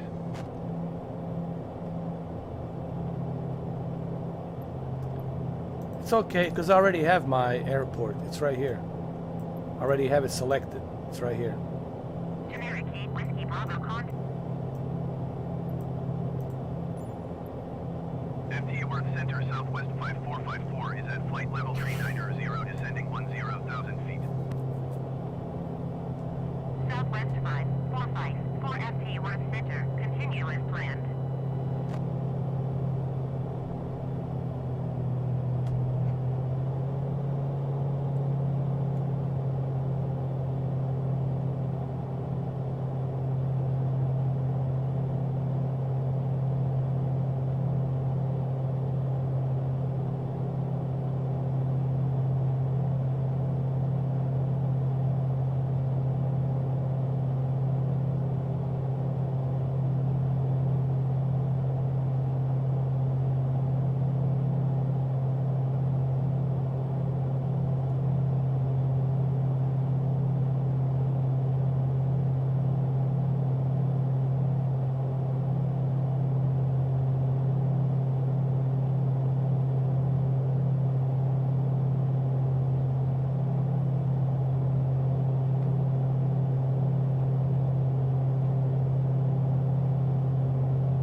see the city over here.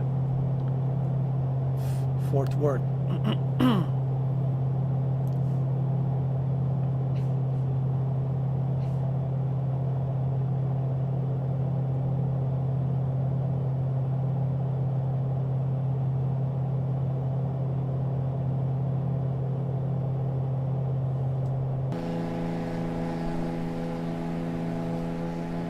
MRSO URKAY 19er, 79er, heavy contact regional approach on 125.2.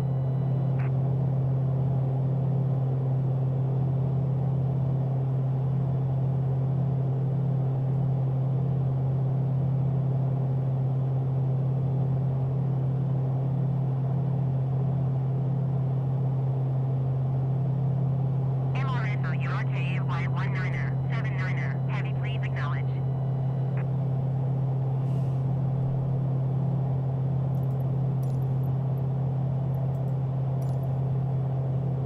One two five decimal two MRFO URKAY 19er, 79er heavy.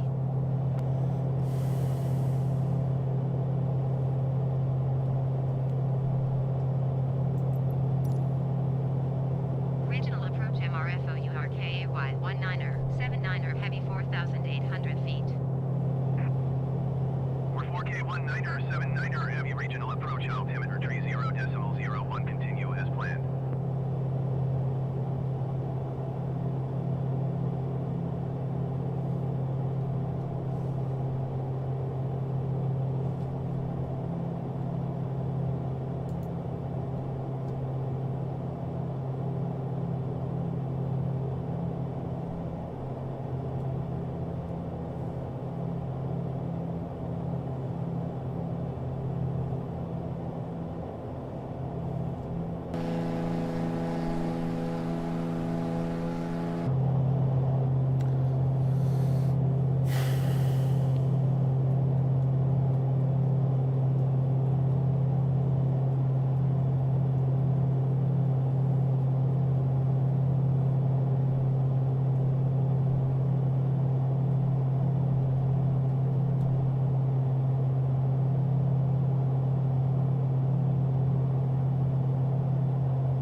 This is the greater Fort Worth, Texas. We're approaching right now.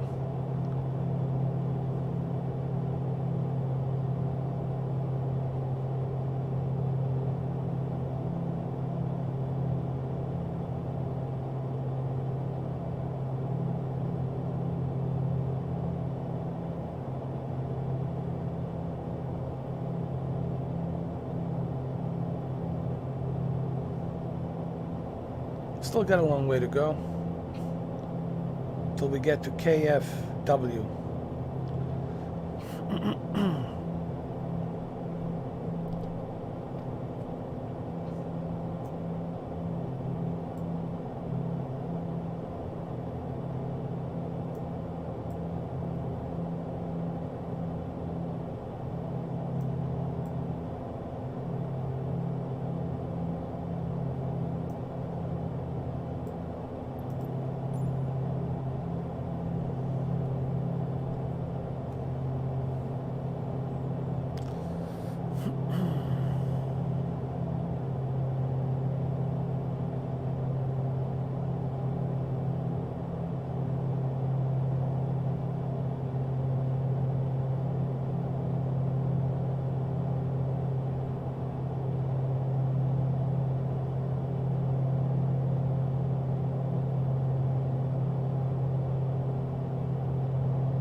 035.975 for MRFO URKA Y1979er heavy.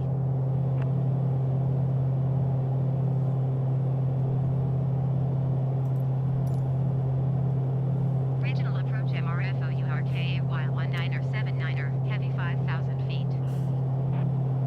44K19er heavy regional approach altimeter 29er.9er 7 continue as planned.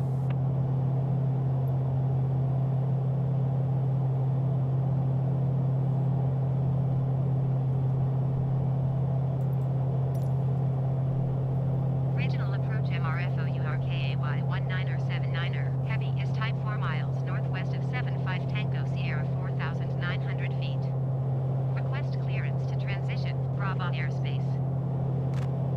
44K19er heavy regional approach. Squawk 0035.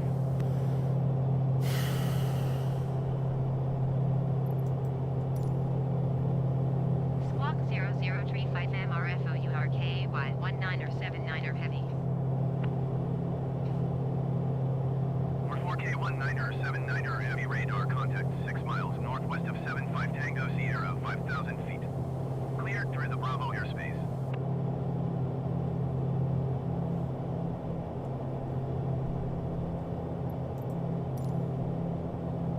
Cleared through the Bravo airspace MRFO URKA Y19er79er heavy.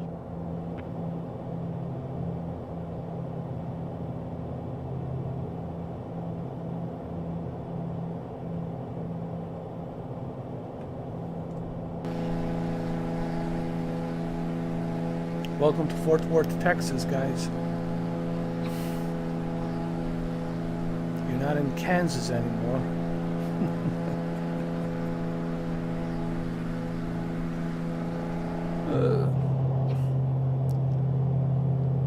This game is amazing, man. It's as real as it gets, especially when you put a VR headset on. Guys, you know, I barely talk,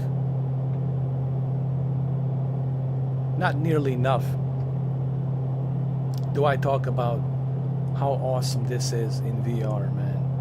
If they ever make a VR headset, hopefully they'll make a VR headset just for this game. Just this game alone, man. It's more than enough. It warrants more than enough.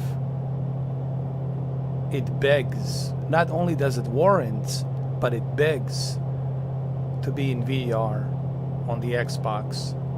I mean, telling you.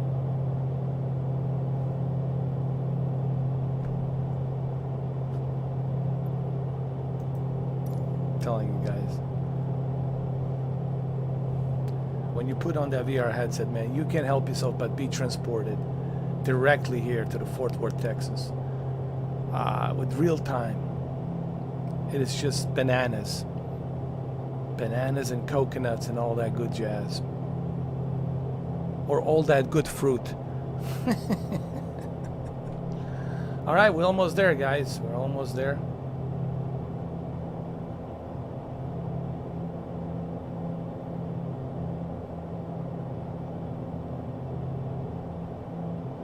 There it is. The one in the distance. KFW. That's the one I'm going for. The one in the distance.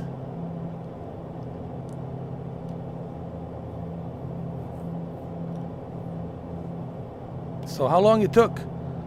About 40 minutes.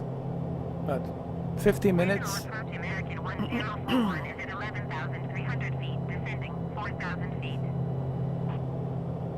American 1041 regional approach altimeter 29er.9er continue to equal as planned.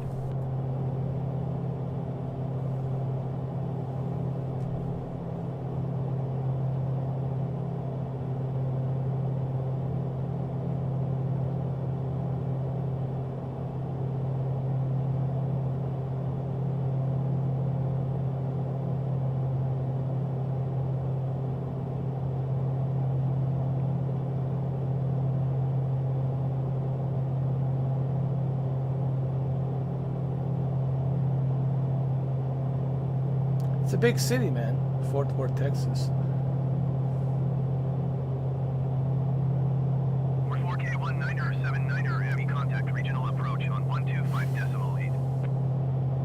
He wants me to acknowledge. Hold on.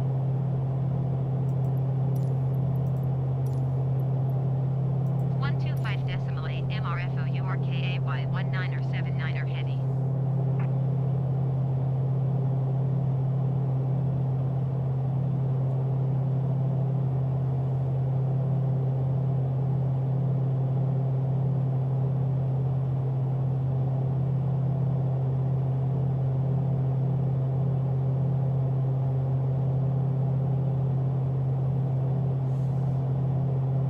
So it's 9:20 in Texas right now.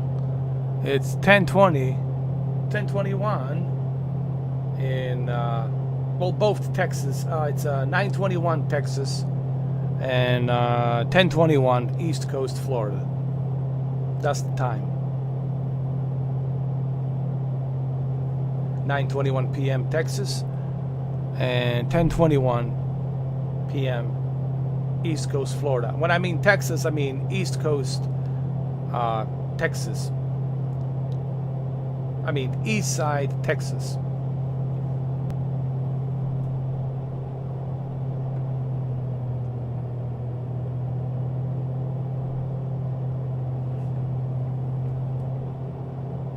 So this is the good part right here. This is where all the good jazz happens.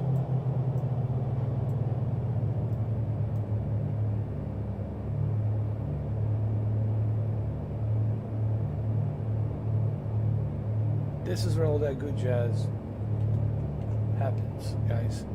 Right here, right now. Right here, right now. All that good jazz.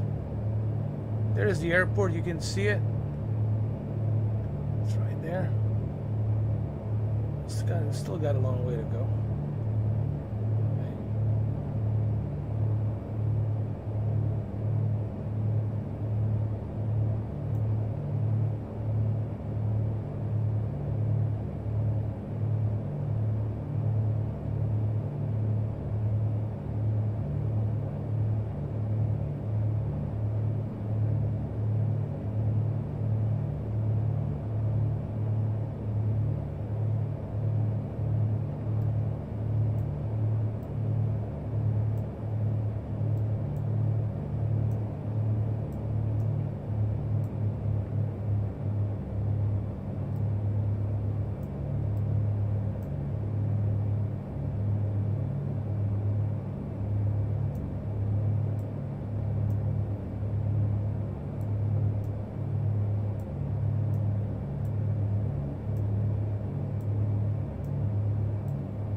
All right, so we got a taxi out. That went smooth.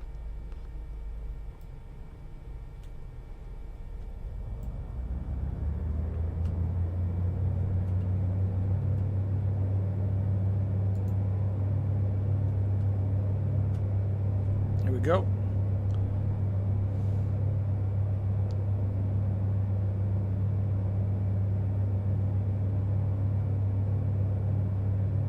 Demon Soul graphic, it's like Final Fantasy. It's similar to Final Fantasy VII Remake. You know, nothing too crazy, honestly.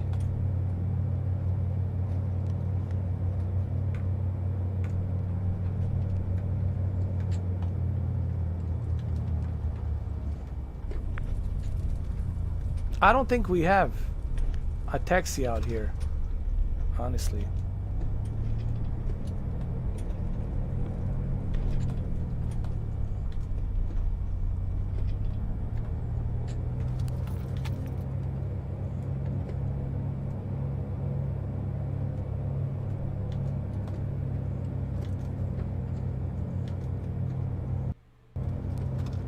I don't really think we have taxi out here. I didn't put any hangars. We'll see. Hold on.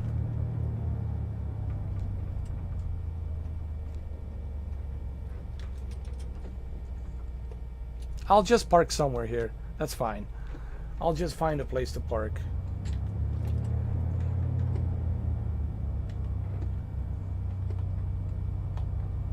Here we go. Demon Soul's not my kind of game, dude. I don't play those types of games. I just wanted to try them out to see if I can do it, but those type of, you know, Hades type of games, I'm not into that, man. Not my kind of thing. Just like Returnal is not my kind of thing. 647, you are 20 miles north. Climb and maintain 4,000 feet. Expect ILS runway 16 left approach. Flight a uniform Kilo Whiskey transition. Cleared to uniform Kilo Whiskey. Regional departure American 1371 is passing 7,100 feet. Climbing 10,000 feet. Climb and maintain 4,000 feet. Expect ILS runway 16 left approach by a uniform Kilo Whiskey transition cleared to uniform Kilo Whiskey Southern Airtree 647. I guess we can park over here. American 1371 regional departure altimeter 30.02 continue as planned.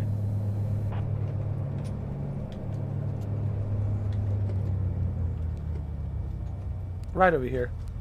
There we go.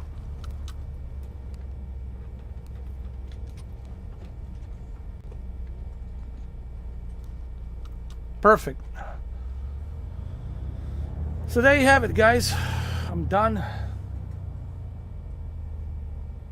I took off during the day. I landed during the day. I took off during the night, and I landed during the night. You know.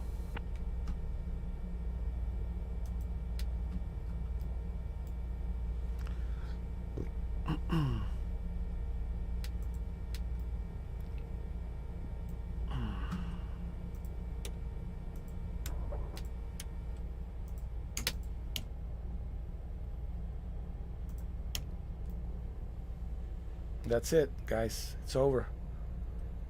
It's over.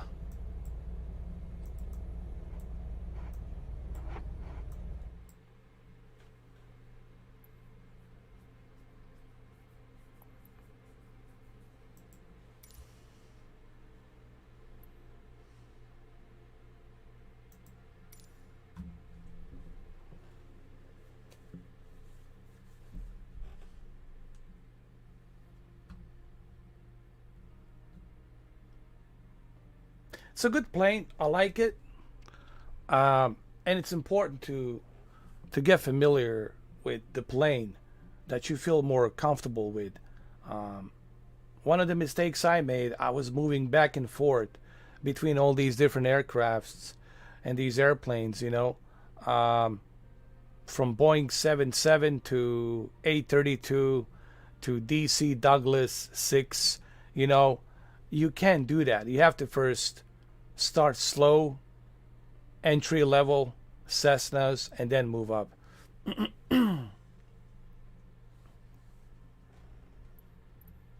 As you can see, I did it during the day. I took off, landed during the day. During the night, I took off and landed during the night. But you need to get familiarized with the airplane. Take that one specific airplane, whether it be this one or Turbo Aero, Piper Aero, or whatever. Choose and pick that one airplane and then get familiar with it. Get really good at it. And keep flying that, and you'll have more fun. Jumping between different airplanes, because they're all different, man. They're all handled differently, so and they all use different aerodynamics too. Some of them are, a cylinder, turboprops, propellers, cylinders. So there's many different piston. They call them pistons, turboprops, engines. So they're all different, So, yeah, man, I don't really play Demon Souls. I only wanted to try it out to see if I could play it, and then I realized this is not my cup of tea.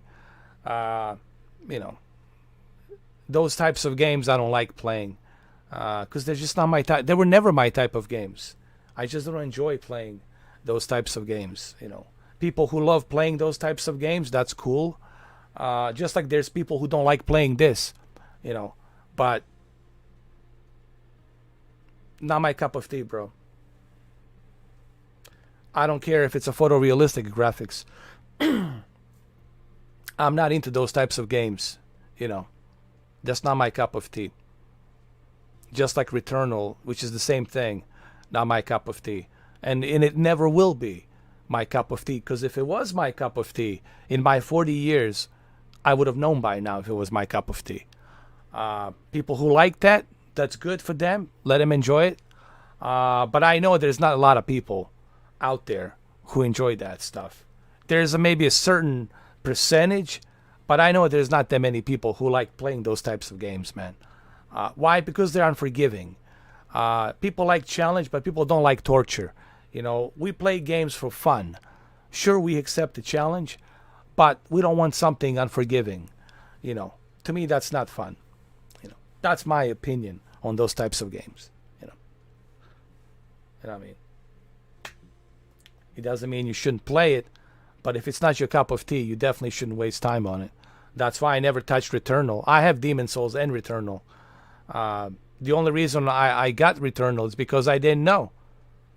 I didn't know that Returnal was going to be like Dark Souls, Hades type of games, roguelike type of games. I never knew that because I was falsely advertised through a trailer. I thought it was going to be like a horror survival, like a Resident Evil type of a game.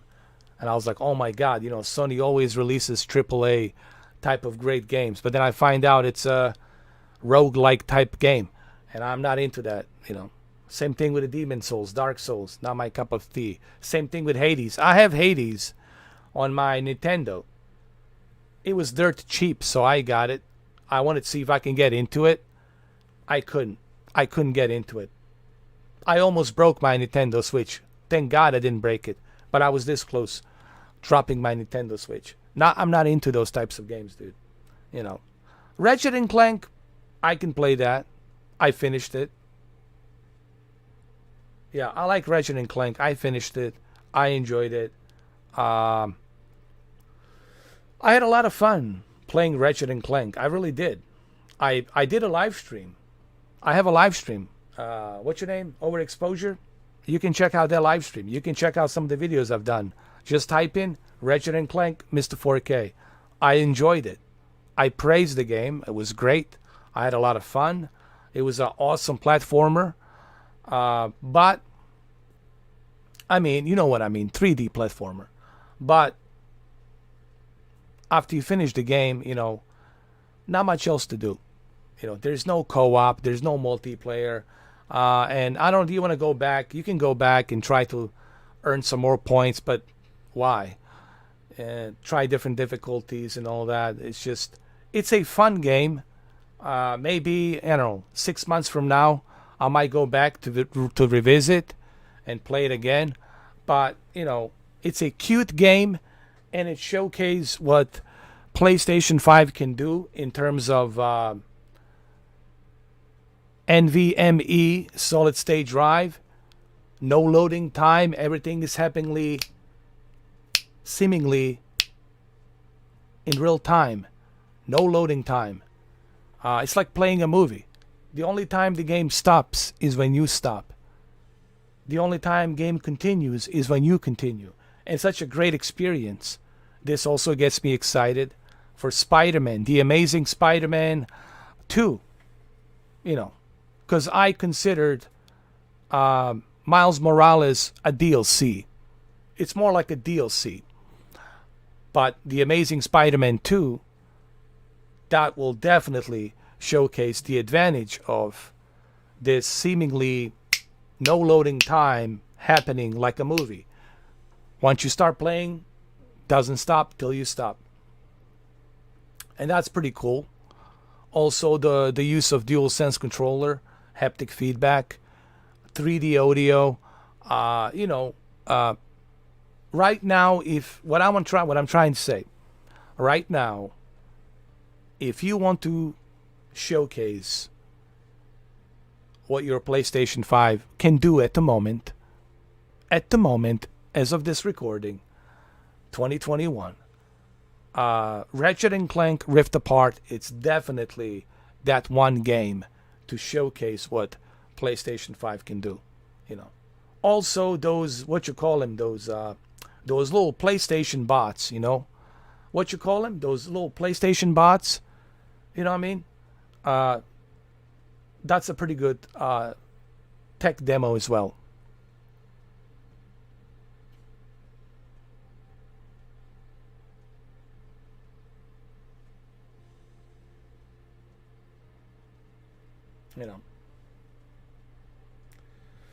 So that would be like the only game that you can really showcase what your PlayStation 5 can do.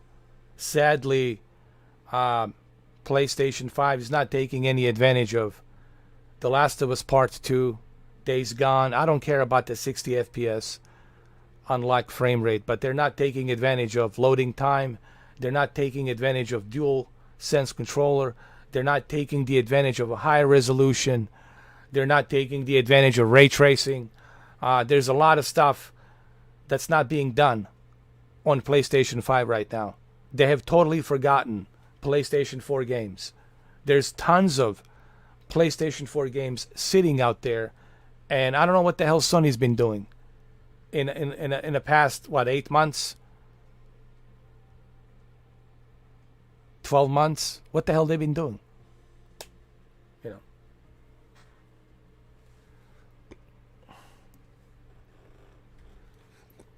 Excuse me. Anyway, it's time for me to go, guys. There you have it. It's been 6 hours. I took a little break. I have landed. Let me look at my profile.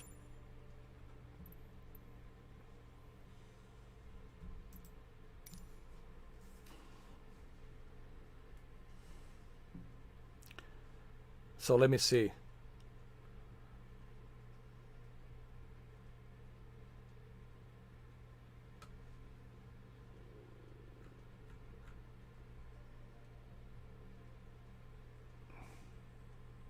I done this at night and then during the day. Same thing with this one. Okay. So in closing,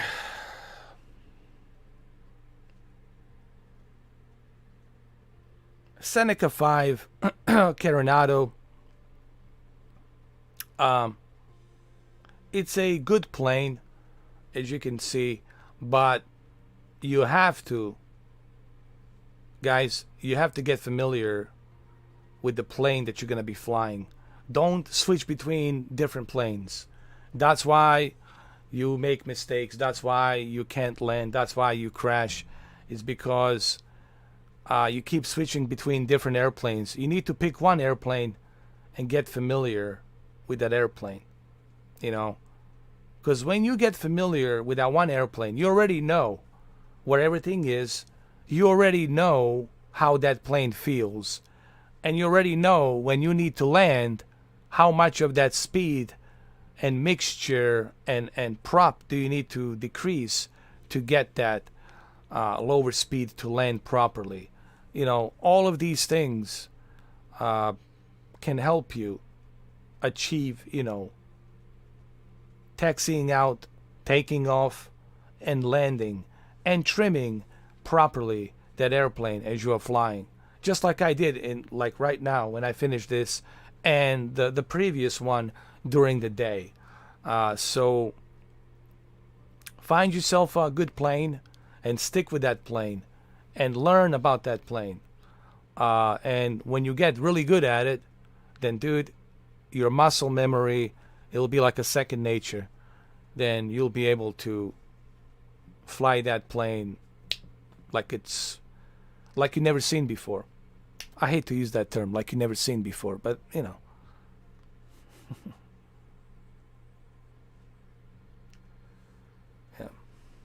Yeah, PlayStation, man, it is what it is, guys. It is what it is. You know, I could talk for hours. It's already been 6 hours. I can talk for hours about PlayStation and Jim Ryan. You know, I told you so. I said it. Jim Ryan, it's hurting PlayStation 5, you know. He's not helping. How is he helping PlayStation 5?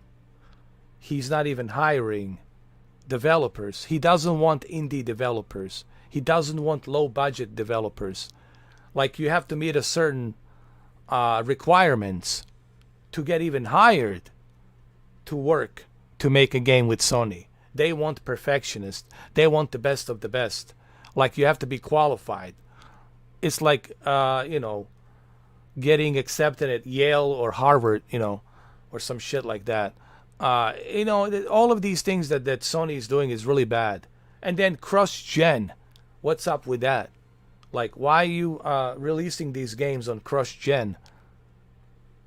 You know, if I can play Forbidden West on a PlayStation 4 Pro, if I can play, you know, Ragnarok on the PlayStation 4 Pro, if I can play Gran Turismo 7 on PlayStation 4 Pro, then, dude, I don't need a PlayStation 5. I'm okay. I'll save money. And pretty soon, these same games, after a couple of years, they come out to PC. You can play Days Gone on PC. You can play the baseball game, you know, MLB The Show 21. You can play it on Xbox. It's included with the Xbox Game Pass. Now, think about that. Think about that. You, as a PlayStation Plus member, you have to pay full price to play MLB The Show. And I, on the Xbox, don't have to pay the full price. It's included. Look, man. And then they're charging you $75 for all of their exclusive games. Just because it's every PlayStation exclusive that comes out is going to be a great success. Maybe it's not going to be a great success. But you're still going to make people pay $75. Jim Ryan and Herman Holst, both of them, Jim Ryan and Herman Holst, they should step down. They're hurting the PlayStation 5. But I guess boards of directors of Sony in Japan, they like this. They like it. They love this. And right now they're just milking it, guys. Right now they're using these resellers who are, you know, these scalpers who are scalping the consoles. And now they're saying it's going to be a long time till you can actually purchase PlayStation 5. dude, no one's going to give a shit about PlayStation 5 next year. No one's going to care about PlayStation 5 next year. People are going to start getting cold feet with the PlayStation 5. They're going to say, hey, I don't care. I can play that game on PlayStation 4 Pro. I'll catch it on a PC when it comes out. All of these bad decisions. And what are they doing, right? They're just milking. They're just milking that gravy train of shortage. You know, the shortage. All this bullshit talk about shortage. Guys, don't believe in that crap. Shortage my ass. Okay. Now, if you want to believe it, believe it. I don't give a rat's ass. Believe it. Don't believe it. I don't care. But I know better. They're milking it, man. Sony right now is just, it's a poop.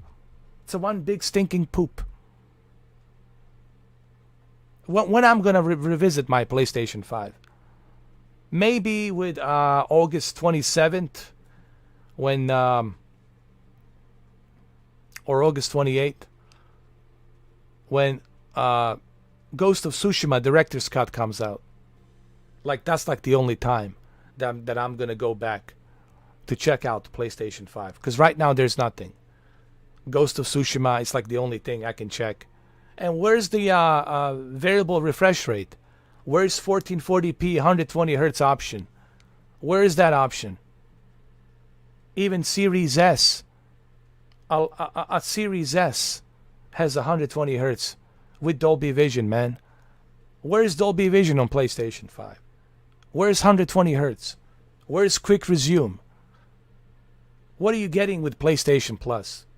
Some shitty ass games that you already played, and they're not even PlayStation 5 upgraded. Dude, you got nothing. Dude, you really just nothing. It's just dry. Just a dry desert. That's what you get with Jim Ryan, and that's what you get with Herman Holst. That's what you get when you got the new CEOs, the new boards of directors at Tokyo Sony headquarters. This is what happens. The CEOs, they do matter.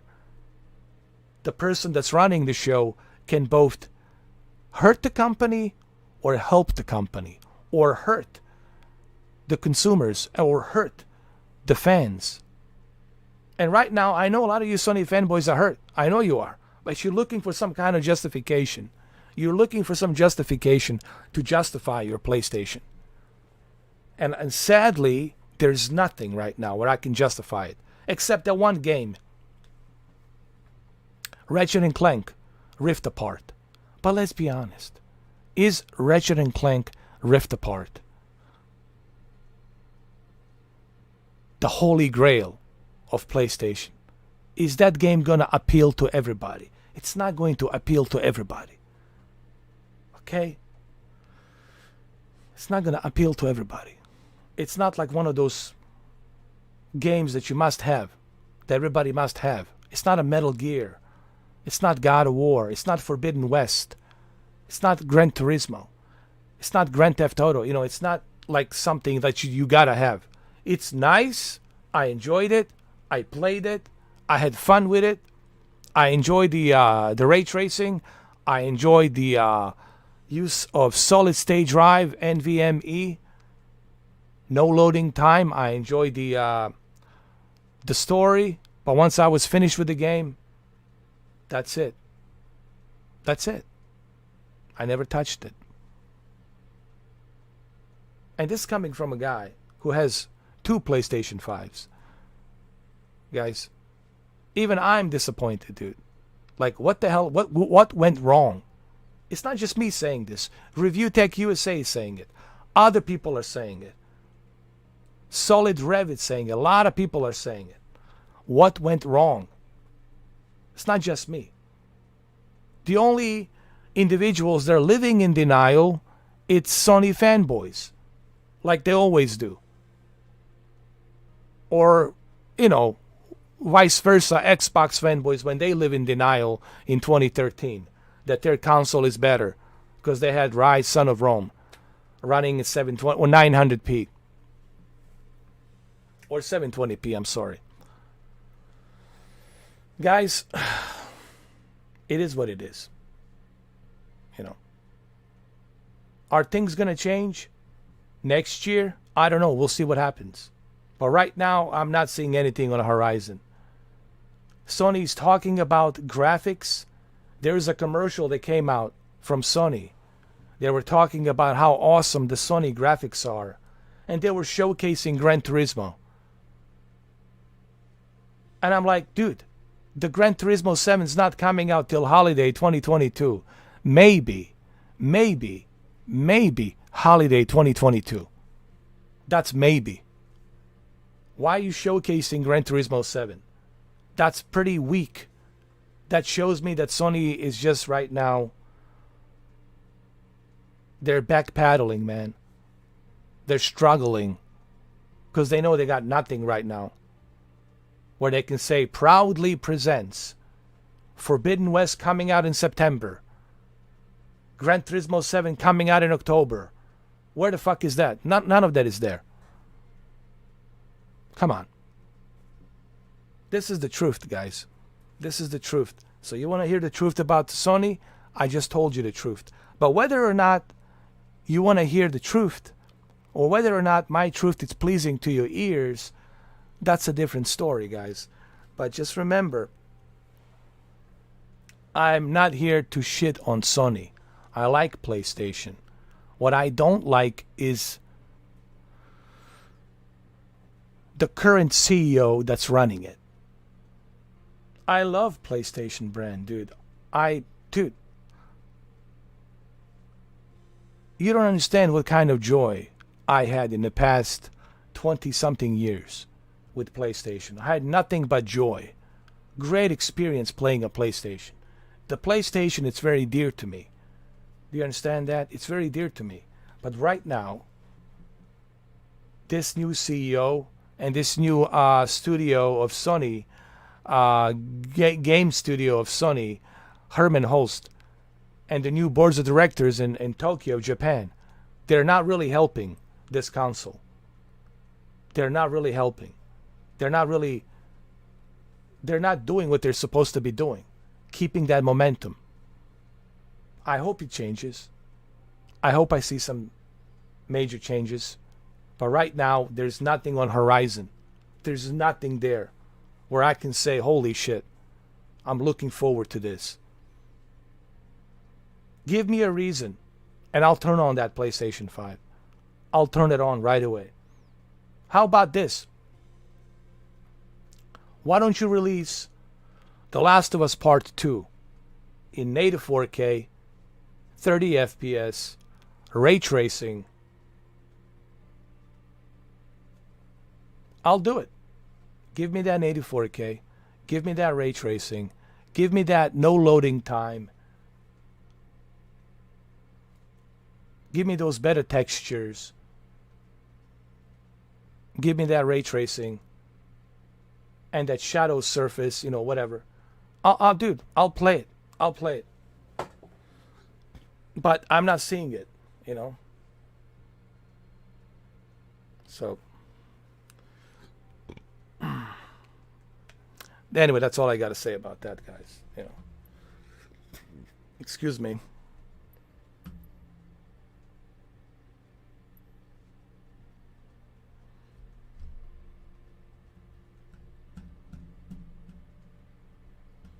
All right, guys, I gotta go. I gotta run. I got to get to going. I got to get to going.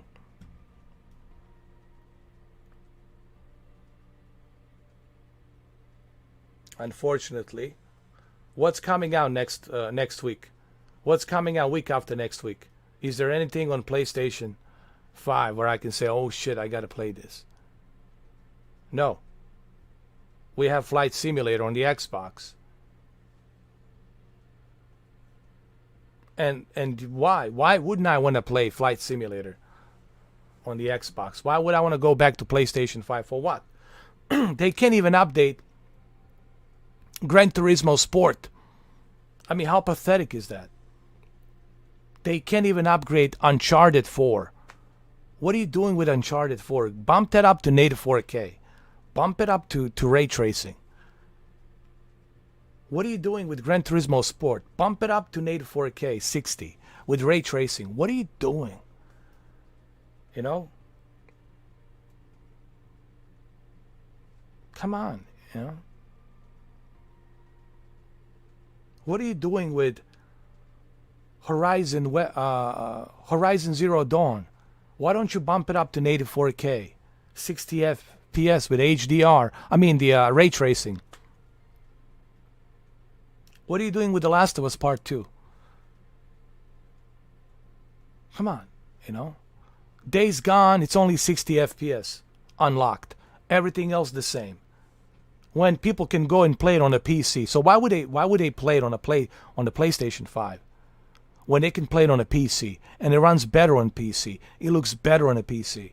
You can't call this a next generation when you're not taking the advantage of the next generation. So you can't call it a next generation.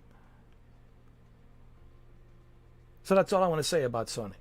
It's pretty freaking sad. That's all I'm going to say. It really is sad. You know, it's so freaking sad. So sad you could even cry.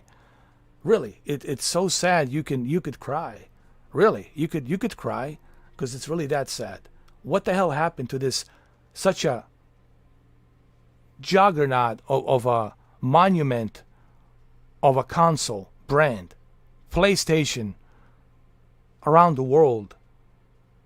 It was the king of the kings, was the master of the master, was on top of the pyramid for the past 27 years, 25 years. What happened after 25 years? What happened? Jim Ryan happened. That's what happened. A guy who wants to charge you $75. A guy who doesn't want to hire other, creative minds because they don't meet their quota. They don't meet their, And I'm out of here, guys. I'll see you tomorrow. I don't know. I might even, you know what, man? Tomorrow I might even turn on my PlayStation 5 just to see what's up, dude. I don't know. I might turn it on tomorrow just to see what's up. Just to see what's up, man. I might do a live stream tomorrow with PlayStation 5. How's that? I'm gonna bring my PlayStation 5 in here. I'm gonna fire it up. We're gonna go through some PlayStation 5 games. We're gonna talk about the PlayStation 5. We're gonna call the state of PlayStation 5. The live stream is gonna be called the state of PlayStation 5 tomorrow afternoon around 1 o'clock. Come join me. We'll talk about the PlayStation 5. We're gonna discuss PlayStation 5. It's gonna be an open conversation. We all can share our opinions, but we should be respectful to one another. And I know it's gonna be a heated debate, but we should definitely talk about it because I think it's time that we talk about PlayStation 5 because I'm worried, man. I'm worried about PlayStation. Everyone's worried, not just me. Review Tech USA, Solid Rev. A lot of people are like, "What's going on? What the hell happened?" You know, what the hell happened? So we'll talk about that tomorrow. Okay,